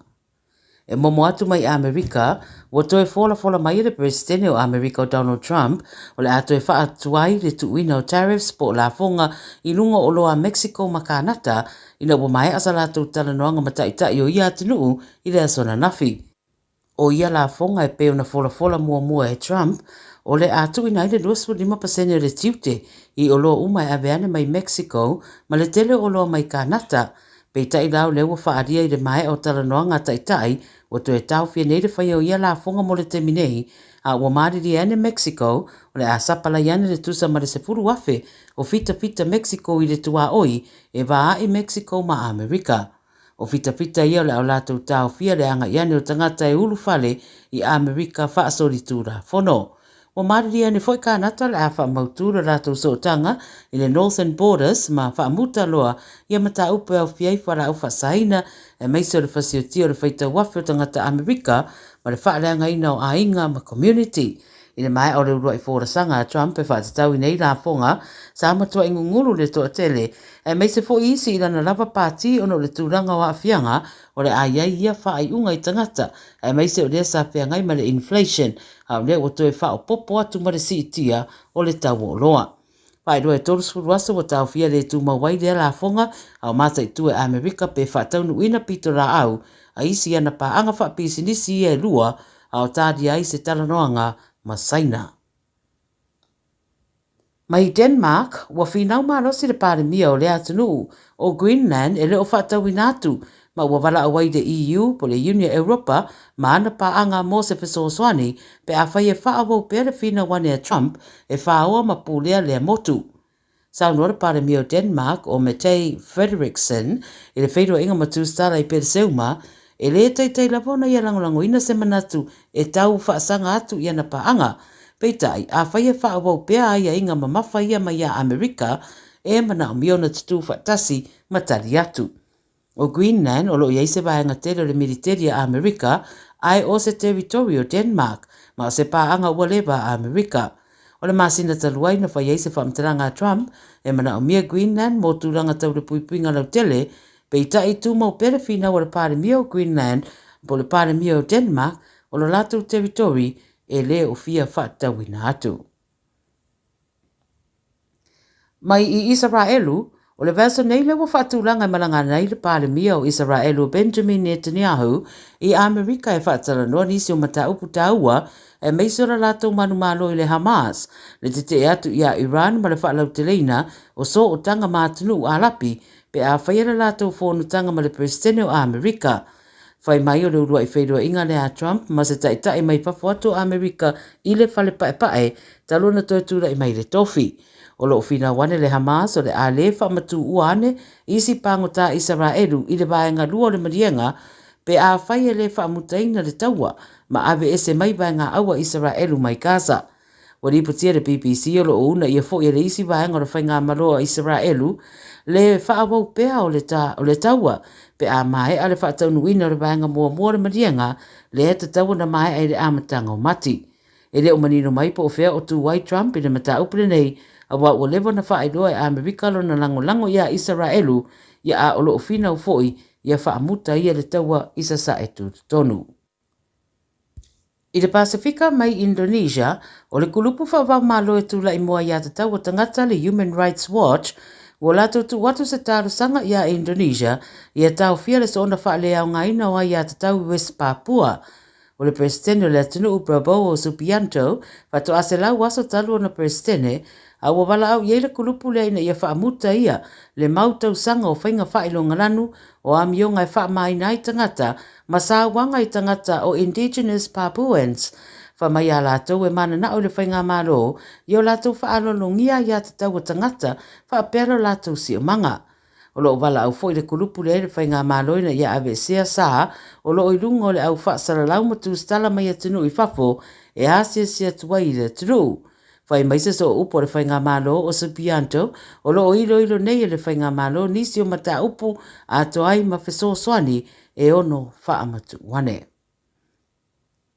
Tala mulimuri mai fiti, ua fola mai na matanga rengo le soifua maraloi na fiti le pepesi o le tenki Faiva I le atunu I le Western Division, ma ua sidia ma le rua se lau tangata fia. E tolu I tu malo le whaitulea I le Western Division, ma o I o lo to tele I le awa fia mai le sefuru tausanga I le rua sefuru iwa tausanga le mātutua. Whai mai na matanga renga e iei fuafuanga ua amata whaatino ma ua longo ina fo I le atunu I a lau si la fia le atulanga. O le tenki Faiva e a fua ia unga pe o le fulu e masani o na fiai tangata I le lua anga iatu I le fitu o aso. I o tala nara video Samoa mai atunu e mamamara Pasifika mo le nei awa uri. Usi mai alau whaafafonga. Telefon mai Samoa yasu taitasi. Ua au mai amo oe ona o le langolango mai a le talofa voucher. Whātālofo lo tātu utunu I au si mai alau whaafafonga. Tala taulongolongo mai lo tātu utunu I le nei aso phone. Ua whaamamane I le suafo le sunga I a le tasi Peter Andrew Pesamino. Mai le fio anga o whatausi savai. Ina ua talia I le whaamsinonga māwarunga le tālo sanga lo I a leo leo. Ia toe whaasolo muri i tua morianga o le umia leo le nā koti o le aisa, na tua i ai lea tamali. O le mafuanga le tu inatu e le tua leo leo, ua le lava ni a lātou mau e lango ai a lātou morianga. O le asonga fua le vai aso ne ina wala ua ile mata upu le nei a fua mai, i le wha ai unga le wha amsinonga mau alunga, na fufonga ina i a te sembo le tausanga umawai. Lea na manu malo ai le fina ua le lo i a le tasi, na lu i ai le wha atinonga le oso wha inga leo leo i le fale o lea na moria. Lea na whaia e au noa ma se tusi whatanga, po se search warrant. O leo sa whainga lea sa whaatino, e whao ngā i le malo si anga wha le tūla whono leo leo. O lo ai ai e le vaenga se furu wha a, o le tūla whono nā koti o le tausanga e awhi se lau ono fitu. Lea ma whaia e na whaia se oso whainga po se raid, e au noa ma le tau whaia o se tusi whaatanga, e su e ai se whale ma se no fuanga o loo masalomia, o loo whaatino ai ni ngai o inga sori tūla whono. O le mai ona fonga ino mori maua leo leo ma maua leo ua moria malana loia. Na taunu ua ile wha amsinonga ile wha mau nia leo leo sa wha inga leo leo na whaia. I le whale o le tasi. Le ai wha pēr na maua ile se furuono te si ma le valu kalama o le aisa. Wha pēr se masini e fua aile ma mafa po se measurement scale. E le i wha amali e ina ai e inga o le tūla whono. Na whaia ima le polo a inga le wha amsinonga o mea uma na maua ile whale. Ma i leo sa wha inga. E le whaatanga ino le tu ina atu o ni mau mo le itua leo leo. O le taria ia le whaamsinonga le vai o sanei, o le talo sanga leo leo ia toe ave itua lato morianga, o solo ia ma whaalea o ngai na ia morianga na tua iai, le tasi Peter Andrew Pesamino. O le lakapisa mo se tasi o whaalap tonga mau au nanga tau ta alonga i ro tātu wa sanu, wa au fia nei le toa whaalap tonga tū maonti, wa vai i eile vai ngā tupe se lau wafe tā la. I le wha moe whai ai polo kalame, e wha tā ua ile te te atu i le sā ua ina o tamā i tai ma whanau tene la iti, i lo tātu putano. Wha ria le ofisa siri o le pūlenga le rakapi Samoa, le tō whase o Manu Douglas Ngau Jan, o le talia ai le mtanga luenga o tina ma tamā i tai, a tina e o fio anga manga fiso o tai o le lātu tālu sanga, o se awa noa tā ua le whai ai se sā o le tālunga rakapi, i tau mo whainga i tāo fia sā wanga i tutonu o Samoa. O le fionga le minstao lea mtanga aluenga le malo, le tō whālanga ia ti ai tu au tufunga, na sāu noa le wha mautu ina o le tu ina atu o vai ngā tupe, ma ia wha ilo ai le tāu o tere o lea tau mo whainga le malo, e una i ai por kalame tāo fia i so o se sā wanga. Whawhikai fo i le malo, whawhikai fo i vaenga e se kuku mai o la kukau au, e fiso soangi i le whamoemo, e le whaingo fie. E le whaingo fie. E whainga kai ma mafa le abenga. Le angai kako ke le mangaku whakau vai, se mea u kako ngau e whakingo. Mo le manguia, o le lelei, o le saurukonga o Samoa. O le ngi lama whamoemo e u kako ngau iai. Pawhikai ua kako kalia se vai ngā kupe fisosoangi ni whamoemo e. Le anga o se whamoemo e sili o ngā kāua. E meisi aole, kāu fio o le saua ingo ki ngā, ka maikai. Meisi fo ia kako whangau o loo lalo bawa o le lumangai leo malo. Le lumangai o ainga. Le lumangai fo i o e kalesia. O ke mamuri aku le nganga whawhikai. I lo ngau mai e whakingo vaenga ia. O ke leo le ngisa hao i le akungu. Whawhikai ke le lama. Ia, e kako ke whamoe fo i o ngā lulu e whakasi. I lo kako whamaongi. I le kako ngā ruenga. O le akaungu se kaungu ngasili o ngā makango fie malele. O vaenga kupe o kako maua le mau e whalonga. Oka. E se le anga le leo ngi kangaka.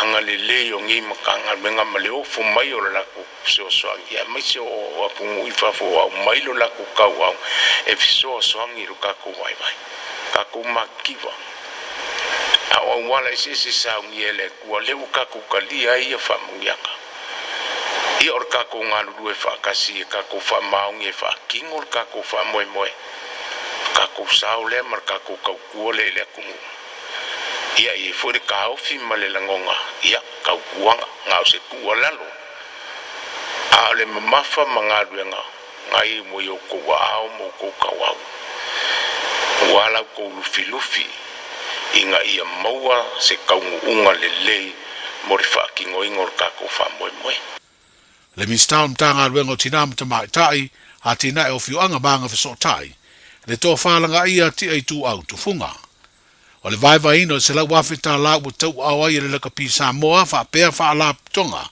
o le Soul Talk Samoa Salvation Army ma le Samoa Rejuvenate Youth Group se leni mo la tu por kalame o le sauninga fo ile le songa fu le nei va yaso na fa mautu ai ma le seininga lima le mtanga luenga ma le fa la tu tonga le to manga mo e popuanga tia mo le fa matu ina ia yo le vanga tupe lua se la wafita la a wala tu por kalame te etuai i sa wanga.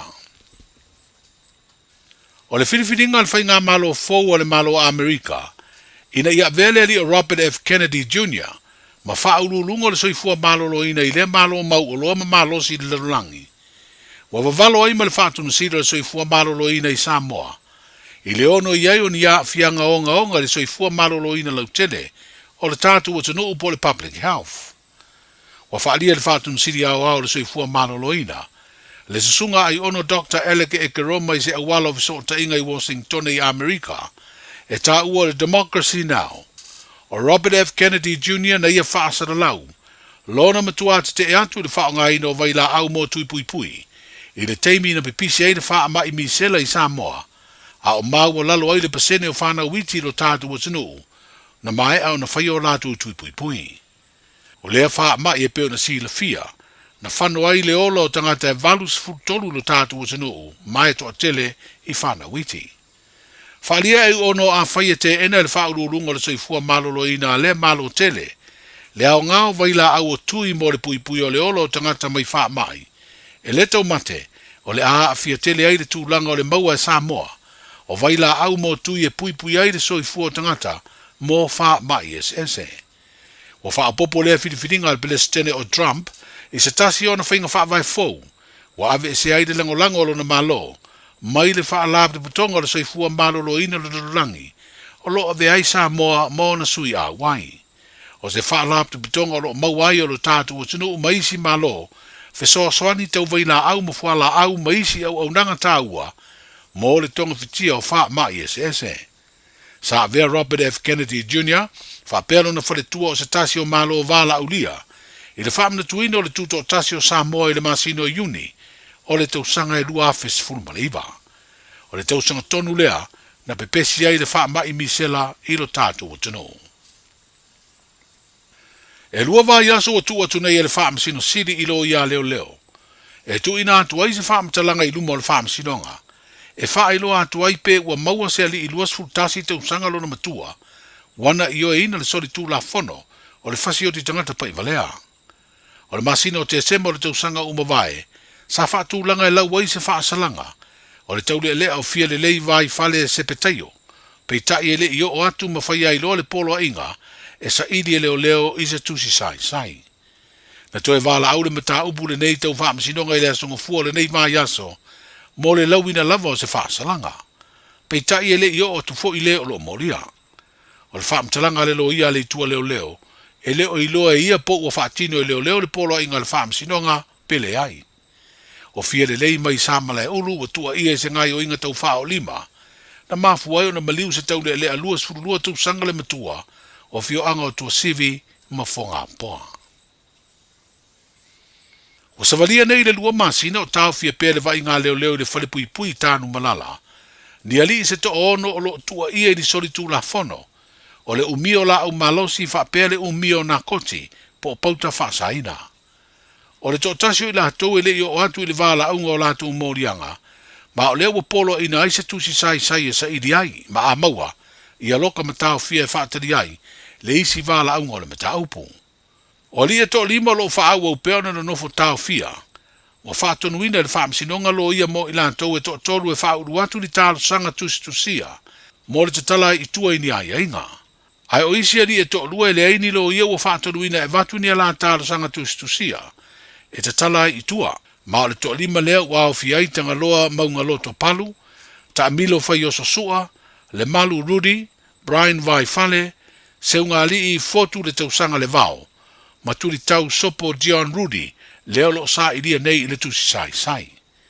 Le asunga fua se furufitu o Februari, e toi fonga ina I mori ango ila tau nei le wha masinonga mau, lunga.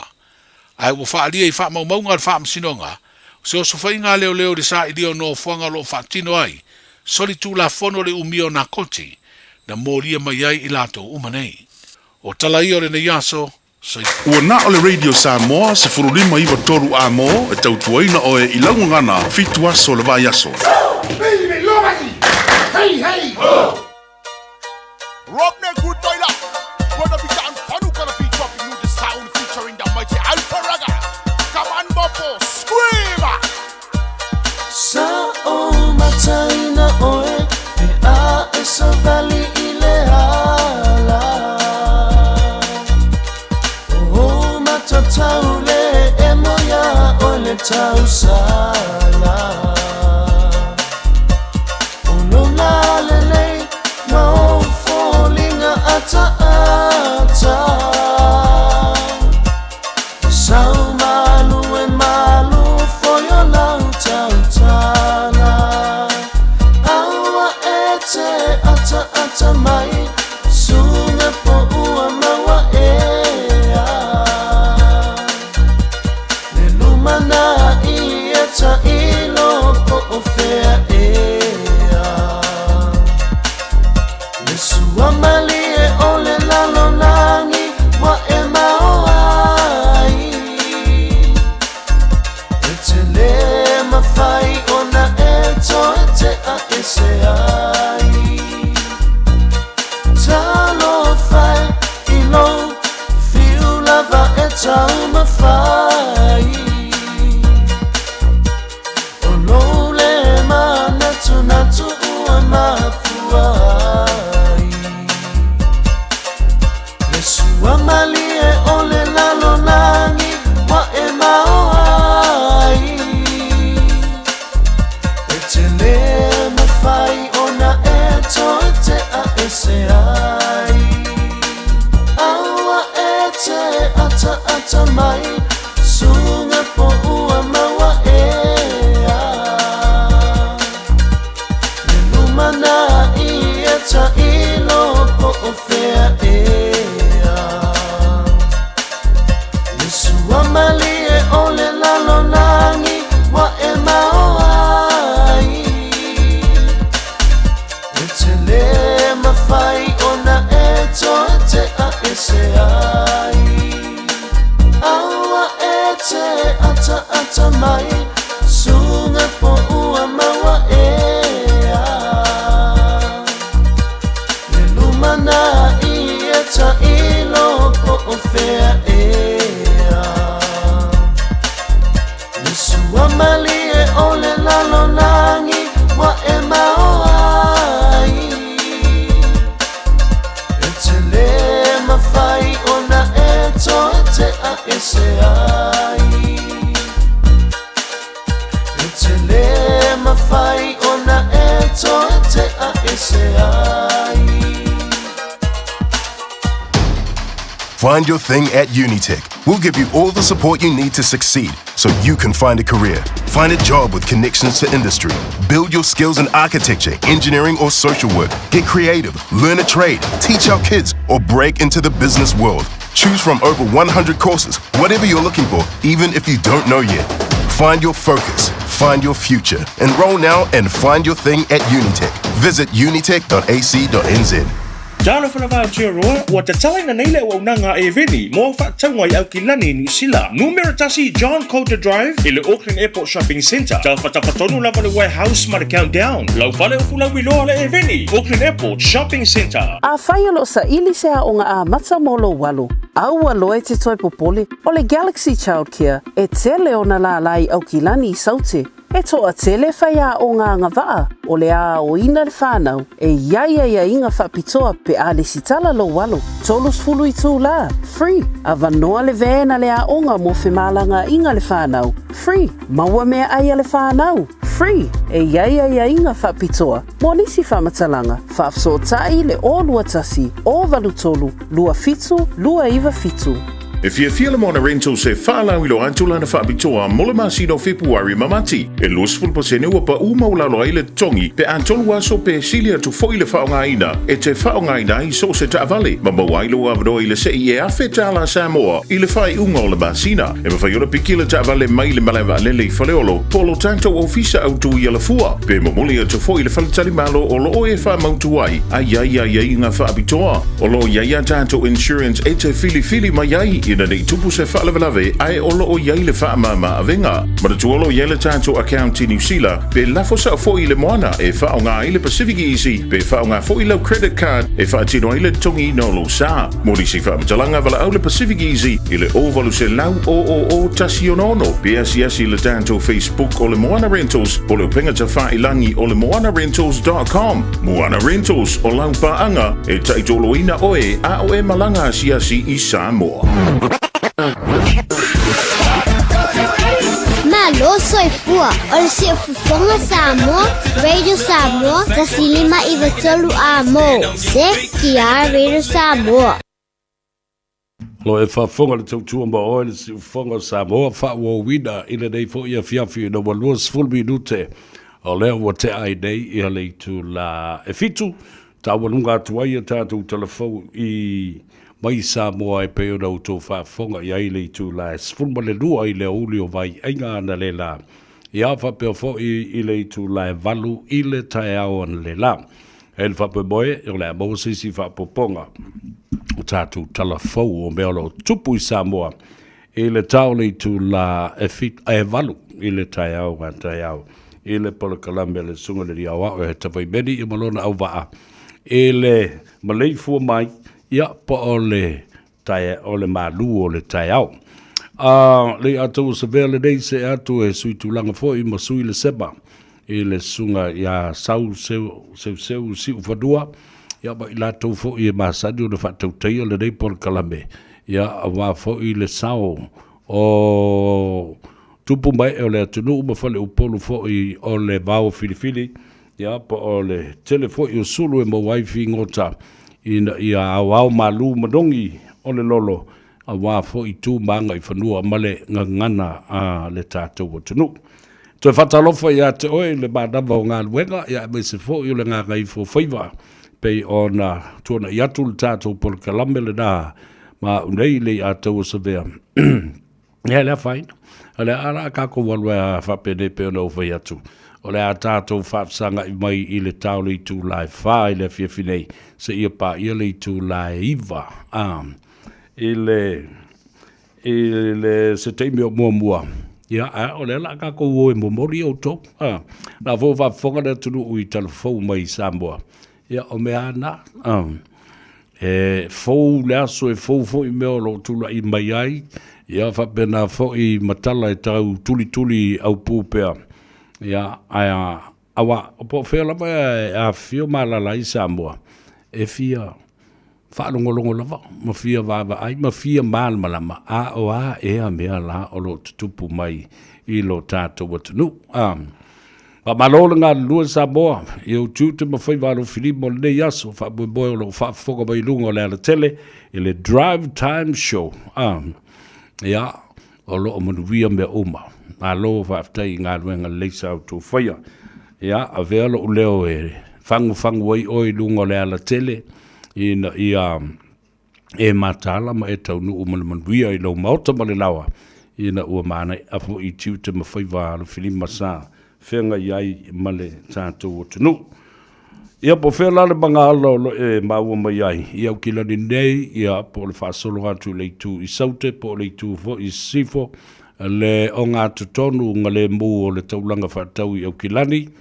Ia, ma lunga o ala tele vavave, Highway 1, Highway 16, 15, 13 and 20. Anga i mai nai pakuranga whapea fo i a Glen Innes, whaasolo mai ai. O leo te vava i atu e whai a si boloka tele le traffic ma le slope a lona winga. E mua ili sa vali vole le tangata le vili ina le wila vili vai. Le alo le tavale o te loa. Ua vai i ele tō tele o lewa wha au ngase tiute ma whaiva. Ia a o le toi ti e leo lai le tabale. A weke whanongolongo se musika, e whanongolongo mai ari a tau se vea. Ma musika e luatu ai lunga I. Ia, malo ngā lue. Ia, whapena foi o na folau mo le manuia le tātou tunu ui lunga au wala te tele. Ia, e uke kaukuli moi. Ai musika o whawhiwhianga o mana mo ngā ruenga. Ia maua ai, lau malosi I lunga ole ala tele mali a tau se vea. Ia nei a fiafi. Ole a solua a o lumana iai le tātou porkalame le vao fili pe a tāle tu lae vanu. Le fiafi nei.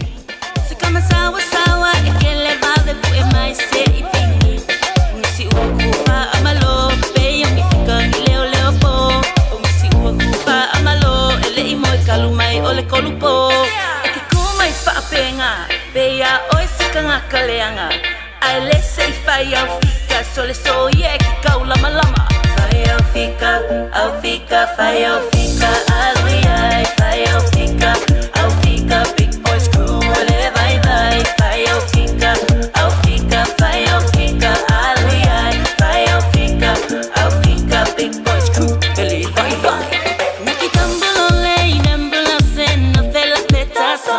Lucky Dumbledore, time to feel it. No fella better song. Get a little slap, for say, police, la metto la pet. Ola la me la petos pet. See, police, la metto la pet. Ola la me, this is bad. The Oshman better do that. Ia prola me to rete to check. Taka taka ta. Fire fika, fire fika. Alui ai, fire fika. Big boys crew.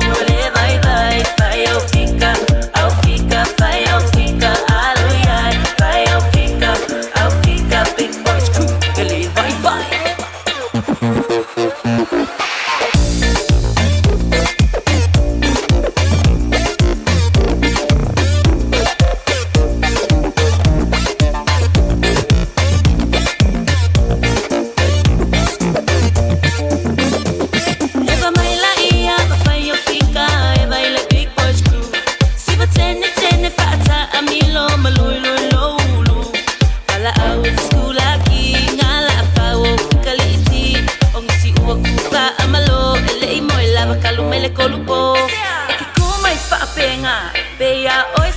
Kaleanga ai lese I whai au fika Sole so ie ki kau lama lama Whai au fika Whai au fika Alui ai, whai au fika Big boys crew, ole vai vai Whai au fika Whai au fika Alui ai, whai au fika Big boys crew, ele vai vai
O e whaafonga le tautua mo o le whonga o Samoa, le radio Samoa, lima iwa tolu a moi au kilani, awha tolu le tu la fitu i le awhia fine.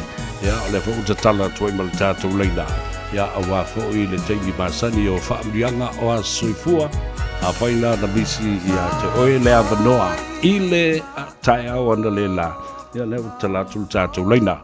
Mo alo whaanga o a soifua, i le so le sofa o le masino February lua fe luas for lima.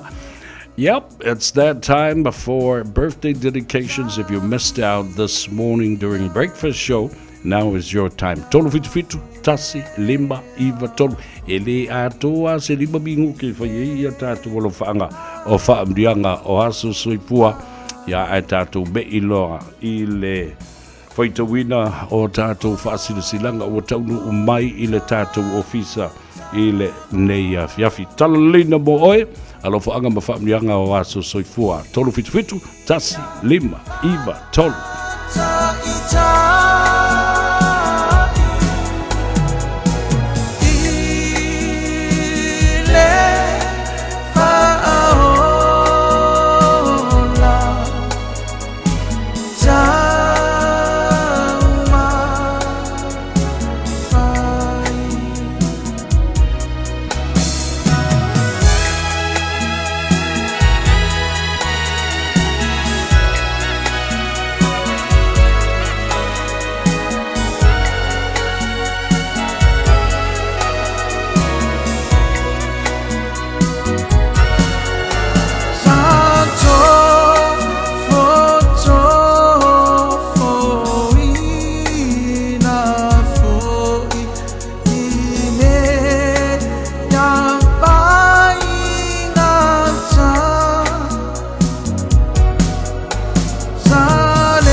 To luas for lima minute o Natale o le tu lai valu i le tautua mo oe o le manama o ngā luenga mo le atou sa vea.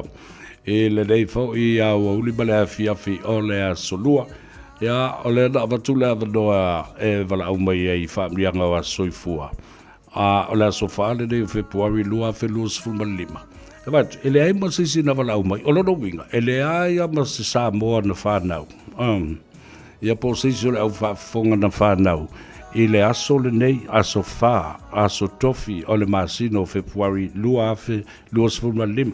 Ia walange e o wakua koe emo mai i re wheku pe emo mai ka ko mori se taimi o lumanai. Ia e whakua e whemai. Ai, se wha mole sone o le aso whangau, wakua umore kai. Ia manuia le whainga malanga i lunga le awala tele. Ia usi bai le whaafonga nisi nei o tātou whaasile silanga. Ia a wafo i le nofa sila fia i le mamalu o le atunuu o ainga o whalapuputonga o e kalesia o mafutanga. Ia ma o lantou whaamoe moe i le whai unga o le vaiaso ia pa o le masina fau.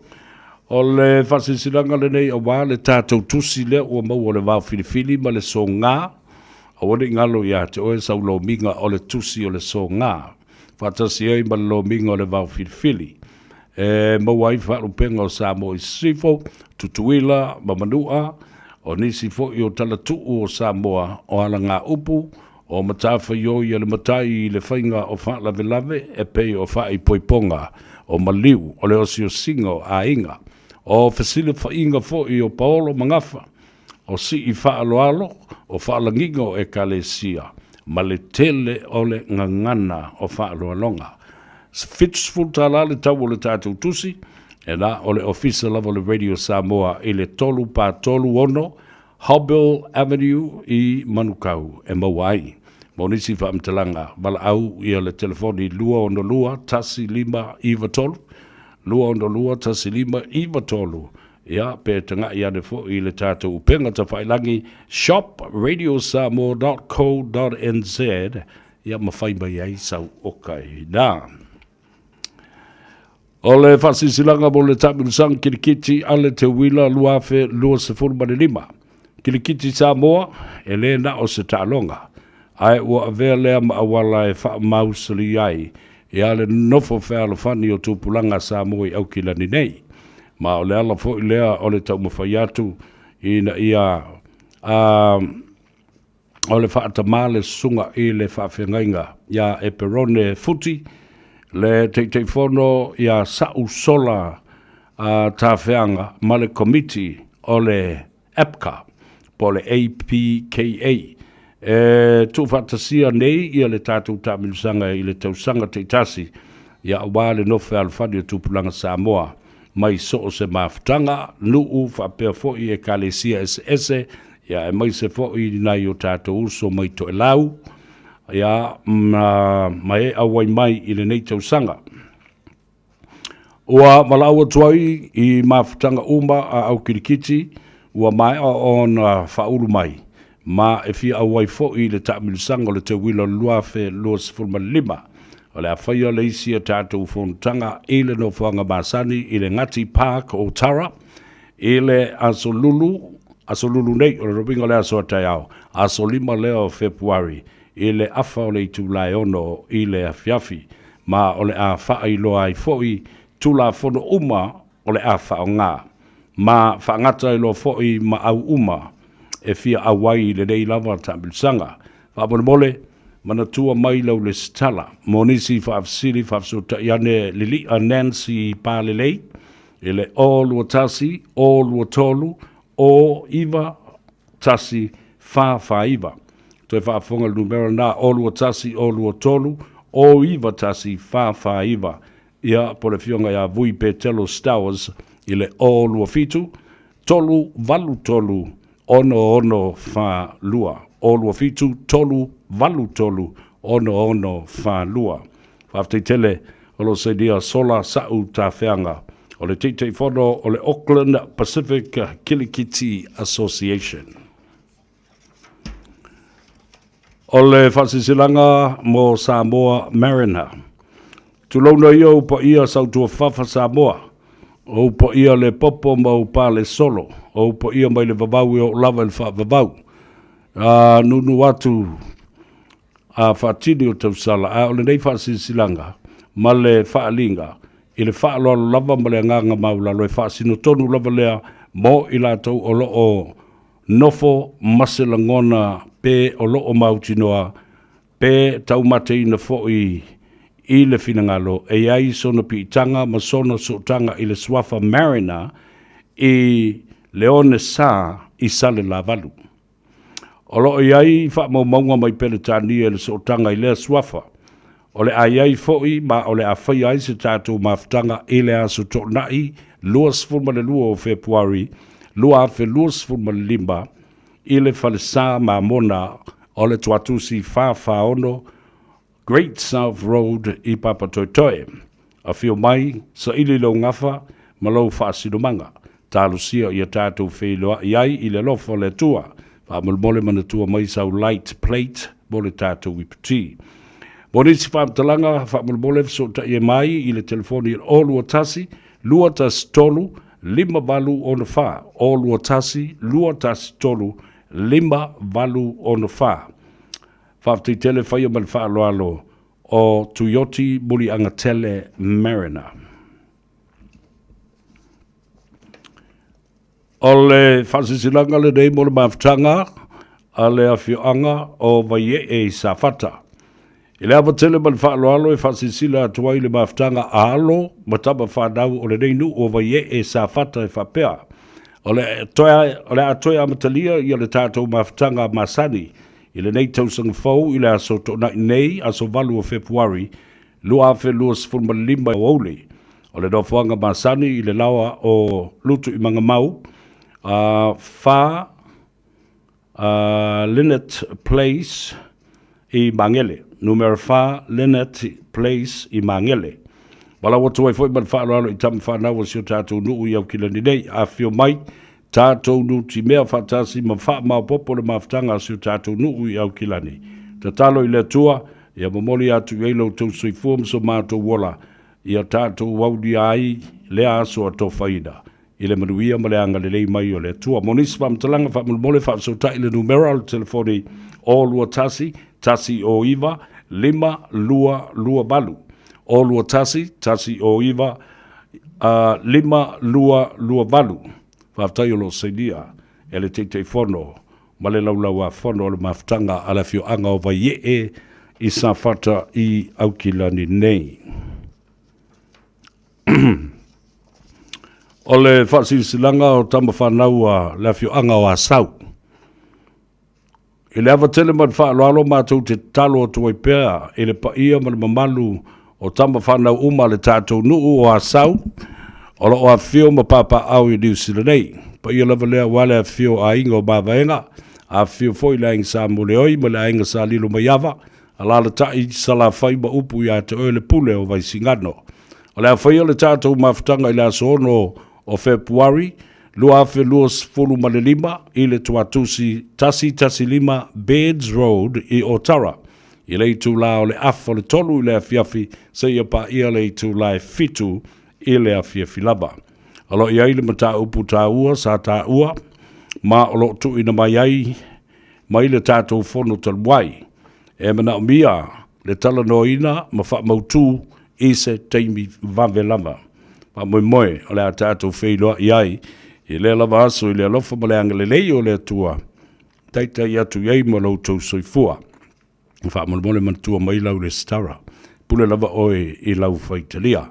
Whafsota mai I le tātou numera, monis whamtalanga, telefoni o lua tasi, o valu wha, limba iwa, valu, toi wafonga numera na, o lua tasi, o valu wha, limba iwa, valu, o le o lua tasi, o iwa o, wha, lua, lima, iwa tasi, o lua tasi, o iwa o, wha, lua, lima, iwa tasi, ia, ma le telefoni o lua, tasi, ono iwa, lua, tasi, valu, lua.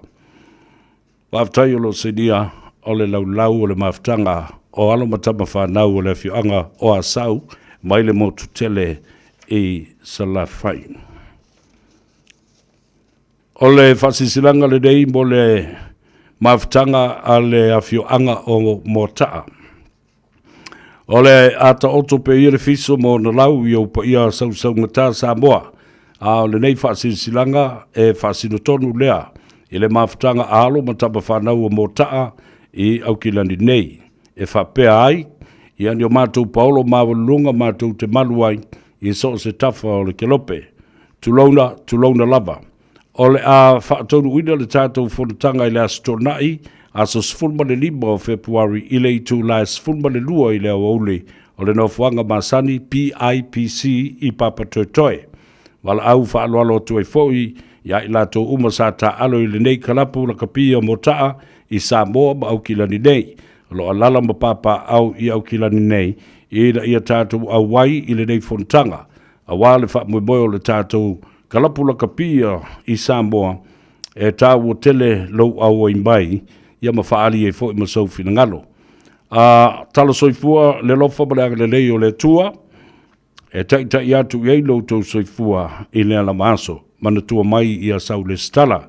Monisi whamtalanga whamsotai le telefoni o lua tasi, lua ono tolu fitu, toi whafonga o lua tasi, lua ono tolu tasi fitu, valu tasi lima fitu, po ole o lua fitu, tolu tasi fitu valu tasi lima fitu. Toi whafonga numero mulmuli na mole afio anga motaa o lua fitu, tolu tasi fitu, valu tasi lima fitu. Ia ole Pui wawai atu.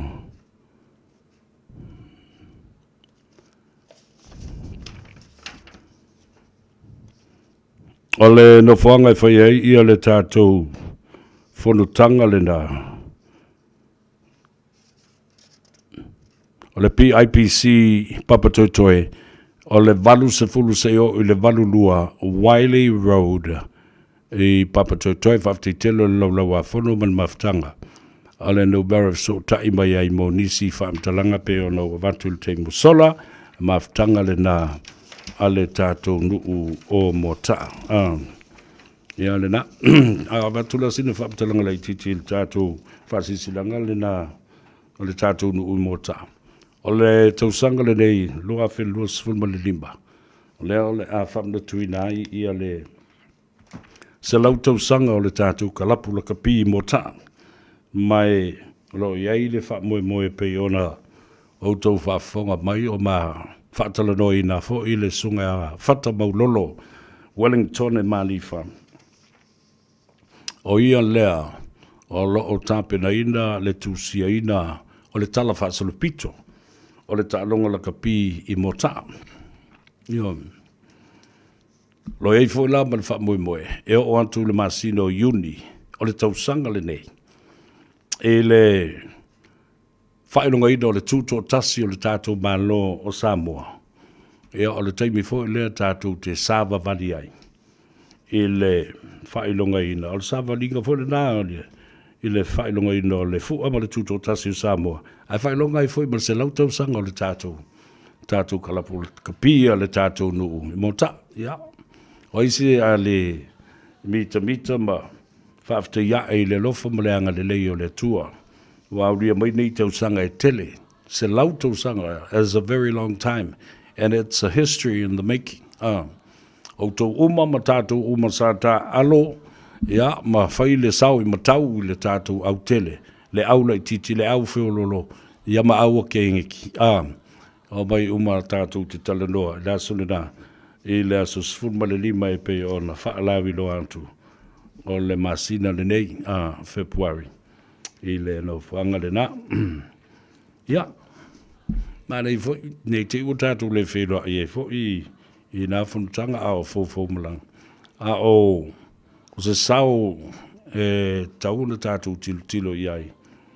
I le whaatino ina, o le tusia ina, o le tusi. O le tusi le na, o le tala whaasolo pito. O le la kapi a le fio anga o mota.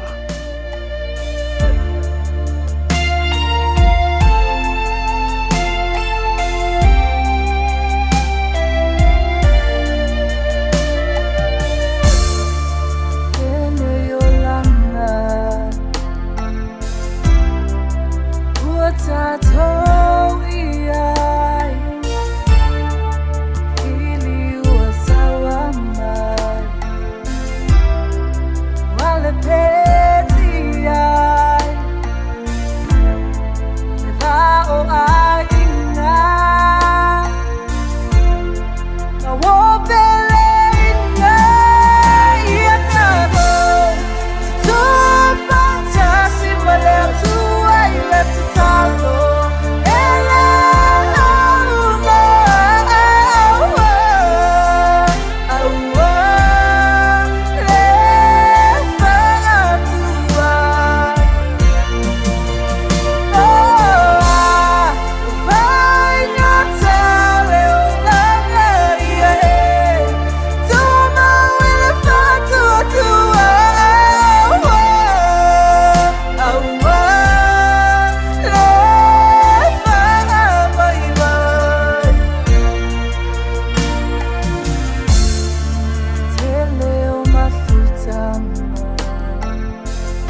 Whawhiwhianga sui whiwhinoi i le a whiawhi le manama o ngā ruenga i no toi 10 minute o na tā leo le i tū la o le malu. E whamboe tāle i tū la e malu ia maua fo i leo le avanoa so tai mai ai ia tamani i fo i mawa. Whane upolu taita ia le tātou polo kalame o le mau fili ia ua fo i le whaafunga tā pua i male sila mai moa le atunu. Patalo fatu i lunga le tātou api fōlinga o le 00 Navy mai malo le ataua mata matatu ma tapo i atu i sasina i le motele i salafai talofa i lau fionga mangana ya po le sunga fo i asua tusani ne mia ya ma le tapo inga o mataua nanu ya e me le langona ya le langona fa fesole 00 Navy, ya malo lavali la sunga tusani fa pe fo i a pe tesa tanu o Tony McPherson malo le so i fo mnuia o i lisi banga lea o Tan Simon malo le so i fo lome tuitama o mai mo mai ia mauto uba lava malo le tapo inga le fa pe mai isi o li ive mai vai Ngai le eri i le leo sa vea, le wa so o sifi o whak, se vai. E se a mea kukalango i o tau, wa sui le sema o na ua au sange fo i le au whainga luenga i le so. Ma au taltonu tau te le fia whaalongolongo i masingi. Ea, ke fia whaalongolongo i le leo le tangata, ma e fia wāwa ai mai i fōlinga au le leo le tangata. Ia wakila ia. A mo sa mon violo maso po foi le avando le son le light al no atuai ele fionga ya vanga na su tu sani ane mia e lungo le telefoni ia ma mautino ai ia lo mo fo ele malosi ia tu sai fo i male au mawai lo tatu o tuno fa inga lua masala balu masasina ia alai maua le malosi ma futa tu fatino nga luenga ma tina ia Fe mai le tala tusi le a mefi. Hopefully ele o tutongi tupe ina fo i wha masingo ia le au fau le anga. Te le lopo la le wha masingo nga le tala noa ia mefi. Ai ole tātu te talo le nā peo no whai atu i le mo fo se tala mai le aso tai au i le sunga ia tumaru mau au tanga vaia tipi au tanga vaia. Ia etu sai fo i ma le tulanga sa iai ia le unua i teimi na tula iai ia le sunga lauli le mari toa i le whamsidonga i le so ia mato lau ai foi ia mata upu o le mōlianga ai pe no vai atu na molia i le amatanga e wha morianga, wha tūlanga mai, ia ma wha popola e maisi morianga e ono, ona se fulu waile o morimau, o i o morianga. A lea la uto e wha te ia i le telefou lea ua sau nei. Ua wha popo i ai maisi morianga e ono, o lono winga. Ua se fulu ma le ono ai morianga. Ke ofo di, ka whiwhi so le nei meo lo tūlai mai. Ia tātou woe tāle pese le whamanuia ia te oe au tātou tālia. Ia le taunu mai o le sāwhalau. O le vasenga o tamali i ma whale upolu. A wā le tātou porkalambe. O le vao filifili i le nei a solua.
Olo e whawhi le tautua mo oe o le siu whongo Samoa, le radio Samoa. Osfuli mo te lava pale Samoa, i tāpo inga fo i ia o lo tau whaatulanga tu lava le tātou insinia.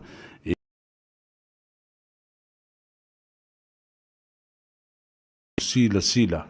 Ia fōringa la le lei o a umalo. Ia ua māsani i fo i le tunuu. Mai mo ia i lea solua. Ma lea solua. Pe o nei i le tamamatua ia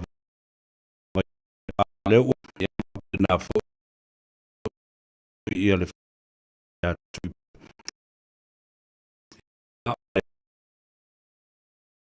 Whaaloalo. Langi matafi mana ia le nei aso i le ngā e fo i o tiute o le la i tiute ma Faiva lo filima ia le i ngai fo i ma Faiva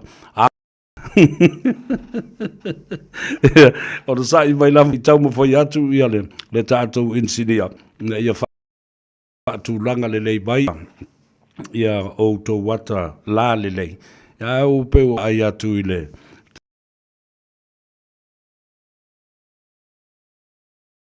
o enjoy lava fo i se au le mea lofa le tua ua tu i nātu i ona au ia pe ona iai le whaopoponga ole a nganga fau ma le tamaititi fau i tonu o le ainga fau i o le tula fale ia o le ua 5 minute o te ai le tu la e valu na tu foi o lo manuia fifia foi le nganga ma ava ia tu sulu le tino o lo maua pea le soifua la le o le tamamatua ia vai pua vai atu ona taulangi ma ona mamal faa le tunu ia o le ta ua le na o le maua le avanoa tatu te sila fai i pea ia ma faa longo foi le nu i lau tau mau ia mai ia le langona i le tāua te o le tātou ngangana o le tūma leanga.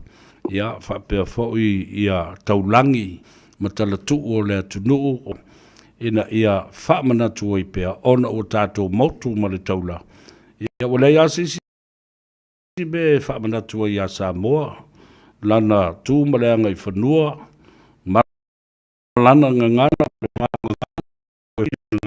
o polo kalame mautou o tupu mai ma fale o polo o le atunuu o lo o mamafi ile mta upu ona o le alofa ia Samoa ma ona tu ia ave ia le nei ia vanoa ma le lau o te whaatalofa atuai ma o folofa atu ile pa ia maulunga ile lau tofa a vai puapo le tamafo i matu o le tātou polo kalambe ta lainga sa le aula ia fa pe fo i le matua ia tu i pea ma lo le soifo maruia aftai i le tua i la utou taulanga o siosi pea o le whanoaina o utou taimi ia awa le whaafonga tapua i a Samoa ia malana sila mai mua mai i lunga o penga ta whailangi ia ma whaongai nai i lo utou soifua ue ma le soifua tautua e tau wala atu le siufonga o Samoa ma le au na le tātou le tio ta lofa lap e le i sumalu o le vau filifili Samoa. So ya na lofa le alo le soifua lau sunga li ataua ya talo fo ile pulenga male fa foenga le tanto le tio Samoa e o kilani malo soifua no lava alo fa sale au lava soifua kuite malo le malanga munguia o lo chira fiale yako ia ya wa sila le nga la faila e your coin kuite ia o kusa le o rua kusa le o rua ia ka langu moanga iri nei asua tu pe o asua tu le filoi o le apoio le la o le tuisa vea ia o maunga ko inga Samoa O ye lo ngala e. Oh, se tai fa fetai. A fai o lea, lona winga la, o tutusa le leila ia le la e o tui pe amara mātou tama. Wal mara tama, whato a la e lona malo fie. Wono sfulma le lua on tausanga. Mo matua. Yo matua le to ina. Ole wa sola mai nei, i New Zealand, tāna nai, ono le fefe i ona tō finga fo i e whaale lotu. Ole kare si mamona. Ea fo i e le taitai ona lato taliaina ia le tūlanga leo le toe o le whaifo se langi tau ma se malo fie pāua mai ona ui ane le vai o le papatisonga ia ma whai fo ia me o whengainga fo ia ai o le mātou tama o lona ngona le nā e le ato toa ia sona tāua i le anganu upe a whai e le la e siriko le atanu ia e malori i tui pēr Alo. Tai le tua lo to tele vale lo to toa. Tino ai nei mea o mengi nei. Ai a faila tau te tango fie tu. Tasi le anga nuu ia ma ngā ruenga le tua. E ma malua le tua ia i ana me fai ma le kalisia ma fai fe au ma o onga ma ta au sisiri. Ai ono tātou o tangata e ola le laula tātou te mana na o lava e whai dea mea ma le me e whaatu Mali. Ia pia te whaapa i atu lea ma le whaaloa. Balo, whaftai, ioe, sa vea e, o lau tsunga foile e tau e saola. Ka whapea i longa a ka koe mwhai a ngei mea. Sa o manta i le. No fiele. Te lainga i a leunga so fau. Ia. Sa mātou, sano po ua, po usfulu lua tusanga, po usfulu lima taluan. Sa mātou whaatasi e malise whaltua i a bing. Ia. Ia, manai o la alo fo ina watu e whaafia a o taoto li tunga. Ia, mali. Ia, au te mate mana watu la matole foa. Ia ua mama kuse ua kalalonga ua kamangao. Ai sa no nga lale ia te. Ia asiapa. Maria sa ua ona tatino. Ole to au nga ua te al te mi tau o le melea. Ia no fono foale ua elema faina lu esele na fina ngalo lale ia te. Beta. Ole ono le yo tausanga le taua ma sale aula. Alea na saulama ia le tufunga le sunga ia sua la faele talton. Na matala noa. Ai te ia. Ta oto ile la ia le. Okay, lo olta ole leva yang ngau ya wakamakua ange ko longo kua le au ki lo vai tu longa le talo fai vitai ai te mo tala ele na ta otol ta fitus sulfata usa ya te o fa pelo a mo fai la le fiku fa pe ya wo ka mo fa le mo ya kele le mele asu o fai Mantala noa i le fia le asuta a solua o alulo ia. Yo lua kua ka okolea ia masekala. Nango o lua tua o faolo, ango fia whaalongo i le kua le au. Talo fai. Ia ua kosi la le kama ua koso le lainga. Koe la longa lo i ngae whaisi vevela o le mea. Ua kama o le mala le mea le pefa pea e se me koe ka pe e se le ngā lainga. Olia. Tulo kia i lor kino asa vea. Kia i lor kino o le kufunga whakaria ia. Ia talo fai. Ia whaftai le tua ua. Ua ol le ngā ruenga. Ia ua. Mātana fie. Ia o mea umalawa e vi ia i le tua ua. O mea nei tātou te whaia. Tātou te manatu e whaise vi ingo le tua. O le tua i e mamalu. A le anganu ua Samoa. Ia o mea tātou te a o iai, ia ma whātai taifo iai. ia mawhatu mawai, ia vea mawhatu te inga lelei mo nisi o tātou tūpulanga la lovawa. Ia e malo le toa, malo fo le whatu toa. Malo le usai vai boa. Alo lava. Alo. Oile, usai ke go imako. Fa foi le tunu le. Kala foi yo. Fa mo ko ngo maranga ho Samoa. Malo lava le. I lao. E toi fa lo i tuai ma fa talo. Ia volofo sila mai moa mai. Ya ole was full ma lima minute o te aile tu la e balu. O se te mbobo le nei le amatanga fo le nei tau sanga walo loa aso e le whenua ima to ina matua nei vai atu le o la tau langi ma malu o se amanua wha e toe whenua iai ia ma wha talo whatu ma wha whenua ia tu foi i lo tau pa ia mawalunga o le polikalambe o le vau filifili a wae tuli au pū pēa e le tō tele o le atunu o le au whaiuta o le au whaitalaia ia male au tau ai maa foi. Ia e whape nā lava e winga o le soifuanga nei. Ia ai le tu uai le tātou ngā luenga. Haftai le tu au tātou wheluai, lafu atu lau tō vai. Ia wā le whawheluai, pe foi se batu parapala o le atunu ai tātou tele ialo ini mita upu wa whia. O le a whai iai ia le whautou ngal nei pō ma le whaaloalo. Alo, ia, kapo ia kuia ia.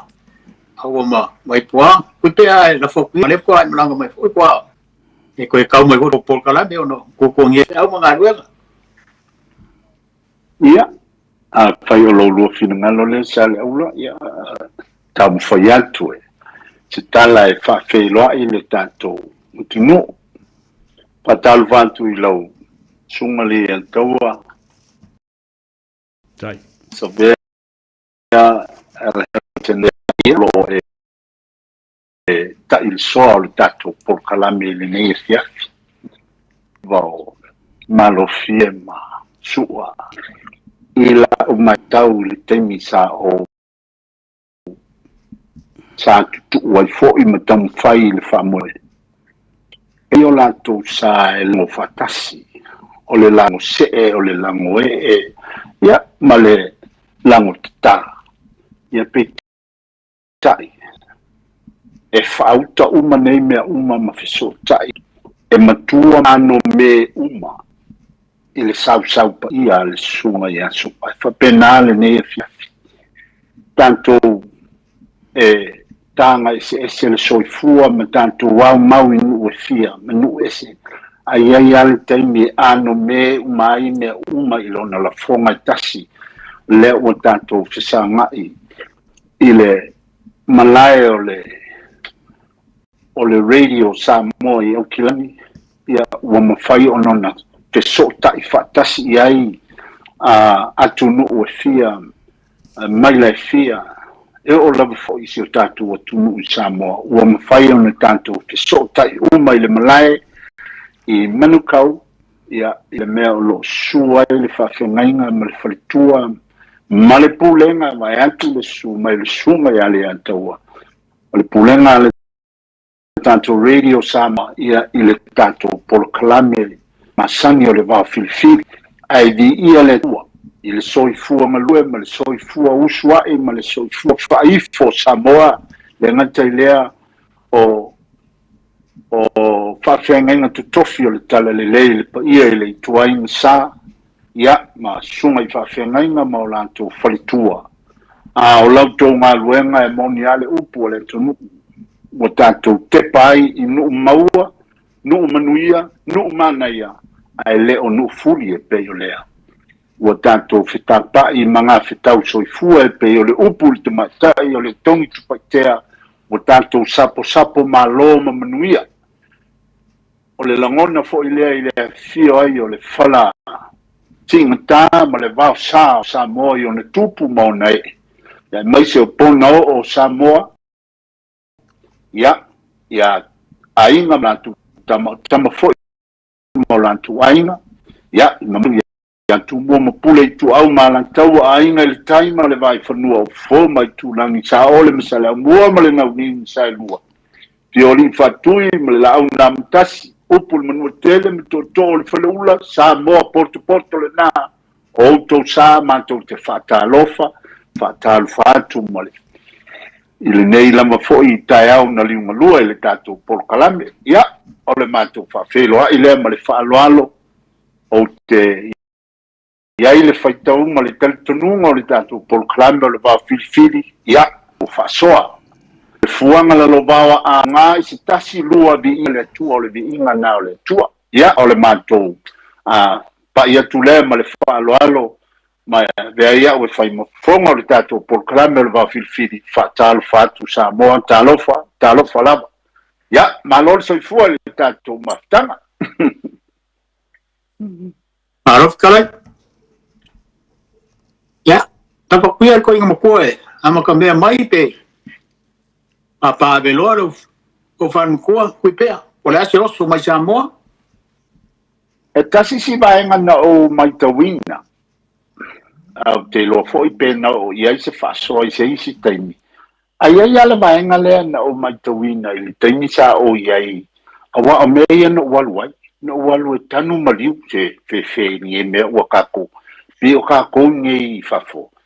Pa i e le leike le kako le mea lea o le kangu maliu ma le whatupe maliu. Ai o le mea lea lei o nga fia mai e tātu ai ngai o. Ia, ai langa o tātu Faiva lava e whapena. E i le mea lea o te fia fesi. O se anga nuu a Samoa le ambe o se whaiteu i le taimi o le si. O se mea po se isi lea whaafotua i ma forward tūlanga o leanga nuu wa iai. Po se mea e le tau o na tupu lea mea. Ia o se iau fesili le nā. O le whaiteu lea ua abatu i le maliu. Le si. A ua ova ai iai. O le mea e masani ai. O le whaiteu ai e ave ai le taimi o le saunima. Le tu mai ai le whaite au le manoa e batu ai ia tātou whaiteu ma bale alofa o atu langa o le laula au ma bale alofa i le maliu. O na ave le tono o le malu. Ai pe i o le mele o tilo iai.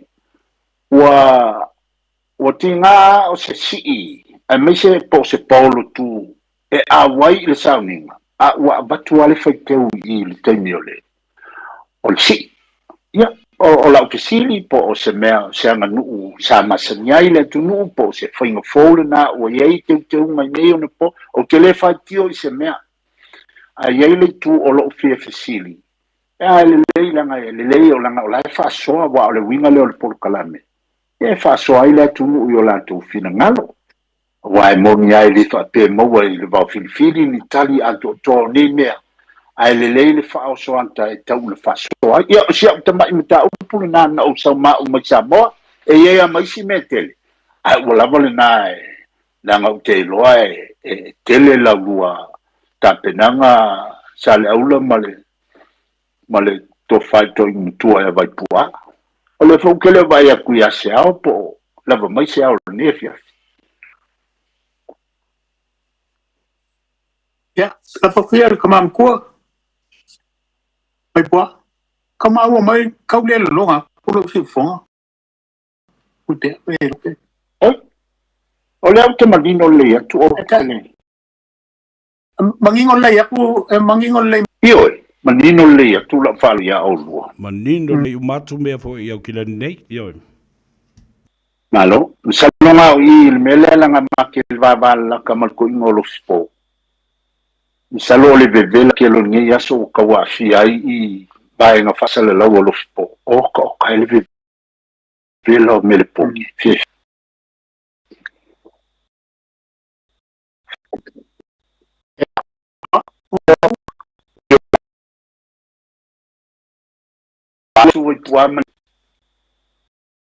Ja, whakaru kako.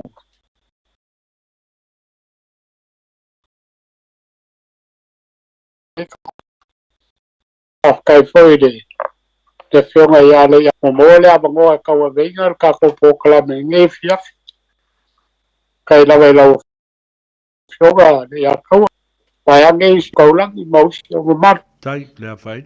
ya a kai voi le tua o ka ko ko fe lo ai ba la kai ga tu pea ya we a voi ga vai se nga ka ko le fe lo ya sa ba ka kalo wa ma kai ga ya lo po ba fitai ya lo familia lo fa kafa awala ulangi ba lo fie lau kau ya kaulu ya kafe maya kafe bua ya pe maka poinga nga sama kalu mo kuya kumulpang ya mesi le wa malo mai lo kom fai nga pa kai malo le on sai e fai ngo fie mele se long al kamai e kedele le ma fau ya ang fai le kedele roko malo fenau ole ngai upu ia pe foi le e pe e like ya ai manga ia la ho le ka ko fa soi bole tu ole upu bua o mangungu ko aufi o mangungu le ko aufi ole upu ronga lua aua e ke angu ilangi. Aua e ke angu ilangi, pe aua fo e ke angu I makangi. Aua e ke angu ilangi, pe aua fo e ke angu I makangi.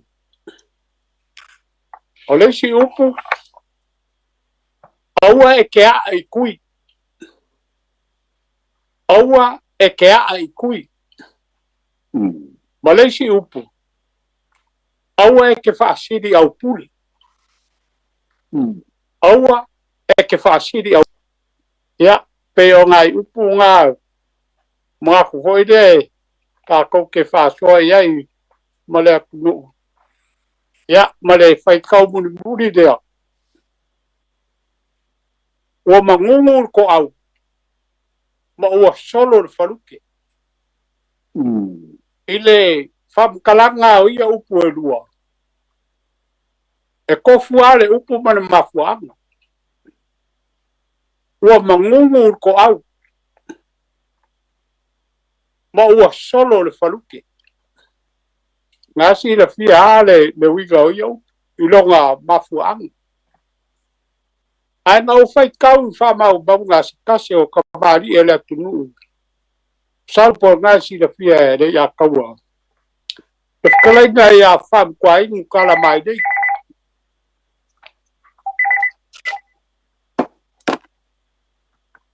Olo ia au mai ai upu ia wa ku whakasi.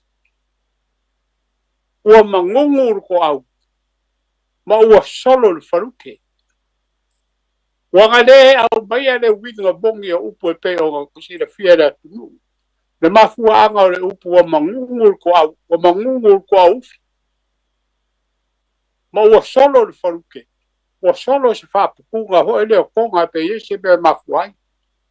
Po se fala po gi fala li po ala ma gi me o solo pe o yesi gi me o kupu po yegi se o ave se pe o wiga nga upu ya dua ale wa mai ele ko inga I se kulo loko male kaua I longa fa nga inga fa fai lau ya la vakule lu boy abai se ko fa ma se fa ka ngal ka ko ku la se ango mongi pa fa ke fa nga inga upu ya wa mangungul ko au ma ua solo le wharuki.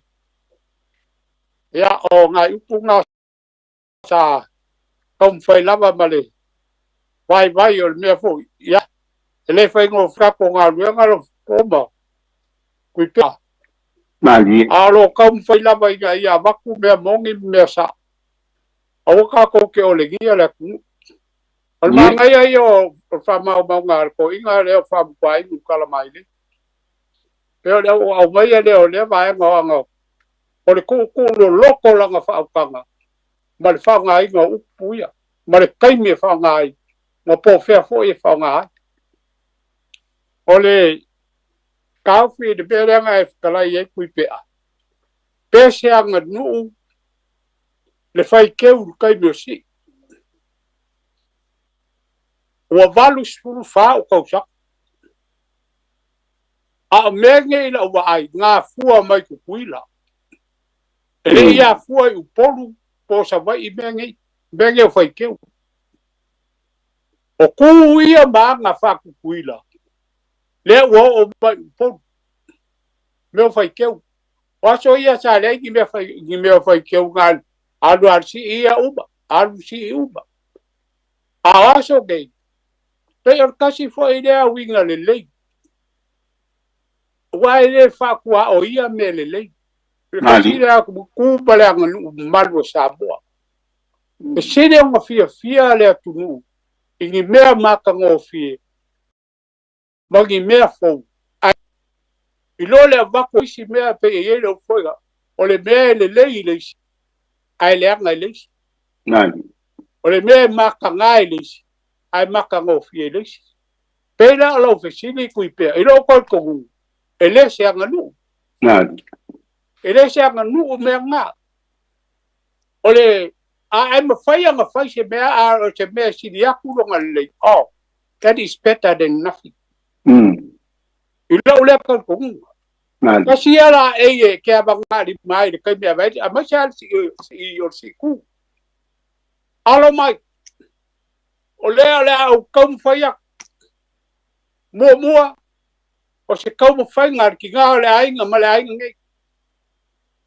o le lako fai keu dea la rua e a ngā lu leo le fai keu ai umange muni fai keu o le ia e lea e fai ai fai keu e le ska ba i ia le ia waka wa ai ia le bele o le mokwa ia a ka i le fai se ia o le ma vai ka pe e fa pe ngā le winga fai me le yo le pena o lau ka le aku kui pea ele se anga nu a le loko fuoki ai for ka ngaka fai me le lei mo fia fai le lei lo nga ainga ia kau leia o le ala nga o ai ko ku iai o kai me le fai adia ki ai loko fia fai me le lo kai pea fai o loko kau songa le o mariu po soka ati le o mariu o la me ko ku Wai o si li o le o kaka i e kau fai mele. Ya, si au lea moku ngā awhae. Kuku aku i lau fisini kui pea. Hello? Pe kala whenga e fwoi man whafonga la kunu. Ya, e kofuan ka haka malonga o ki ngalo. A ole mga kuan ngā i o vai pua. I le se anganu. O mea whakukuila. O lea ua kene ngā apo e kākou i polu biso vai. Nongi e whasoa. Alo. Kalai. Stai. Alo, kalai. E kasi asia o pule ai. Au manga ia o kele fo i upu ia pe kasi ale au ngō upu ia na mai le tui na tui pe awa pe voia.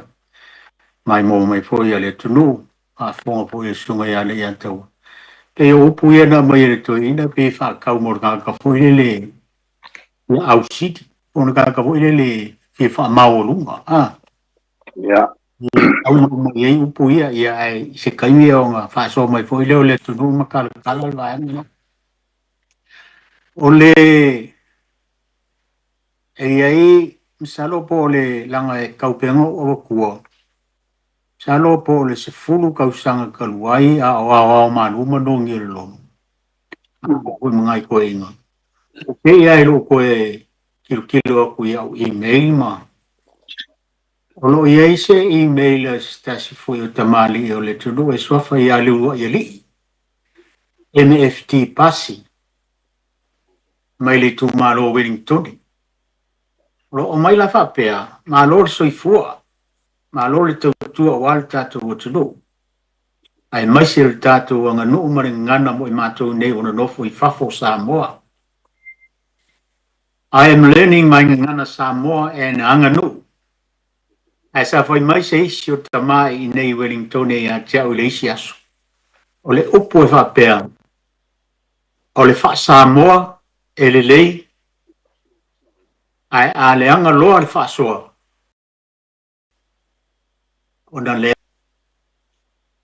pe o koe kilo le upu le mana ia foi ai o whaafonga mai ia o whaisi lewa ai o te manatu sa le tala noina na vai taimi ai wo to tilo mo o to tilo nei foi tau fou le o kako ia kako po kala me o va fi o sa mo le upu le mai sta mali le o rua ia li o le fa Samoa e le tele ai a le anga lor fa soa ona le anga lor le mana ia ai ko pe fa fonga mai le tunu o le afo so lo fina ngalo mas fina ngalo fo le sunga ia le ata wa mana ia fo tato fa soa o pu ia wa mai le toina mana ia o fai teu ia moni alto ina wa le upu fo ile al tato tama o fai langi fo la ngale le fionga pe ari wa me ane talaya ya masau no pe ali me fa tuila ya le fa mai o tato uso vai ane foi pa malu e la foi tu le tu ya ele me fai ona tato ave fa ya ele tala fe ngai malenga no male tu malenga fa Samoa lenga o tutuila e o tangata Samoa fo o la to fo le tu manga ale o fai Samoa ale wingo na fisili e tauna adel fai tau te mirsi o sa olea ya o se anga no le ame le fai teu le te mirsi ya ale fa so mai le tunu ya anai to mai le tunu po le aso la to fina ngalo ia ona vatu fo le so manatu ia fa pe fo se fina ngalo sunga ya le ya tau wa mele o nei il tato tilo i tu manga il tato tunu e moniale upu le o mai le toina o solo il faluti ia o nei vaenga uma e ale upu voi le masenito ina matu le fatua o ia mele le il tato tu maleanga i fanua o mele le uma e pe o le vaenga o le fisili e tau fia vatu e foi so manatu ai se mai perfina ngalo le tunu o le taimi tonu le ave ai e fai teu o le taimi o si o le nganga moni lea ia le fa so mai pele tonu ma mai so lato fina ngalo e ona vatu foi le so manatu ma fa lo tele tato mta po o sia lea tau po vatu o le fa Samoa le lei ai a le anga lo le fa soa na le anga lea e o le upule na mai le fionga e li pasi mai Wellington e a tonu foi o fa fungo mai te mari ile e o foi si leva o mai e a le fota o maua e a le o vatu e se foi ne tau fo mai foi ina to ina matua na vai tau e o se foi ne vai tau to telefone fina ngalo le tunu e fa so mai lem tau pu ia le aso atu le nganga mai fa lo ia manui ala fa so mai Samoa e mai se foi so lo fina ngalo walta to por kalamire ne fiafi alo stai ole o lo fina ngalo lo il tato valau fa mole ya mai il tato valau langa o pasi o il tato tai le ato ya saudo ia le valau atalo valau soy fue monguio ya soy fue monguio es off Solusi. Ya. Alo so fue pulusi. Por fai teu pose ngu. Ya. Ya. O ma ko ngu ele fa sa fai teu. Oh. O la ki visire ko la ngu pose anga i ngu. Wa e ngu ele me fai ai. La ko fai la ufa kai ngon ma ko ngu ele fai teu. Ada ke fia mamo lama, pose anga bangu ia ngu ia fai ai pe fai ai. Ia e te mana tua fo ia e silsila i taimi o tampo inga o le fale lau singa e tu mai lea banoa e le fai fe au e batu ai ia le solo fo i lea o le fatinonga o vale alofa mo ngā alofa a tina ma fala bulpitonga o le nuu po le kalesia ia po se paolo fo i ma ni a inga e fai atu e ila le taimi mina batu le feteu le terminei le lai ona fesili wa pe wa batu ile timi ole si a sila la yai o isi a fioanga wa ba isi maliu wa tai ese mayale fa tamali I ole feteu le batu wa uma le fa tamali I ole feteu ai ko sawa ku le fa kamali I le ainga yang si pei o le winga le ala na ofisilingia po o fetaui po o se anga nuu ia le faiteu e ave le taimi o le afo I le o le si e a le ua fitalai le toi ina matua ia mai pua e le tau fia mea le lei ia o le fo ia mai mai pua o le tu fa tutuila ia manaia a o le tau fia o mea le lei ia o se e pei se tu le le ia ai a fai o lo fio anga e sa I le faiteu te fa mole po I le fio anga le ka ke fia wa ka ke mo foi ko inga u ia fa pe e se le manga ia ke va tu pe ale o sola le vala u ele le wa le stato vala ja talo fo vala va caro fa con marfalo oh siaka ya aro so igual se o base un haga con le café Carva siaka je vois jet ya manguia tau tang fo a baka ko le upo po na vo le upo kamalo o le fa Samoa le lei a le anga lo le fa so no le anga idea ele oranga ya kala oranga kala sa oranga ma fau ka pe or kala sika ka fe ko ya ai do se me angwa pe ngi fa so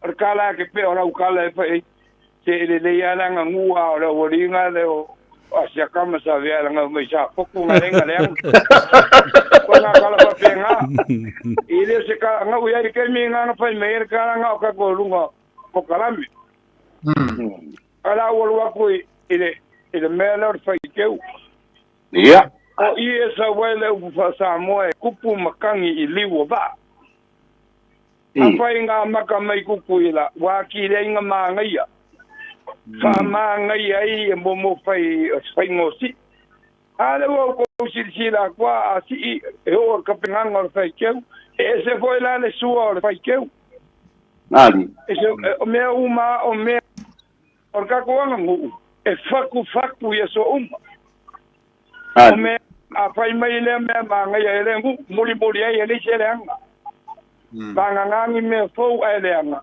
e ka pe un kalango merko inga makuanga vai poa o me le a kupu mai le me le o le me fo ai le wa go le ngi me fo o me anga mua o manga kua ia a ua kula I upunga a ko inga makua ia vai poa ore angu ilangi ku so wa ele aba ile fu wa ele aba de fai au o pu manga nga sa wai po pe elima upunga nga me vai wa solo faruke was elima upu me leanga o fai me leanga le kanga wa mio leanga wa mio pa o upu abe ile kai me abe upu makai ha o ai ka fare kom ka pe bo le me fa kusa le malo ke mi ngai o solo faruke wangu ilangi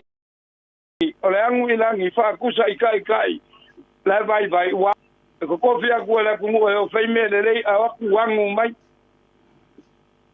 ya winga umbanga nga sa ngo me ka ku ma ku ya male o ko ese ji au te fa siri au pule o umbanga Amerika ka fia popo fa ma wolunga o ke fa siri au pule nganu a me je mo le vai makai au te ai tui kusa o umbanga so se kana ka fa fia ula vale fa fia ula ele ku o umbanga ya o ai sa kanka te pelo le ku pe o maro Samoa apa ya la kanka umala te pelo Buam dai pe pelo e be ya kukupu mamale pe la ku o ka ka uma nga be o mai upunga. Esa. Sa o le o so. Le ko kwa ga ko ba kuai po bi o vai nga le. Okay, no le la e fa so bai. E ke o bai ko ngwa le wingo lo o ko be ya malo so. Apekai o ngai ba kusa o me kukupu. E o mai malo ya o kama makua. Ro mai o po se kai mar kai mi ngai. Na kene ma o ka wa kuranga o poronga ka ka mo fainga fainga malo. Ale o resi. Wangu mai la ya ka ko. Wangu ile ko fa ba isa mo. Malo. So aku nga le pia pa wa ro le o ke mga wa mangingo ele va pe se lo ke lo se jiku. Era se vali. Ya. Malo asiat. Ya malo. Malo. Ay maso. Ya. Es que algo con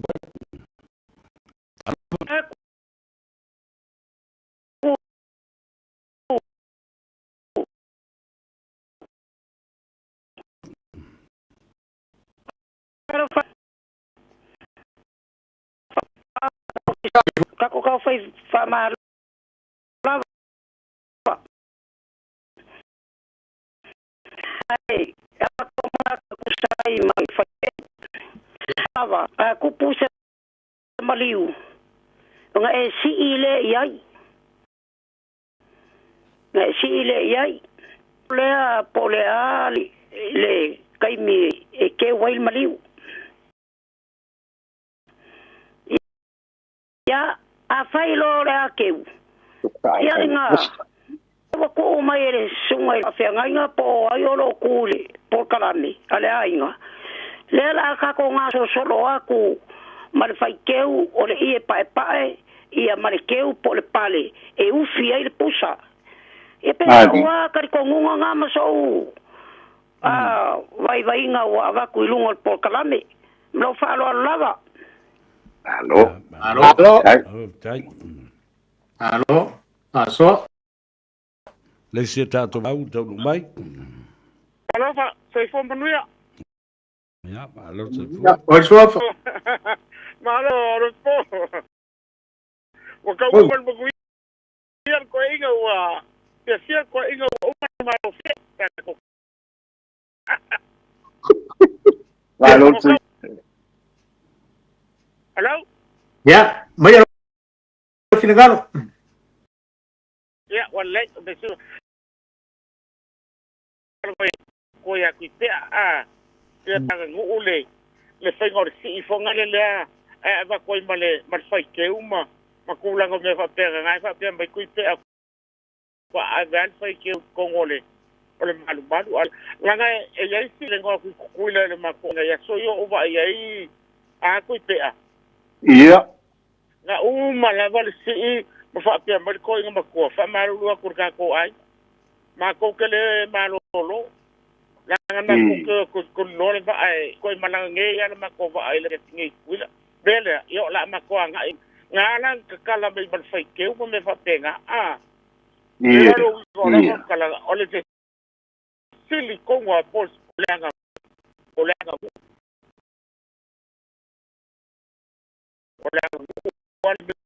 fakas masih aku foi que o caminho finalo e malang ngam sa vai wo o poi fa ma ko kurilole va ma ko kele fa kani ile family service por ko inga anga o mai o fa que o foi lá na que o caminho ko ipea na que fa mar que wa ko ma kwa o mga ko la yo me ma fa pega tela lo mga kongali ele fa kapula ambile fa pe maia yer kile so kula awol der ka ko fa ke ulanga le ka fenga la ka le ko kele o yel fengalo le a marka ko fa ke ka ko ko man se mi ya ko ko yo ko skuli le vale ke pe fa te nga le be ta si ko pe amale mal ka o pole por fa ke o se be ka e ka ka war ka be ave mai o langa ya mga fa vai le ka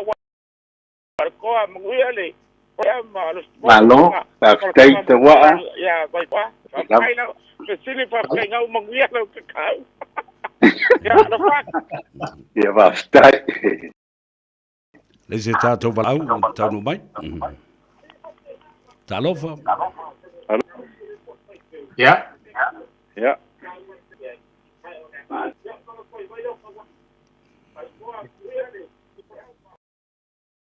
Hello.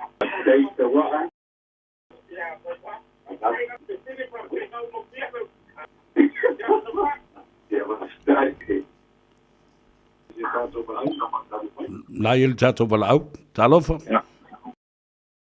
Halo, wat zo van mot? Voor het ook le telefoon. Oh, zo van weer kapot. Weer le to so fo, ya ko ko for ko va se fanisias. Hello. Talofa Talofa. El modu le au lo lenga tu. Dai. Foi le e oficina. Ya. Mas sabe foi ngai mewa. Ka ko waso ia ka ko ke ele tuku ka ko waso Samoa le mea. Mami. Ya ai pe o oficina pe siamo. Ya I lo wa vai ngai. O meia sa fai ko kongo o farisa o mea ka o karisia meia. Me fai karisia meia. O leo o kau mo wa ko fale karisia ai pe wa ko apa mai ele a o paolo meia. Mami. Ya o lo la ngonga karisia. Ai longo sianga ngula Samoa. Wa sa ka ku Samoa ka ku kele va ia mea. Ai pe e foule va ia ku nga o sa fa kasi. Ya, o foi nga fa inga le fingaro da tulu ko so lango va. Dilo. Ele sua se lo se popo kasi so wala nga wa. Ai o ka ku kilo I mele o ngai. O kasi a me pe o ka u fa ia ni mai le ia nisi ai ko ro wa le afi fo o ku mele a wa ka fe a venga wa po lungo polo. O fa yo le fa lo mai foi ke. A me nga ye pakingo e kalisia. Sai ko kongo man manwe a lang uai Samoa mo me konga mo me ba ka sua ka konga to masangai e pe o so nangonga vai le ku se mal sim la wala tadi o ke kan kongo le sang o Samoa menge foi ke wa se le fo ulang fo ni wa saka ku Samoa u yo ke le vai me fa pena ku Samoa ya o me ai pakingo ngai kongo e karisia ya e pe wo koi apo ko ka ko se fai ngo polo menge a me ai e ka ka u e kongo ma ma kan fo ko sa nginga mo fem disem ya a o pu ya ma wa mai ngai ma o mai asiaka ya kulanga o ngai ska ka foi le fo malo me ska ka fa ma o lunga ya pe ya o punga o le angulangi wai e koe uma iai yo ka ko maka po inga o puai ka ke fa longo iai e o puai ka fo yo o fa ma volunga me ka fo o si le kai le pulia ali foi pule so sengu ia e pe aviana se ka fo ile wa a pe nga nga ba wo ka o le lo ava le lava I makai le ava le ngu ia le ava I fai se au ka fa pe nga ia e pe o so ula ngo vai le fa so mo ia kele ia ko fal nge poma le ia ka wa mo le fa ko yo tai ya ro fa fo puama sal aula be so lo figan ku ipea ia ka I ska ma Tai to po. ka ko se lo ipea Ya, soy foi. ya mo ia le fiat ya fa sui foi ya ya il tatou walau le fia fa so le tunu le fia talo fala ia ke le lava ka wa male ba ia foi ko va se fa o ia va vea ala ulie ngo ke fogi Allo. Lauli. ya wa ia wa ka fa fo foi o ke mo ka le ai tela ia ni bang fai ke ai ya a fo la na so sa ba na o ma nga alu si be mo ia mo bula ko so o ia suinga o ia vai lo o ia ka pai o fi ro ma ka go fie no lo leo Pai la uso ka sua. Creo que famo que o que kai la yo maro. Ele que vai que o cau. Esta yo ko. Ye manguer po. Palova, kai paso. Allo. Le po ia foi le va se tolu le. Wat fo sina vai nga ma. Ya. Tau le ba fo. Ya le antou. Au te mawhauwhau i le. E lua upu ia wa mai i al fasilo a mai. Po se anga nu, po se anga I whanua. A le ale teimi whai ai. O le fasila le po se anga nu. No mawhauwhau lola ele a whai o tātou talitono o le uluai. Anga du una whaatino ai nei e le whaasifo ma le I whonga na o mai na ua. E na ua oti le tuputonga I le vaisao le tui manua. E na taula ia leo na tātou tau fua ngā I ai. Le tā ua tele la o le anga nuu lea eo o mai lava mai tuile manua. Lea ua o mai lava le nei vai tau. O lo tātou whaatino ina pēa le nā I whonga ma le whaasifo. Ia o lona winga fo la o le se au tilo le mea lea. A wa lewa na whai e tamaitai tuila la tau ma manua. A o le anga I atu o le au whai ngā luenga mo la tau whale tua. Lea na amata mea ai ia nisio o whale tua o whaawhenga inga ina ua toi fo I mai I tū mua. E leo se mea le anga la. Ai o se mea le leipe ua whaataitai ei fo I lea I a fo I le au uso whea alfani. Ua wha mau poe poe ai le mātango fie o la tau whaololonga ini te mai ta ia po ni po al tele al mea o fai te lava ave I le tu pau tina ma te mai ta e usui le fono pe tu o le malo a leo a fa solo ato la vaile I la u mai tau le na I le mai te wat o mai leo la utale loile o pulea o le angadu o Samoa e matango fie ma le lei ai le anga lo le fa soa ia ona le anga lo le mawhale tonu. O upu I lua, o le anga nuu lava Samoa ma lo na whaatinonga e tā ua ma matango fia pe ale leina whai. O le upu lea o le tangata, e le anga lo le whaasoa, e whaasino I le tangata e tōtasi. Po oni tangata, e le lima le lei le lufi ina o le whaasoa. O ia loe mai tawina ai, ia o le tūlanga le na e refer I le upu lea, o tangata, e whaia le whaasoa.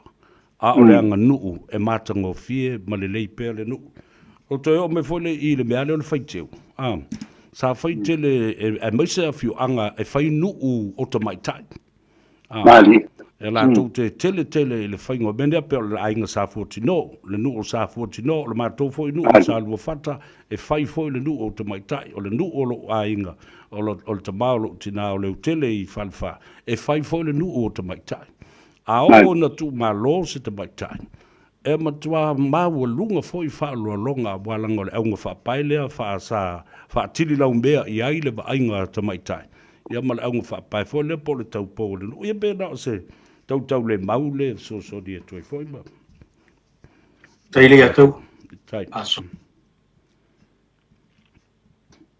Ia elo ia I lava statu wala au. Leo e tatu wala au. Talo fatu. Arofa. Arofa le balau, o swaf. Ia o ana. Ya, mai. Alofa ana. Ya. Ia talo falava. Talo falava I. Fastai lava mo o vanoa. Ke kasia si me o ke fia fa so kwai. O le vesili renga mai pe sanga no e fai teu. Ia kalua ia ese aia. Ia manatu foi na ngona pinanga faalia. Ole o nga sa kupu foi mako ainga. Ole fa upunga ele o sanga ngu. A o mele le. Ko se le o sanga ngu wa ole mele le. Awai ele ma fainga tu ole le mele le pia fa pia. Ole paolo la ka ko voi ave. Ia o mea umaka ko ke sila fiele le. Ia fa kingo le aso. Ai le o sanga ngu ole mele le. Ia mana ufalo ala tai mo no. Tai ana. Tai. Ja, il tatu blau. Talofa. Ja, daar wala. Ja, hoor sofa. Hoi ja, o lolo. Lolo, ja, me hoef Talofa lolo. Ja. O le vari ka gere ko e firo. Talofa. Ja. Kwa garo ya vai, ko ile ya vai. Vai pua. Talofa lolo. Ja, fa pe foi le. Vai ma o lumor ka ku fa so. Alo? Ja, ma ro la vale. Fu fa no ko mar ko el makau. o le ke lenga maka upulenga umai asiaka o kari a koa nga o maka ya o le ala wala nga ka ngusu singa vai pango nga le si va ko isa wala au pe mo singa me au ku o uma le ya mse me mo wa ai mo wala se ko me ya mo upule fa pe e lo se nga nu o aso ia wa le ka le soifu mo ka ko wala o aso ia e ka e la kula si e mo ai lu mo fai ke ya so ia ele i fa pena nga pise me we bi ko le manga ia e mo no e ka ko lo fai ke sa va sa o fai ke o baliu e ko lo maliu fusi le pusa Wayang foi le fia fi mali. Ma ku oi lo ma keu fu ala au ni. Ai ko mai ku. Ko nga fu a fai lo le si. Ya. Dei kai. Le wela nga au mai asiaka. Ma ku o le fau o lo ka ku o le nga ngol po kala mi. O le kele o me ia fau. O le fau ka ku va. E kele fo i me le mangi me fu o ye. E au mai mo. Sa o la re. E fo ia ka o me le. E fo ia ke o mele ia e mo ku fai ke e fo ia ke langa o level fo ia me e mo ke kwa e mo e mo fai ke ia mele o le fai ke e le fai di upu ku sai mo e ro ku e pese ku ro pese sa o sa ba sa o ia lo ma ku o ma le ie ufi ia kwa sa fa ia ro ke le nga o me ia so ia ila kilo ia Peka wa au mai fai fo le mai pa fa pesa o ku ila le au mai ai o le kwa ma ngai al fai le ila kilo ye o se fai o mo kwa au mai ai le sosia ma le kama ai ngor ka kon o la kilo ma la wa ai mele e le ka wa ave mu ingal mele na ngol mele pi ka ko fo le o le vale lo fo ali o le vale lo fo ka ngol mele me lo fai teu e ka ua keli ia le fo lo fo ia ke ni ma fo ia ke ni e mo ku fai teu o la ka ua le me o kwa ka ua mo ku le ka ua i la u va ai i mo ta la ngai lua va enga le ka ke o le va enga o tina ma le va enga o kama ma ku la ma ka fai yo ia le arkinga le wai lo umariu ya o sole ya si ko do ka mo e ko men ka ko pali meu pali foi fu ala ya ole ko ma ka fa yo ya ngarti nga ka pena ele ka foi ya ko ma ka ya me wa i ole be le fa le ai so se mariu wa e mariu lo ile a inga yo ma sa gi ai e mariu lo al wa ka ka la me e ku le vai la e masangi unga lue e ka mo ertinga o pale ama meanga leo i o masangi e yala ko le la o kilo le fengo fo le va pele sa ku kuila e manga io e lo se me le anga por kwa manga ye lo a o mo kwa over ko ilo mo malu ya ka ko o lo le a o le maka si o le o nga e o so ko fi melde ya me o sa le ko so aku ka ko maka upu ya le nga o mai a ko ya siaka o fa ma dia inga fo ila fa lo ya ma wi po kala me ye po ma le ka so nga ka ko po kame kai lo ngere ke Allo François allo faftai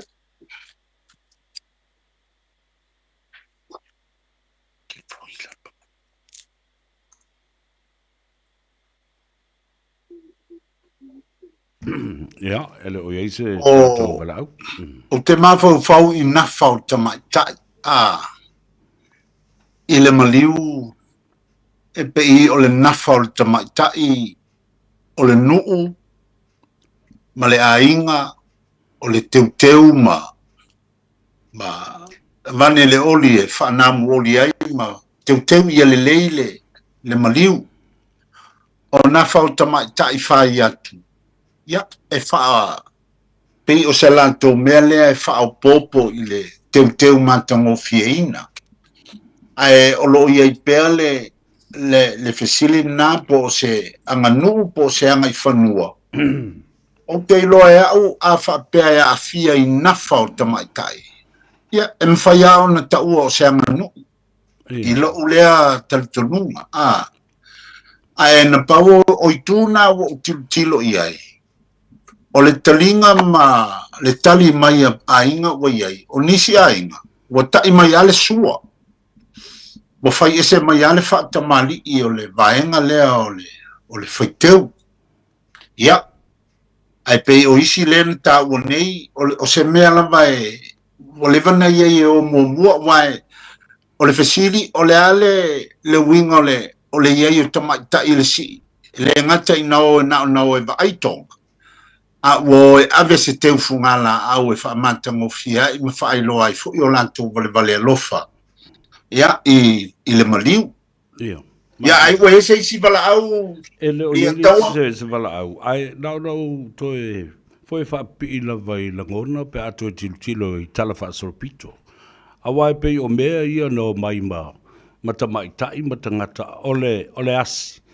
Ia male oli, Yeah. E nini ai mau ai tino o la to wa mali diu a o ta pena I o le tino e fa sa lala ma ta pena o no winga e pe falling mai fo I wa replace mali le o ai na inisi fainga o le o toyo male oli male asi e nini ai tino ai o le vale lo fo le o sui a nga I le laula au ia male faiteu Ia wa o upu fo I fai o fea sa malanga ia so e ile I o velo veta le a o le laula au mai falani po fea o atunu sa fe alwa I ile li fa o Yesu fa toi foi o se mea o parts of the old history it has now been replaced by other ia se le ngorna le na male nga fa alwa ele o ia lava statu bala ia ba de fa so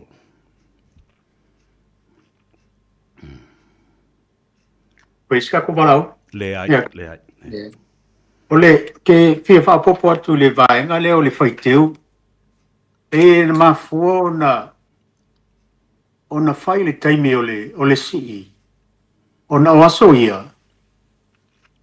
E ngā leo mai au Paolo ma koe o wae ma mao me e o mai Paolo ia to ia.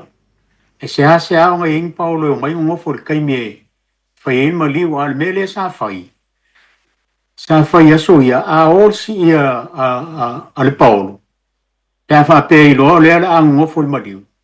Ele ave le kaimi o le lako usi. E ia le taimi panga noa pe ona talai ir to fal matu ia tui pea. O le kaimi ave e ir fai te o le taimi le o le sauninga I tono le manu. E pe ta e ona o le vai taule nei a o ia si ia Paolo le mamai o mai sa vai o upolu. Ona mai lea ave le whaalolo, ngai le mwhaila na vai atu le ainga o anginga aku le whaiteu anga I on maliwa, le se upo e whaia. Ai peita ila, o a vea le vaenga lea o le leo mai o Paolo, ma le no nofo matoe o, ai mai se au sa vai o mai upo. Pe o le anganga lea na mafua e o na whaatino le vaenga lea ave whaatasi, a le whaiteu aia. A o mai le Paolo, a o le taimi wa whapea foi le ainga ia, ma potuia le maote le lae, tani mawai ale o le taimi o le sauninga. O ila, e toi o ale Paolo ma ave whaiteu le se whatoa ave le taimi o le sauninga. Ia e peitai ona o le vava mao mea e no nofo ai e Paolo. Le mafua anga le mafua e ona ave whaatasi o whapeto ina. Le ai o taimi o rangi ave kako whaikeu, nanga le o maraka ko siga ko wo. E leisi se nofo le taimi o le maliu. Pe o le vaenga leo wala ina fisuia I whapea. Ia e mafua o na ave. E whailo antua ia e le itua e le Paolo ia le maota foi po le lao o le maliu. E pe o le vaenga leo na mafua ia o na sui. O whapea loto ina le newa I tau ia tato o ma ave ia le. Tato foi teu e le si kaimi ave ai. Le umanga ko wo e le si se adu kaimi o le maliu. Pe o le vaenga nga mafua ia o nga. Ia le ala, le uso solo ia, usa ape le o Paolo. E umarisi il Paolo e mapu le maota po le lao e nofo. A le au fai ia, Ale maku anga kongwan nga la yonga onga avele le fai te uli taimile langa le umara si tu muri lol paolo ele ko ngo for kai mi lol mari al mafu anga nga la yonga tu fatas nga fisuia ele vai nga le ya le ho ya le fa ko ia me le pe ho yonga kalai ka ma ku ma to fan ko ya ku pe o so la ngona le e tala to el tatum ta upu le fiafi Alo? Ale ole anu ilangi. Au e te anu ilangi. Pe ole upu aka ko foi e se upu hole fa fa ngo fie. Au ke fe anu anga ilangi. Au ai ko ko ifo mai o fe anu a se kulo wale le ngana ngoki. E ko ifo mai ke o ko le anga o mai au fori. Ira le fa ka wo se me fa pe a wo le. Au ke fai mai anu ina iwa. Ele le ro anu ilalo. O vai le ko foi mai a oi. Ai fa sa ngai runga mangu ilalo. Ia ko foi mai a fe anu ia o vai anga fa fonga mai le tunu. Ia ngai ko ma fa kia ia le. Pe la le fa manga le pule le anu ilang. Te o tal fe ngai. Mandila. Onga upu ia nga pa. Ia, mai so fida. E lua mala le upu. Awe ke anu ilangi. Pe awa foi ke anu i makangi. Ngaranga. O le lera maua mai e asiaka le anu ilangi. O lo fai i de hua. Awe ke fai de di ilo wa hua. Pe o ngai mafu mai le upu le ale. Awe ke anu ilangi. Ai awe ke anu i makangi. Awa fe anu i makangi ko mai uma pangaya e o maka mau fori. O le winga ngalu awa e ke anu i makangi. Ai le leilo wangu i lalo wai leo sau se makangi. Ya, nga pau sawale ilan. Ai anu rai makangi. Ya ko mai uma leo fe anu ai fe anu i makangi ko mai ko pangai ngai u fori. Pe on fa makalanga nga upu ese e lua. O le angu i langi. Ma le angu i makangi. O le mele o kako balo se ka fato ni e fia o fisi de pupe mai kele fisi de pupe. E a Samoa ia so ia. Ila o kilo. Nga maka nga fai keu ele ia se kei mi kapula. Pa pe o kai mi le ave ai.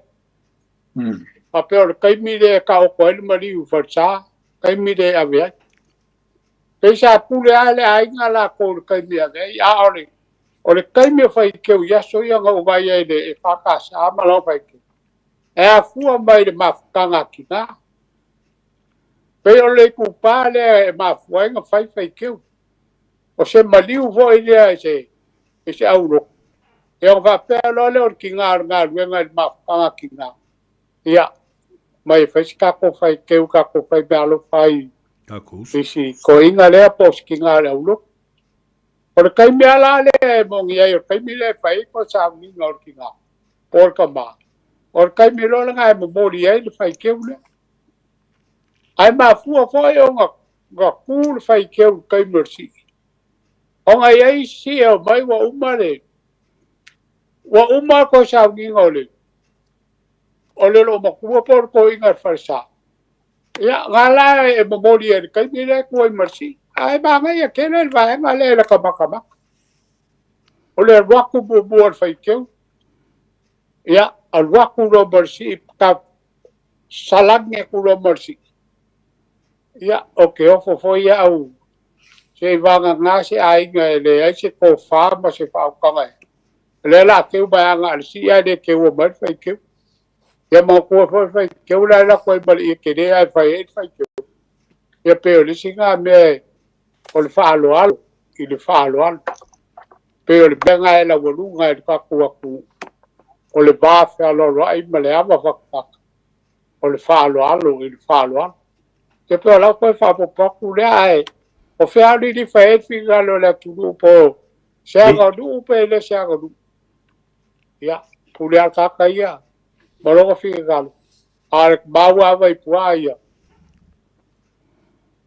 Ngalo. Ma e pe nga makka mai o sia nga fa vai mai sa mo. Ya ele sia mo ya vai tuai ma no ka ofi nga o ia. O ia ta so. Le wel tato balau. Ja, wat talo vat. Lova. Savia. Alo toi fo. Ja, talo foi le. Oi, ja, kan fa tule. Tu va se. Fa. Ja. Mooi so fa van mon O ngasa yele mia. Ja. Malo Savia.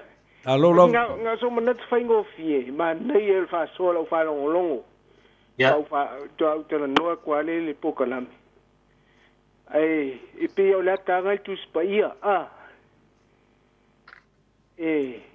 Mo ko kinga o wa mo ai ole ku nga mau Yesu.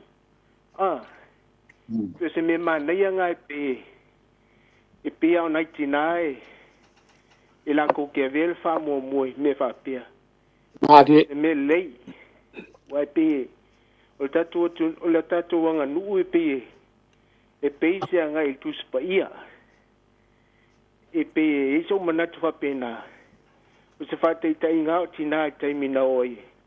E o ku kanga ko fo i meki nga ku nga mau Yesu. La to aven me lei. Ia Yesu te mina. Ai tu nga mau pe o se atana. Ali. E pe o nei ele fa so. Ile ai se mea le sona nga. Ila vai foi e te mina i Samoa. Ia e moi foi ni fa so. Ia nai tina e mua pe o melen kau kalai foi masau no ia. Pista. Isa ia me sa fa ngai tina li te miore. Au silangi me fa pena. Ai pe wa replace ngai le. I mei o teu kai mingai me manaya. A pe so manatu e fa popo ku ye wawa. O manaya fa so nei po. Ai pe se mena o te lo ya u ye fa popo ku ye. I pe ka ko e o tatonga nu e pe fa lo alo ngal tu spaia ma o mai ni le. Pe o 99 winga o i tunga mau Yesu. Pe o la tona na uruai. I loa kai minga. I o aku kelo kanga. Ia o foi mai tina pe se manatu na e te au ia o le mana ia po se fakai kai ngale leina tato anga no ia pe o nai tina e ta o tele nga luanga tina ia pe o la e te mine ia mo ke o mo bea o fai nei tai ia nga so ko ele male pe na ele si ma fa lo lo mal tato tunu ia se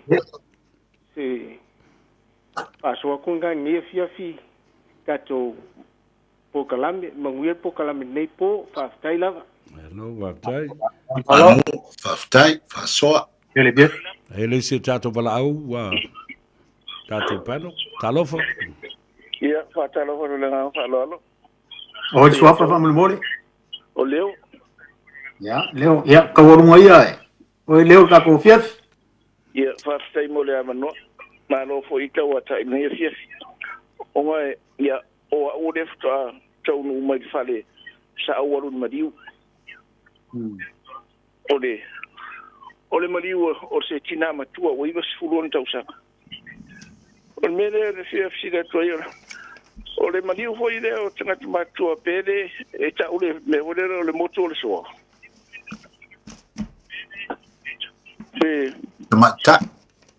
Mata ya moto so yo ya na Ole teu le e tala no ye ole teu fo le funga la o le teu le o ave ma le tupe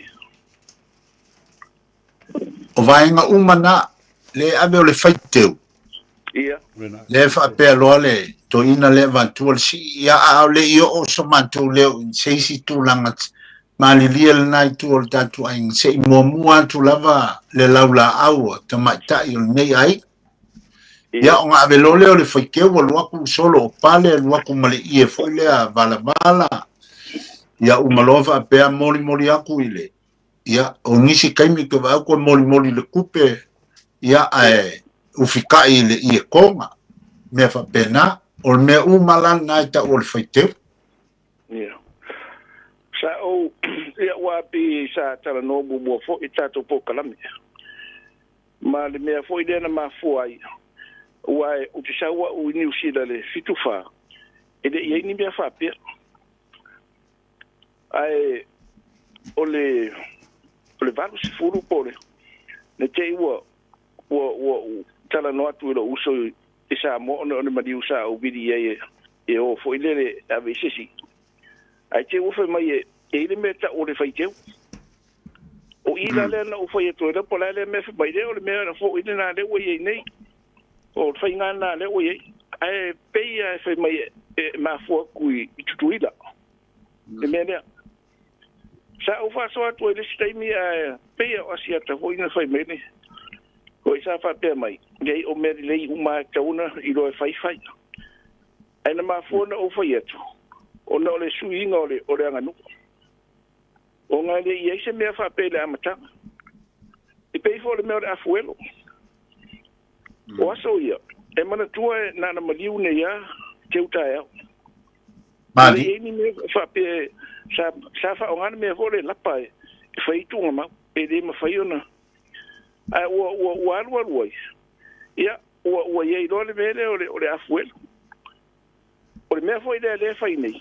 Afa pe tu sivi mos fate teina le madiu o mato ai ngai mato atu ali ia Paulo foi le I nu taitas e la tu sta fia mai le tava o le fainga le mele o fai e isi aina e o male me o pisu te tu lo foi e tali e mele e nana uma na au mai ia batu e le fa lo foi mo ngaso alon wino for me e o tele la me o afuelo foi de o le tasi se me o tere me o afuelo I mari wale tasi o no winga na foi de o se vai venga na to po fe to no le mele anga ye wa o le bota to foi ele fai teu o te to no foi le to foi no to o ia a le winga na me o le tato o e to I fu e me foi sa le masa die ia o tato o ia fa pe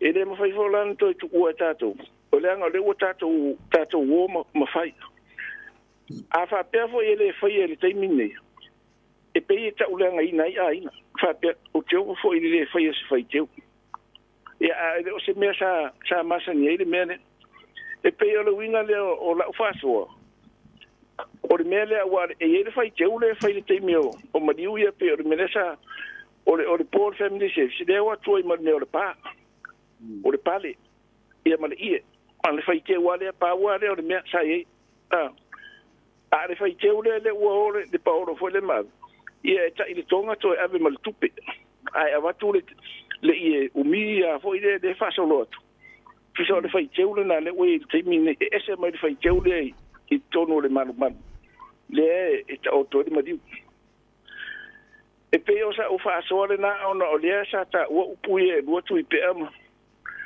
o ile o le anu ilang ia o la ma na ma me na amata I le upule o le anu ilang foi le na foi tu ringa foi le I le me foi le na o ilunga pa ia lo le langi tua iva foi le no foi la ona walu ia la wodi ia I teine foi sa ta o to la wolte ile le na o teine fa ia I la tu tama ai upu ia fa mon mole vai pua wa o le ia le tu si de o le o upu ia e gua fa mon mole o fiu o le tu si de o le fa ma de o lo niu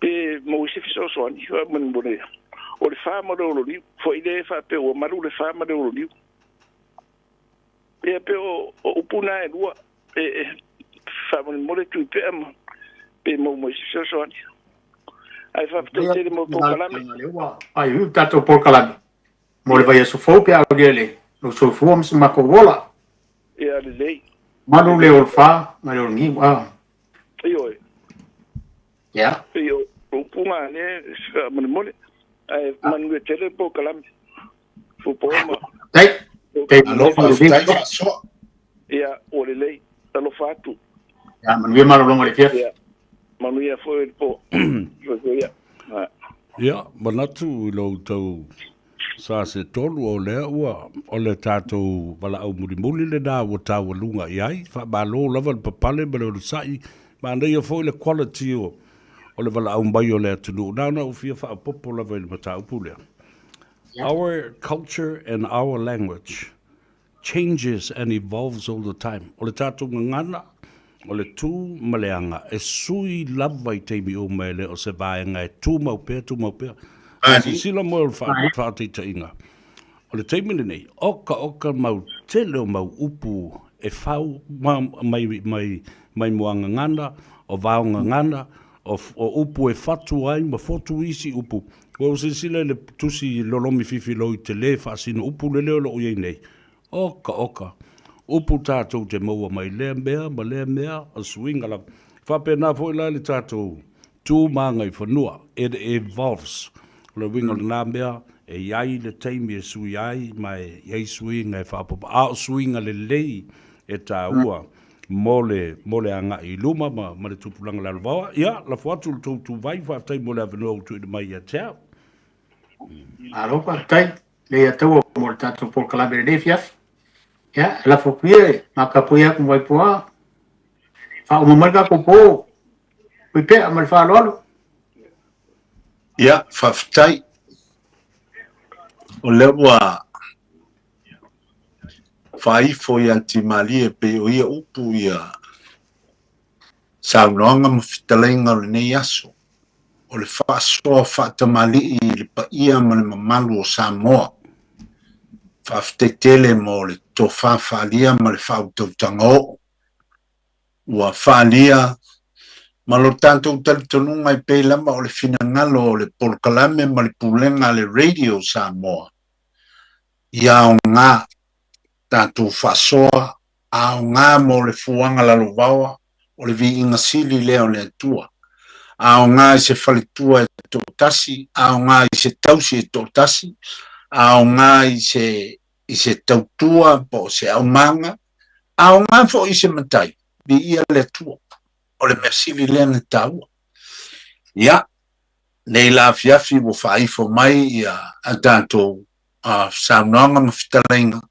Ia, momoli atu le whawhitai a le tātou polkalame o le wau whiwhiri. Mātou te talo, ia toi mori ta iatu lo tau soifua, ma le ola i le vai a sofou, anga fua nei, ia, toi wheiloa ia i foi le tātou malai o le radio Samoa i au kilani, ia, ma penga te whailangi mai nuu e mamao, ma nuu e lanta, ia mai se si tātou o tunu o Samoa, whamalulu fo, i le fita whaafonga Samoa, a o iai se ngana o sala le tātou polkalame, ma lua vei fale i o tō finangalo. E sa loto lava le tangata i lona finangalo whaalia, a iai lava le talitonunga o le vau filifili, e tau te tā i le mō le vau, ia tātou tūma, tātou wanga whaaloalo e whaiei le tātou whasoa, e o na iei le ne e fiafi, ia, o le mātou te talo le nā, whamanuia le tua i lau sunga le antaua o lo, ta il soa le tātou polkalame whaafitai mo lo taimi, ia, malau whasoa whaatamali fo. Ia, whaatou whaso i fua sa le aula ma vaitua. Le ataua whamon mole lava. Ia. Ngalo ia kia usi whamanu ianga i seu ti dao o tara. Ia, talai, talo whai. Mine o seu tama o iwa suma tasi tau sanga. Ma eu. Ua, ti dai a whafua tula wena, mai malai malu ma a sau se vai. Ia, mātou te whamanu i atu lo iwa suma tasi tau sanga tina. Lo whangia e le tua ina i toi whapop pēr nisi aso se tele lo soifua wauna. Wale kālesia e maise o tātou a inga mare no. Mātou te aro lo whātou, mātou i mele pone nei. Ia matawha e whiare reira lo rangi o iei ia lo tātou a inga atoa. Ia whasoifua ia ma ia manuia tere lo iwa suma tasi tau sanga. Pātai sa vea. Ia. Taire ia mole avanoa. Alo, whaftai tele lava fo il tātou maftanga i nei po. Ia, sa mōle nā, le ua whaifo i tō sivi. Ia Faiva o manusina sa tof si aile li titai. Ma o tō fo i le whale o tau tai. Ma lau sa o lātou Faiva o le vau filifili ne fiafi. Malo le whaasoa o whaatamari. Tui pea, alofa te le atu sa le aula, whapena fo I le ngona mo onga le lei, ma te taputapua I atu, ma ai iuli atu mo le tamamatua ia vai pua, I o ulua Faiva tātou whailoa I le vai aso fau, ai mo le terminei, whaasoifua ia. Ia whaasoifua ia ma Emanuia. Whapena fo I le tina matua, wa iwa sifulu tausanga, ia ma le whaafonga mai o le tātou tama, ia masoe mai asau. Tā uli Iosefa, maua malon sitseni, ia ma le whaamurianga tā ua le nā lofa atu tātou polokalame ma le atou sa vea whailoa I le ngā Gagaifo Faiva, I le aso atai ao soifua ia ma Emanuia.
Hey, don't be that guy or that auntie ignoring a sore throat. This isn't just some drinks and lemon tea in your sweet situation. Untreated sore throats can lead to rheumatic fever. Nobody wants that for their family, eh?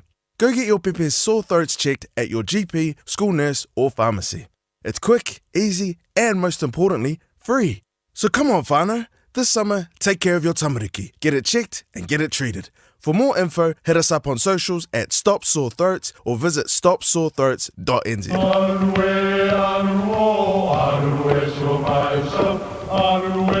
O Samoa o le atunu ua mai au na tofi.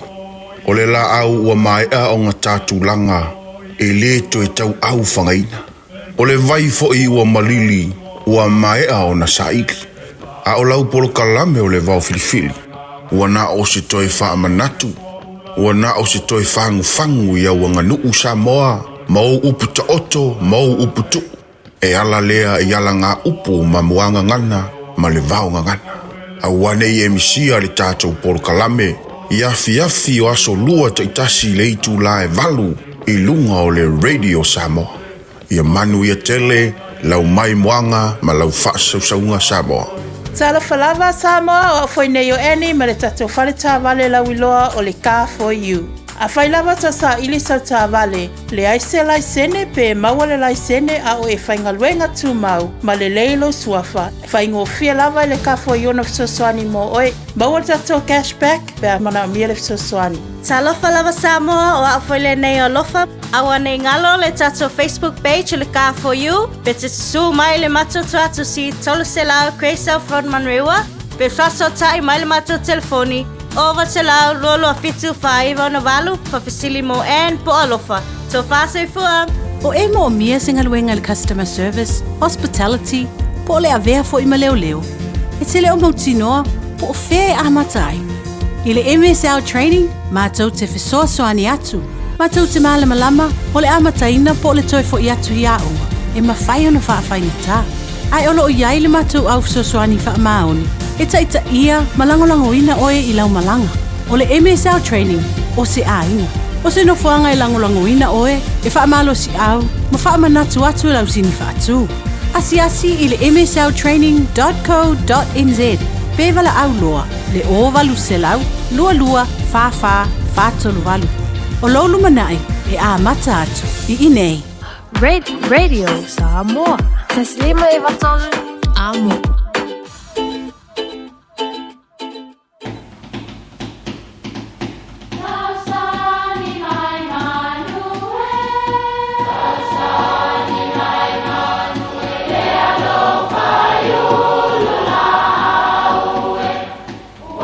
E o whanga manu I ululu o la au